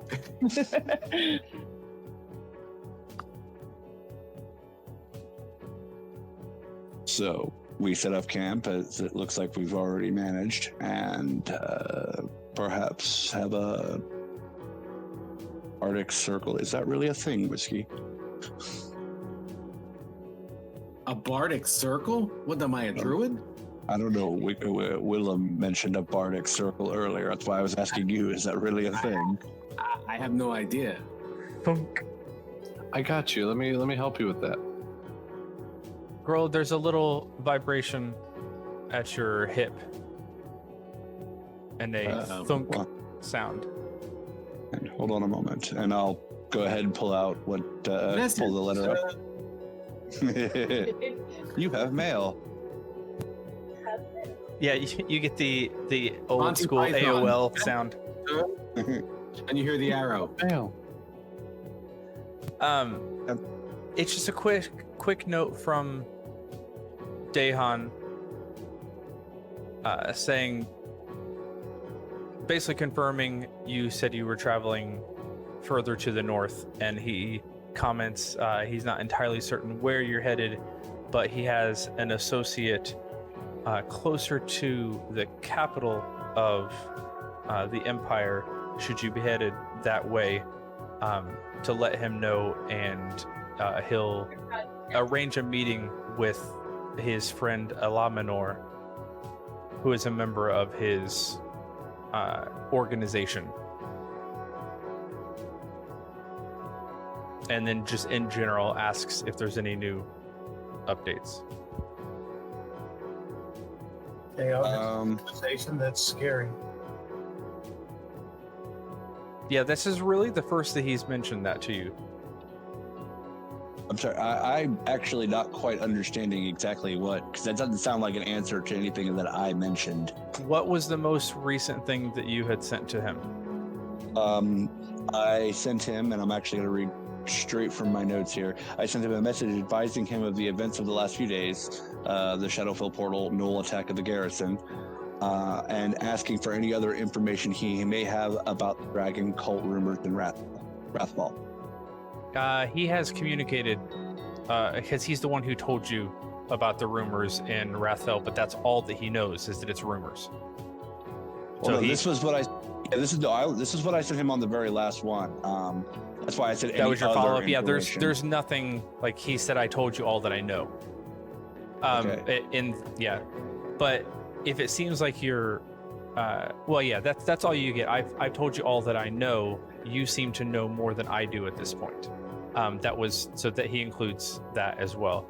But yeah, just by virtue of the way that you were traveling through, and you did say we're heading north, although you didn't say specifically what. So that was what he was saying. If you can't get in contact with him, but you need some sort of a point person, especially on the Empire side, that he can connect you with somebody. But he does, basically, he ends it with a, is there anything that you need from me? So he has mentioned that he has a person. What's the right word here? Because I'm jotting down in my notes again. An associate? Associate, thank you. Contact? He calls them an associate, and does And in say what town? he does actually refer to him as a member of his organization, which you've not heard him reference before. But he calls him Elaminor, Elamenor. Elamanor. Menor.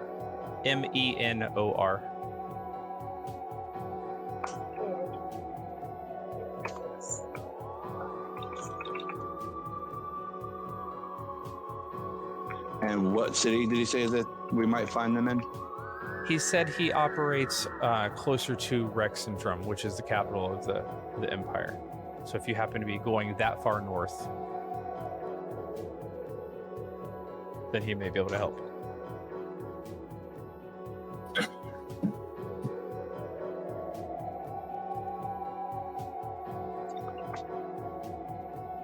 And at that point, I will sit down and jot a note describing the normal. It'll basically read something like the normal armor, made it to Wrathball.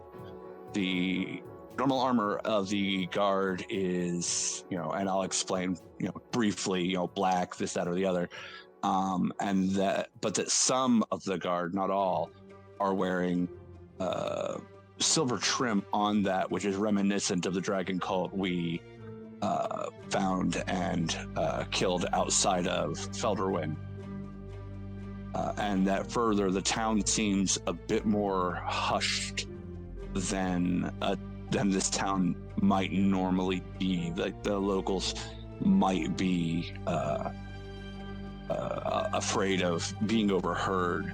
Business is more curt, conversation is kept to more curt business and nothing else.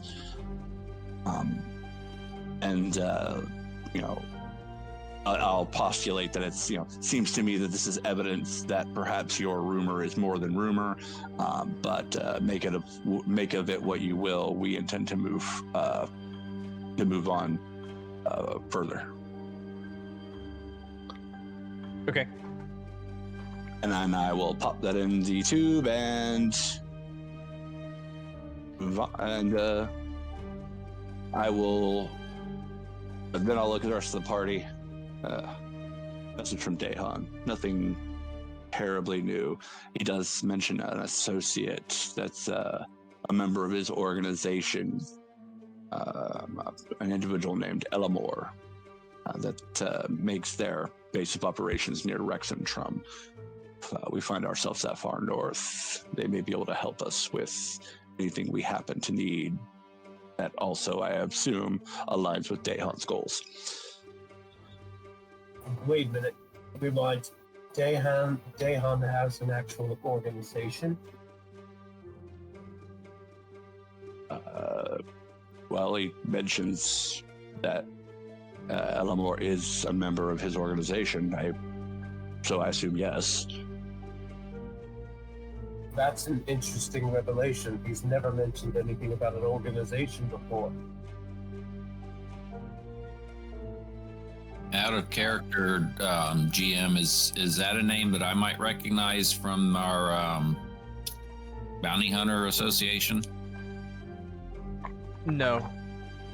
Does not seem to be the type that would run with bounty hunters, or not a name that you would recognize, at least. Okay, just wanted to make sure. Is that concerning in some fashion, Willem? It's definitely interesting. Dahan, when I first met him, gave me the vibe of some sort of vigilante almost. But this implies a level of, let's say, a level of sophistication to his operations I was not necessarily anticipating. I don't know that that's a bad thing, but it is an interesting thing. Thunk. That may be the fastest he's ever responded. And I'll pull out. Go ahead, Willem. Kill them all. No, I said I think it is the fastest he's ever responded. I believe so as well. Go ahead and pull out the response. You caught him at his writing desk. You see... That's all it says. You see scrawled ever so lightly, almost like a watermark, along the side edging of the paper, a stylized image of what you immediately recognize as the type of ornamentation that these cult members are wearing, and it actually looks even closer to the ones that you found on the cultists that you killed in Felderwin. And the first line says, "I know it well." So it doesn't reference it directly, but given the conversation, it seems like that's a very clear link. I know it well. And then he says, you mentioned finding a missive or orders on the bodies of the cultists you already killed. Does that give you any sort of hint? And he says, please, I understand that you have other matters to attend to, but if you're already here, please don't pass up on this. And bear with me, I'm going back into my notes. My notes are a little sporadic. Some games I don't take any, some games I take what looks like a novel. And take. I don't know 100% that there was anything directly written down. I do know that Pix basically looted everything from those bodies, but I also am not entirely certain that Pix is still awake. But if he does not speak up, I can give you the gist of that message. All right. Yeah, go ahead, and I'll assume that Pix will hand me the note that he probably still has on him. Hey, Pix! Yeah, there's no chance. If Kyle's asleep, then Tabasco's about the only thing that wakes him up. Let the poor boy sleep. He works hard. We've dragged him by his foot off of Frank's couch, and he's still just flopped over on the floor and slept. He's been playing with shrubberies. He's good. Fetch me a shrubbery. Yeah, the gist of the message was for them to accomplish their task and then report back. And if they do well, the prince would be pleased. Who, from my knowledge of the area, who runs the Wrathfall? It's not a prince of any kind, right? Oh. No, it's a chieftain. Everybody basically has chieftains. You may refer to them slightly differently, but it's basically a chieftain or a warlord.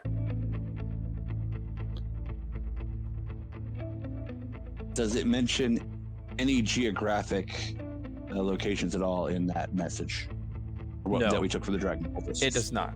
Outside of the, you don't have any direct connection to assume that those two groups are related outside of the symbology that they both wore and the black and silver.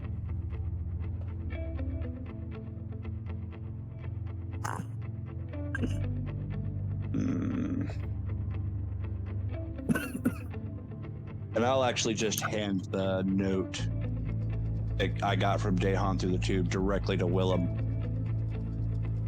And I'll read it, and I'll go, and I'll pass it to the next person.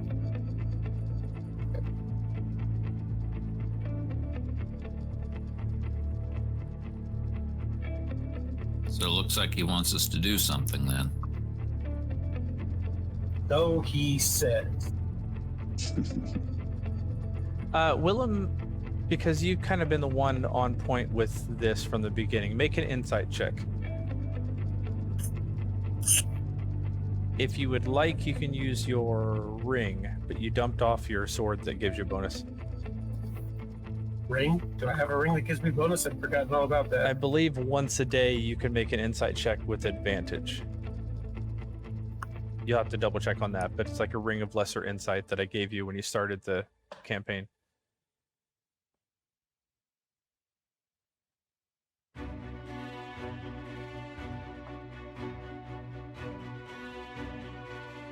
It may have charges on it. Ring of truth telling? Is that That what- might be it. That might be it, yeah. It's to determine if someone is lying. I don't believe Dahan Oh, is it lying. is specific. Okay, gotcha. Yeah. Yeah, so just make an insight check. Yeah, I have no reason to think that Dahan is lying.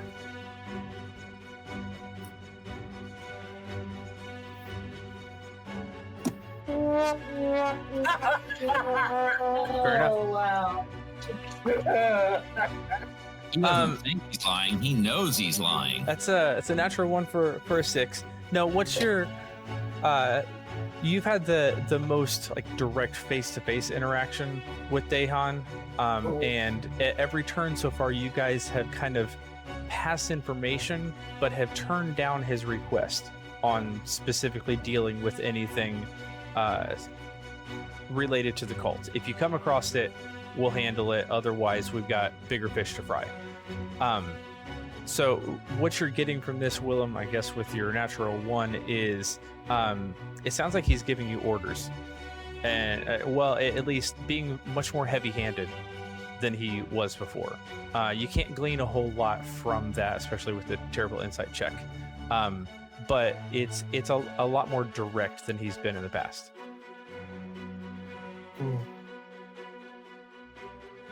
He's definitely hot about these people, that's for sure.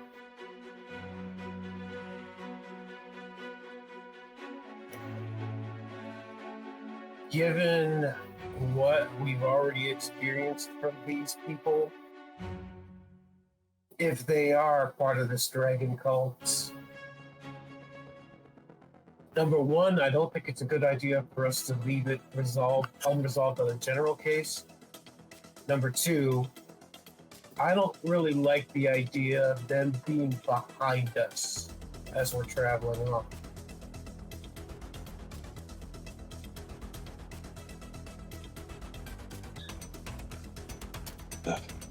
How is it that we would deal with it? That's an interesting question.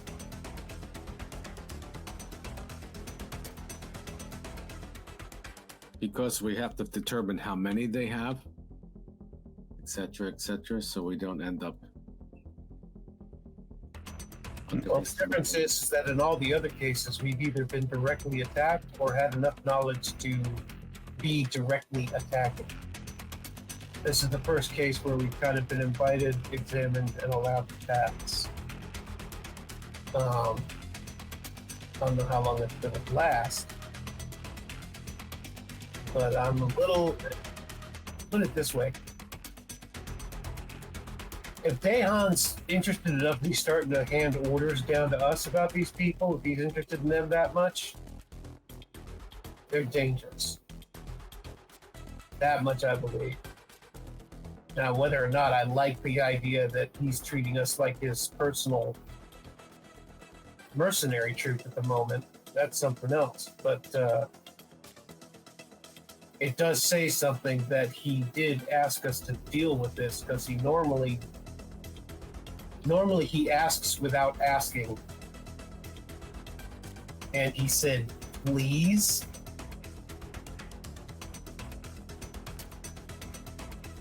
That's... I mean, that's important. No, that seems out of character to me.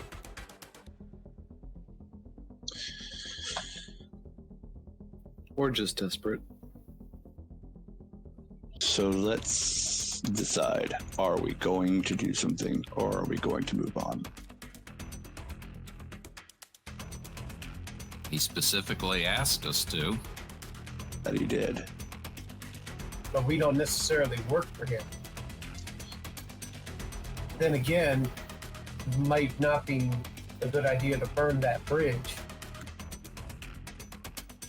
And it is a pretty dangerous cult. There's that too. And They we'll would be be. nearby. And we'll be here tonight. And if they decide that we are.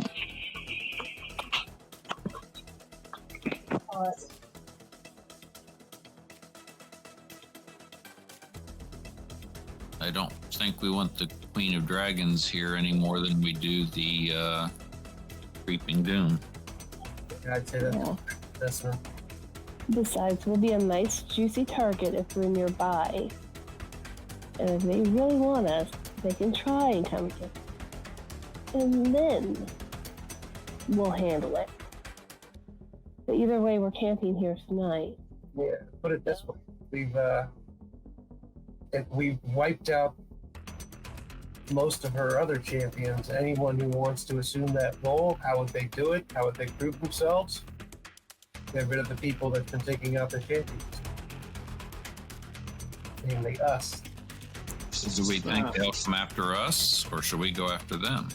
No, it's not What- just. What if they don't come after us? What if they decide that they've got us fooled and we're on our way and let it go because we've been such a threat in the past? Grolin, you just gave us our opportunity. We spend the night, leave in the morning, but come back secretly. Thought. But the other Let them thing is think we are gone. if they do something like that, that would definitely show guile, but not strength. I don't know if that would be enough to impress the five-headed queen. Right. Well, Right. unless she figures out that Ryan's here, he who dissed her in the tomb. This is true also. I do like the idea of staying tonight, leaving tomorrow, coming back, but we might scout out around more, I think, because they could have a spot that they're doing whatever sacrifices like they were going to do to the girl back in Felderwind. Oh God, I forgot about that. Let's not forget that the guards did deem perhaps like they weren't being entirely honest when they mentioned knowing nothing about wyverns flying about. And a rider with the dragon bolt has one of those. That could be a problem. So, what are the odds that they will try to attack tonight when we're asleep? I'd say fairly good. So, why don't we give them our little target with picks in the middle, and then the rest of us can be ready and waiting elsewhere? Why don't we Sure. pretend to drink a lot?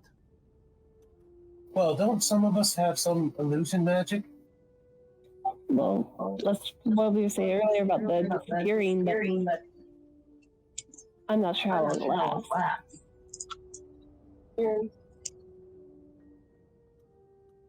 I've got some minor illusory powers, but they don't last very long. But I do like the idea of whiskey's talking. We seem to drink a lot, get drunk, and just generally fall asleep. Because then they think we're vulnerable. And they won't send a lot. They'll send a few, which is a lot better, and then we can at least try to take one live. Yeah. Because then Grolin can have some fun, like the little animals. Oh dear. No, I think that was stress. This, I think, would be more. Well, if he doesn't interrogate them, I'll just break their fingers until they talk. That's fun too, for you, I assume. Torture is not really my thing. I could sing off key. Really? Torture is not reliable. Mm. Torture someone, they'll say whatever they think you want to hear to stop the pain. If they come trying to kill me, and I happen to start breaking fingers and asking why they're trying to kill me, and they keep saying they say, "Screw you," I'm gonna keep breaking fingers. Oh, and they'll say, "Oh, that guy told me to do it." You go kill that guy, only he isn't the one who told me to do it. He's somebody Yeah. else. I start to hold that guy and say, "Why?" Don't you break a few eggs? Isn't that the same? And I said muted. Corinne heard me, but and then you kill that guy when he doesn't. When you don't believe him, even though he's telling the truth.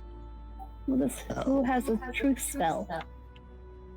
I'm with Willem on this. I'm not overly fond of torture as a method of gaining information. Just outright kill him then. Okay, that'll work for me.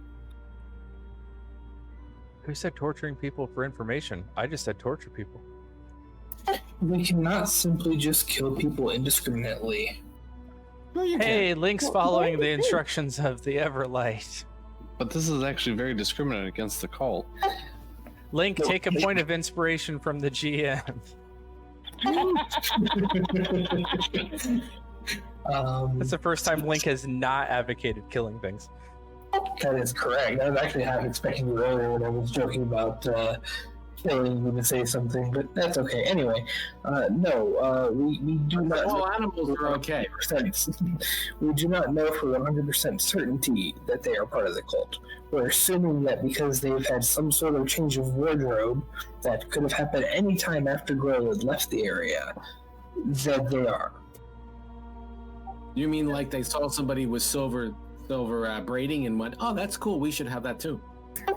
It very well could be. I'm talking about killing them if they're trying to kill me. Towards us, there has been no anything on, but we have done no investigating. We've set up camp and gone ahead to talk to ourselves. That is it. We have not talked to the village about That's what's happening with them. pretending to be drunk and let them see if they attack us. I'm not against that. I'm just saying that we need to not focus on killing everything. Not yet. Not until they become a threat. Exactly. I could just ask. Oh. We're back to the, can you give me directions to the nearest dragon cult temple? Yeah. Why not? Wow. Or, hey, I noticed you have silver on your lapel. You know, I once saw that in a dragon cult. Do you worship the dragon? I might be interested in joining. You know. You know, it might be strange, but I can sometimes read people if they're lying or not. You know, it might just be like, oh, well, they're part of a cult, and then we know. Is that a dragon on your tunic, or are you just happy to see me?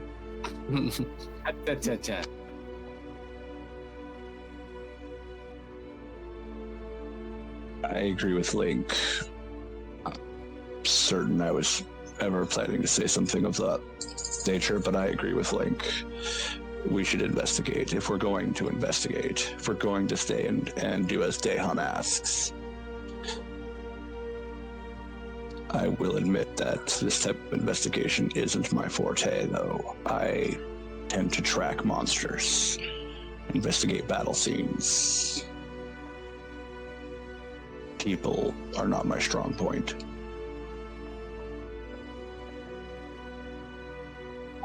Well, let's do the whole get drunk thing. Pretend that we don't have a guard set up. And see what happens. So who wants first watch with me?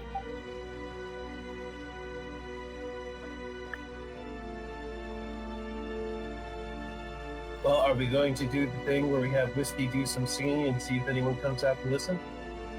Might be a good idea. That'd be a good idea. I think we should do that. I'll sing the song about the dragon cult. There you go.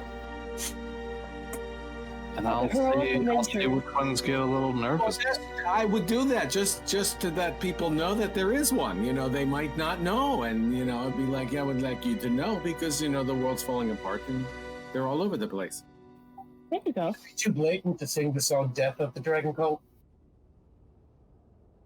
Oh, that's even better. Do that. Yes. Do both. Do both. Both.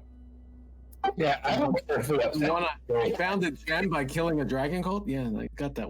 1 little, 2 little, 3 little dragon heads. Yeah. Have Ryan go through the town. That one.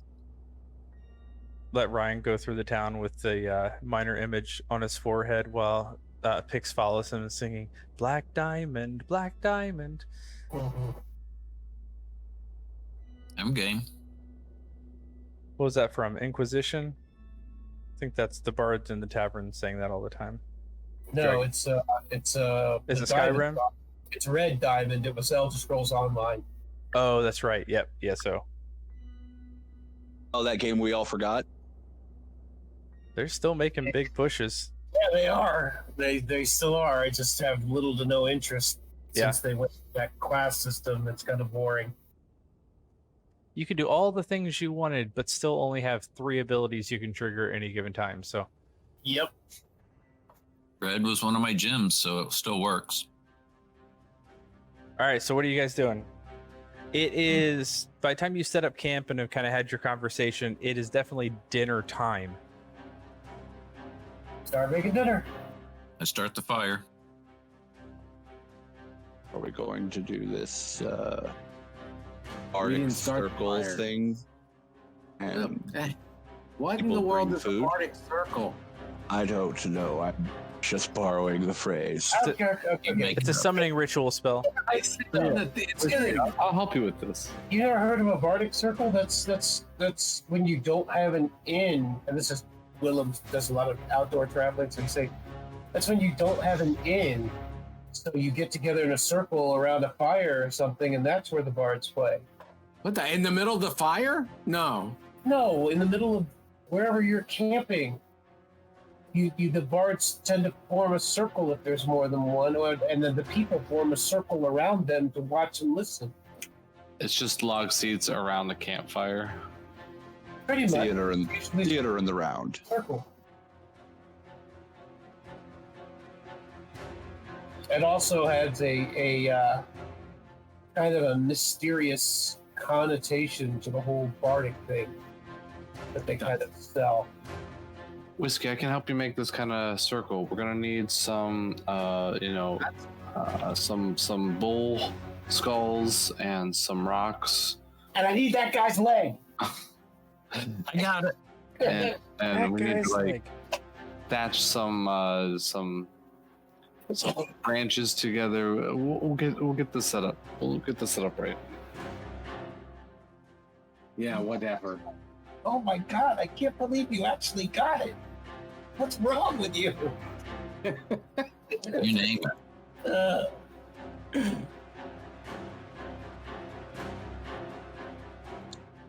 So are we going to do this bard playing for food thing? Yeah. Try that. Whiskey? And if nobody comes, we'll starve tonight. Maybe we'll have a couple of us roam through the town and kind of announce it. And just so y'all are all aware, I don't even pretend to drink. I wouldn't do a good job of it. You don't even pretend to laugh. Just What saying. is this laughter you speak of? That's what I was saying.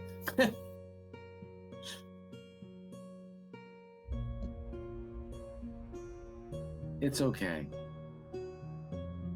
And then I'll ask them about the dragon call.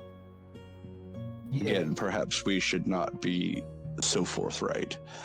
However, if we are going to do the Bardic Circle, and there's a slight grin on his face again, we should probably get to it. Let's get to it.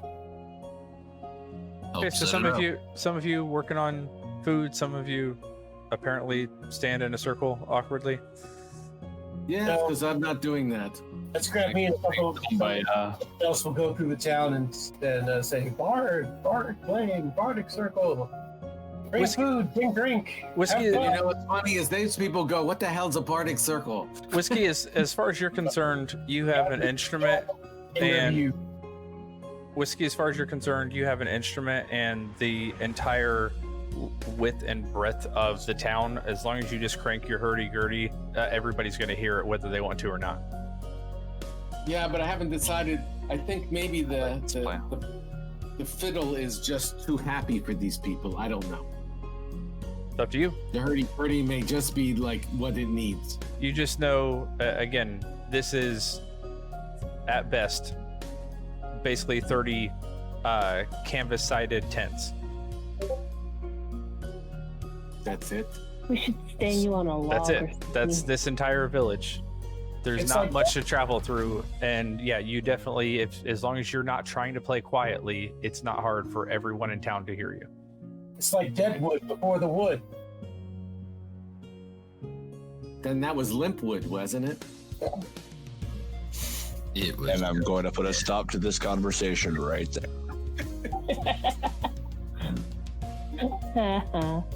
That's called Deadwood. You didn't want to go for the necrophilia joke, Scrolled. As I've mentioned, Roland is asexual, and that includes the jokes. It's Deadwood. You gotta raise the dead. All right, so what are you doing? Well, it sounds like we're headed back into the Wrathfall camp to set up a space for whiskey to play. See there, I didn't say Bardic Circle whiskey. Oh, do it at our camp and let them come out to We're us. doing it at our camp. Yeah, It's we can supposed start to be. Yeah. to us. Okay. We're doing it here. That works for me. Whiskey should stand on something so he's more visible to the crowd that may gather. Whatever. Why don't you just erect a statue of me? We don't have enough Maybe because you time. like it too much. Because you can't do that with Deadwood. It's too limp to fall over. Whiskey, what are you doing? Because honestly, as the bard and the one playing, you're the most important piece of nighttime. this. Is it nighttime? No, it's nobody's dinner time gonna right come. now. No, nobody's gonna come while they're eating. We don't have anything to give them. We don't have drink. We don't have nothing. We have music. I thought that was the point. We'd play for our dinner and drink. Oh, you want to play the flute? I told you, Brolin's asexual. Grolin's using the royal we. And Willem gives Whiskey an odd look and says, Whiskey, this is the first time I ever recall hearing you reluctant to perform. Is something wrong? Have you got the yips? Did something happen? That's it. I got the Have yips. you lost your mojo? He got a bad review. On Yelp. Yeah. Oh man, On Yowl. reviews are for idiots. And that's no. what I told the last guy who gave me a bad review. Anna's around the campsite just trying to make a druidic circle. Okay. Thinking he's gonna maybe play in it. To become a bardic circle. Fair enough. You start to see just Anna dragging a little stick in the dirt all over the place, making patterns on the ground.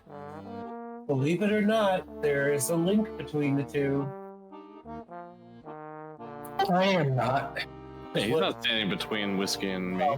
I'm saying, out of character historically, there is a link between the two because when the Romans started banning the Druids and the Celtic bards who kept their traditions alive through their songs as much as they could.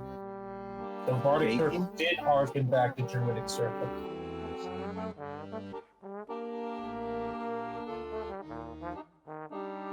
I actually pulled the fiddle out Okay. because I'm curious. Hardest decision of the night. It is. Because I'm not sure they ever heard of one. So. Plus, it's too depressing around here. They may be far removed from what you'd consider civilization, but they're not entirely uncivilized. He plays Devil Went Down to Georgia.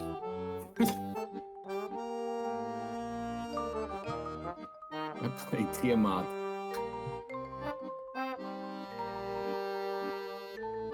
It's like, it's instead of, what is it, White Rabbit, it's White Dragon? Tiamat's gone funky. Tiamat's gone soul. Well, are you intentionally trying to play something recognizable? Are you trying to play something that's just going to attract attention? What's the style that you're going for right now? Well, they are humans and they are elves. So, and you said there's more humans than elves? It's kind of a 50-50 split, humans and elves. Collectively, there's more of them than any other group. And orcs are very limited. It's like 60% humans and elves. Orcs and half orcs are like the third most represented group. And then there's a handful of others. Run. Are there any half-orc elves? No, that's disgusting. You gonna search all of the orcs' ears? lineage. I know an Elvish song if you need a song. Edelweiss.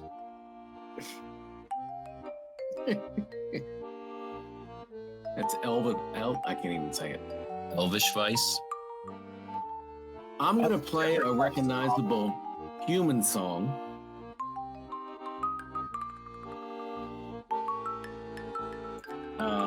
To see, because I could be wrong, but I think humans are more curious and are more into entertainment. I haven't spent a lot of time, except for Anna, around the elves. Wow, Willem is standing and Link is standing right here. Indeed. I'm just saying. Outside of you all. Yes. Yeah, you've got I 3 spent elves more in the time party. on halflings. Half Or elf. half elf, yes. Which half? Just saying. The upper. All right, so a human song, but something. Yeah, what's the feel you're trying to go for? Tell me how the Whiskey the Master Like Bard. heavy metal or something? No, tell me how Whiskey the Master Bard is going to draw attention to his playing in a way that he is desiring.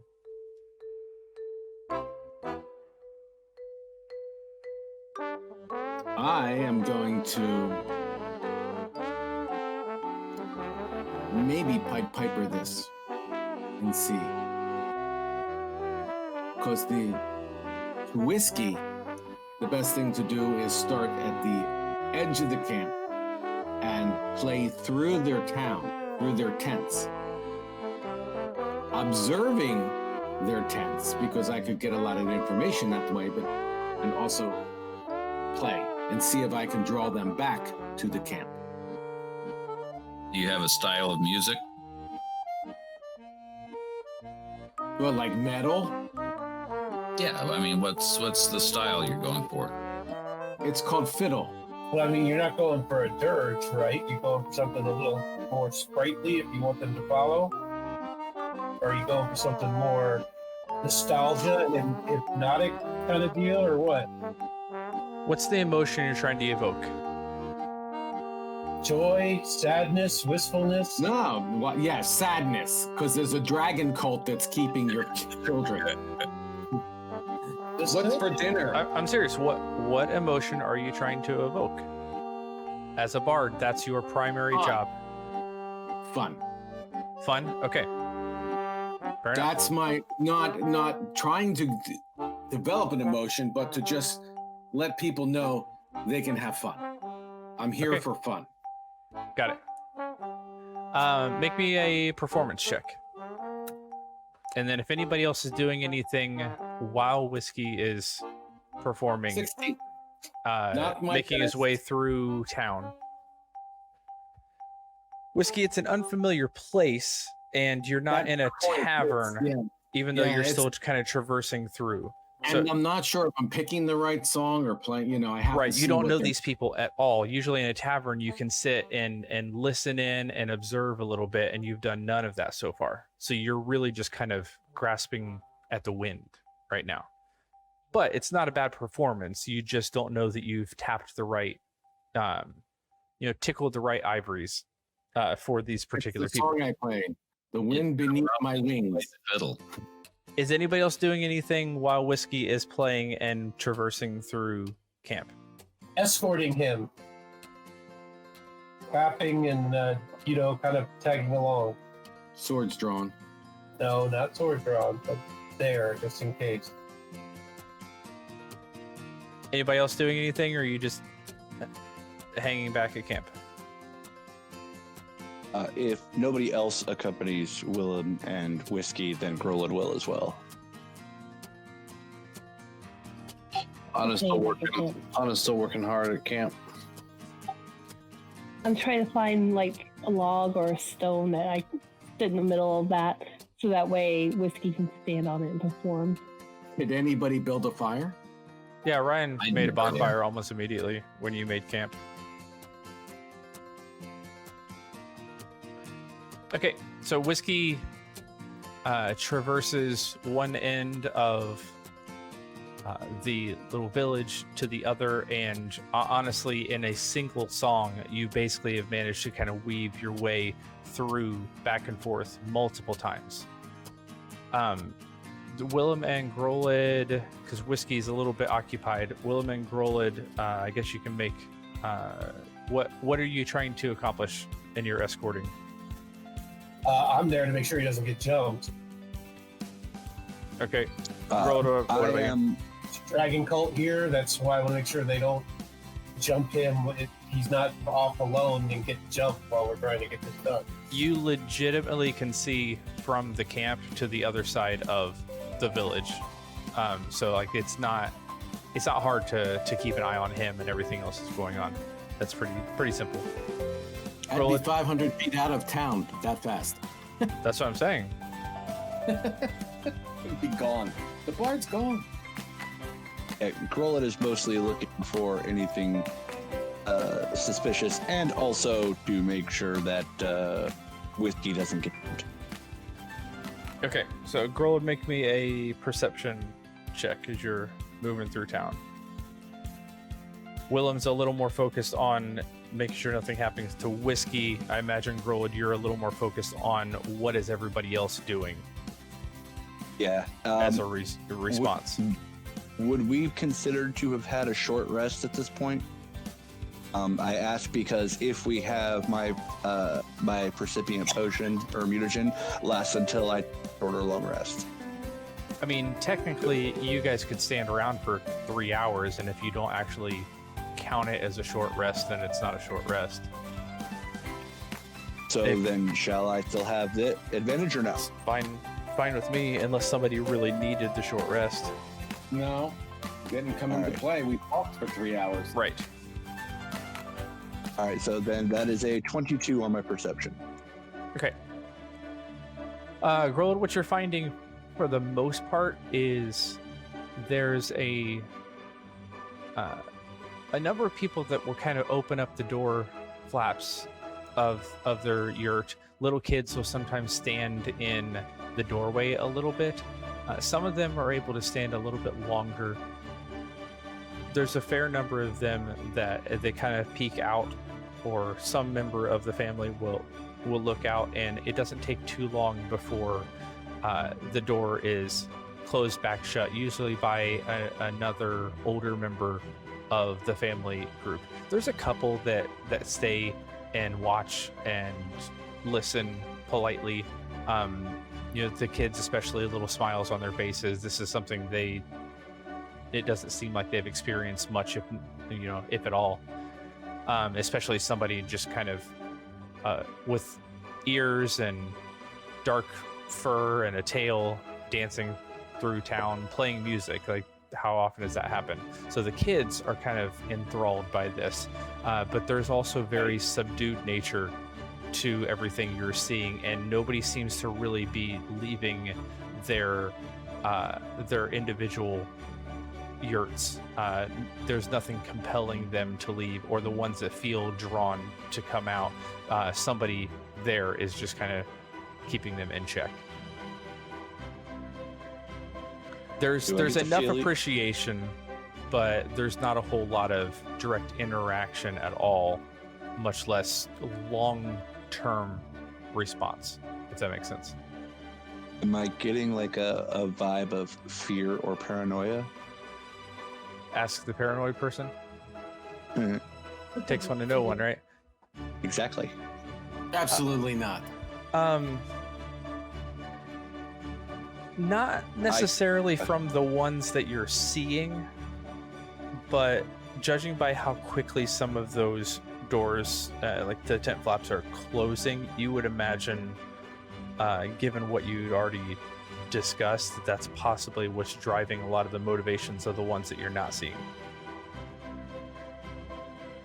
Okay. And Grolid will continue on until we make it back to our camp. Did we pick up anybody? You have no followers at the moment, no. Well, they're going to through town doing that. I'm using minor illusion to make the flames of our campfire look like a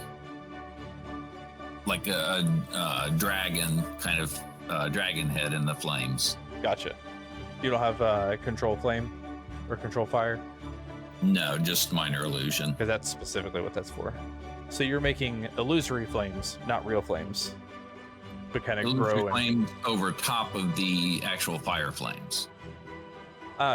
Whiskey, Willem, Grolid, as you're starting to head back to camp, you're seeing this illusory, fiery dragon kind of swirling over, and you know it's illusory, like you're not confused by it. But as that's becoming more visible, you definitely are seeing less and less people lingering. Like they're drawn to the music a little bit, and then as they catch sight of this creature flying around over your makeshift campsite, definitely these flaps are shut quickly, and no further response from those particular doorways. Always.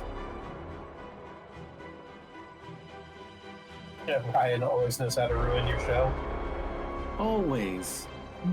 Bad choices. Always bad choices. Tries to help, but it's never in the right way. So may I assume we have nobody but ourselves here at this point? You We're definitely gonna have eat nobody. old animals. Well, that went over like a lead balloon. I say we start setting the tents on fire and then we clean up. Send a message to Dahan that the job's done. Cult is on the run. I'm going to Smoked say him that out. that is not the course of action we should take. And I will say that everything I've seen this evening very much confirms my concerns. These Yeah, people they're are not going to let them come to the circle or whatever because they don't want people talking. So basically, Even- I say, tonight, go find someone in silver armor and abduct them, and then beat the crap out of them and get the information. Then we can move on. again, not necessarily the best course of action. Then how do you expect to deal with the cult? When if you go in there, they're going to stick the townspeople in our face so we can't hurt them. Maybe we come at it from a different angle then. The south side? No, let them believe that we've kind of changed, that we're actually followers of the dragon now. Yeah, Right. that's not going to happen. Not going to happen on my watch. No, I'm just saying anyone with any sort of divine sense would be able to tell that that's not the case, at least as far as I'm concerned. Do we know that they have divine senses? We know that they don't. We can't assume that they do. We can't assume that they don't. We're making an assumption either way.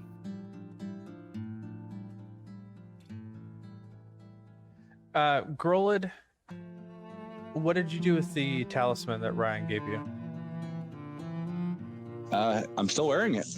You are wearing it? Okay. You feel that grow hot against your chest when Ryan's suggesting this course of action. I'm going to assume, Ryan, that whoever it is that gave you this does not like that idea.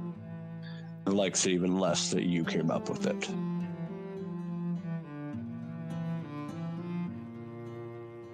Ryan just kind of shrugs. Ryan, it's like if you give up drinking and then you want to go, and then you go to the inn to hear a bard. What are you going to end up doing? Drinking. In case it wasn't clear. I was going to backslide just because we pretend that we're part of that cult. I don't even necessarily know that your new patron is worried so much about a backslide as the appearance if you've changed, embrace the change. She's about trickery and deception, so I'm not sure. All I know is that this thing got very hot when you suggested it. And also, uncomfortably so. Asking me to be tricksy or deceptive is not a good plan. Just Yes, so you know. I'm not very good at it either. Whiskey, make an insight check. I was okay.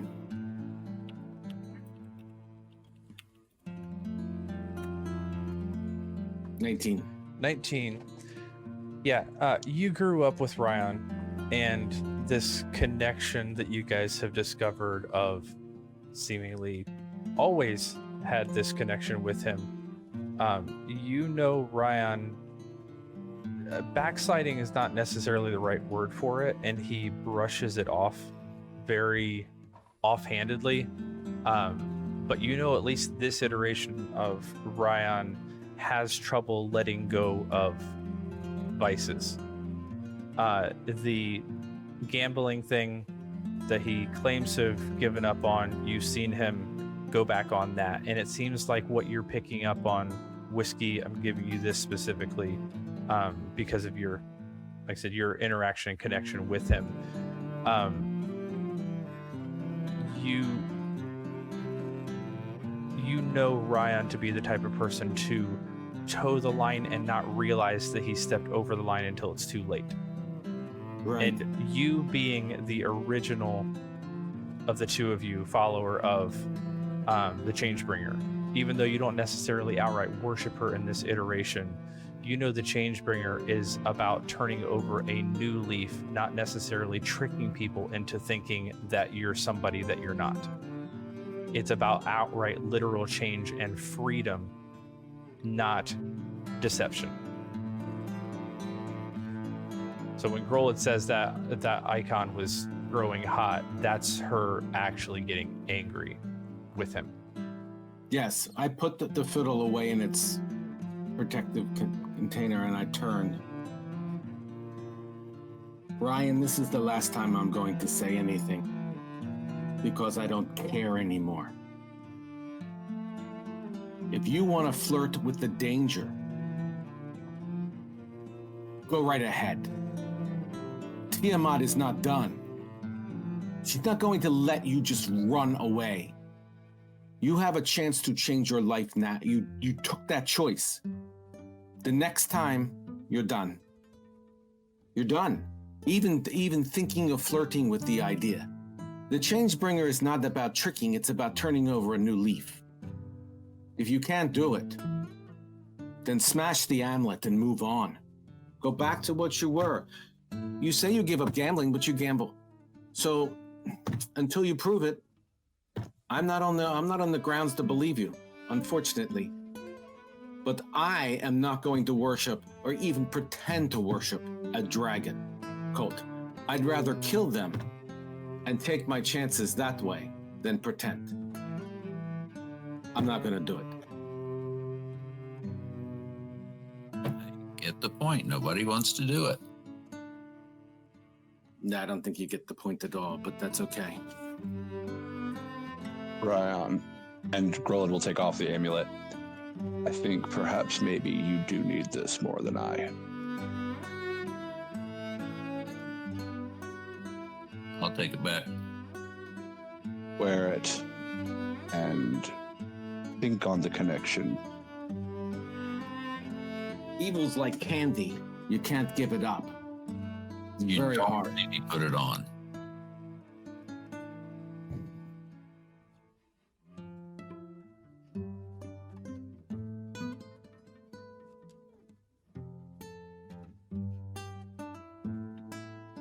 Anna, Just go ahead. real quickly, Go just ahead. you know, I am going to sit down now and pull the Gertie out and give and play one of my sad ballads because that's how I feel at the moment. Okay, fair enough. Make another performance check.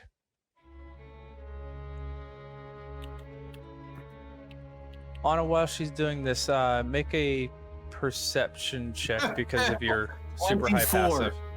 passive. 24. I should have read the sad ballad.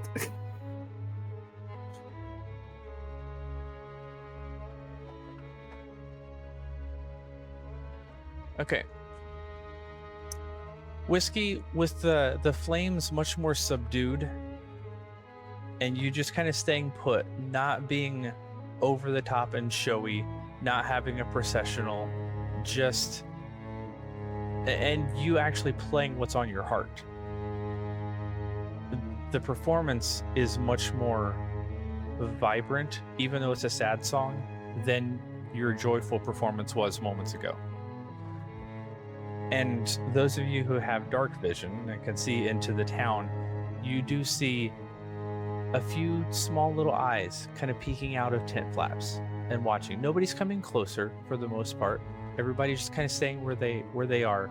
But you feel like you maybe have more interest now in at least watching and enjoying it for what it is, which is a performance from the heart, than what you were doing before, when you were really trying to almost, and Whiskey, this is coming to you as this sadness is kind of enveloping you, and you telling Ryan about embracing trickery, that you guys were kind of doing the same thing as a group and trying to trick them into doing something, and you knew nothing about them.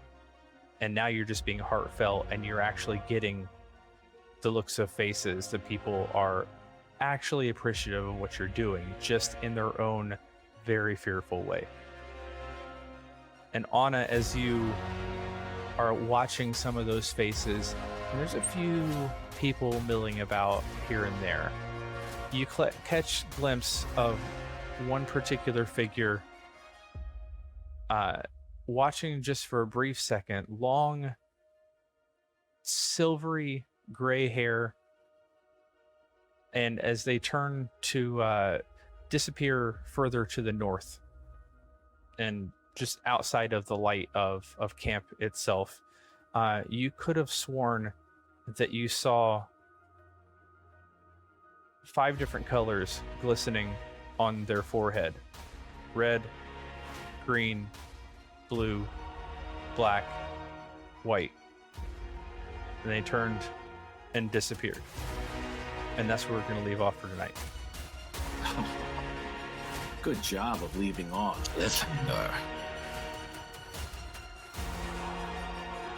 So yeah, wasn't sure how far you guys were gonna get, and this was set up for you to potentially completely bypass, and we'll see what happens for you next week. I appreciate everybody joining us. Any parting shots from the players here? Yeah, now that we haven't bypassed it, we'll bypass it. There's still time. There's always still time. We're leaving in the middle of the night. It's fine. Now that you've seen what you've seen, now you're definitely going to bypass it. You're going to nope on out of there. We're going after. We're going to send Grollet after the other prey. Grollet, you go check it out, and everybody else leaves. Roland is somehow content with this. I thought so. Run away! All right. Well, until next week, appreciate everybody stopping in. Tell your friends, invite some companions, bring some popcorn, whatever it is that you need to do for next week. Until then, tell your enemies too. Yeah, that's true. And trick them. Yes.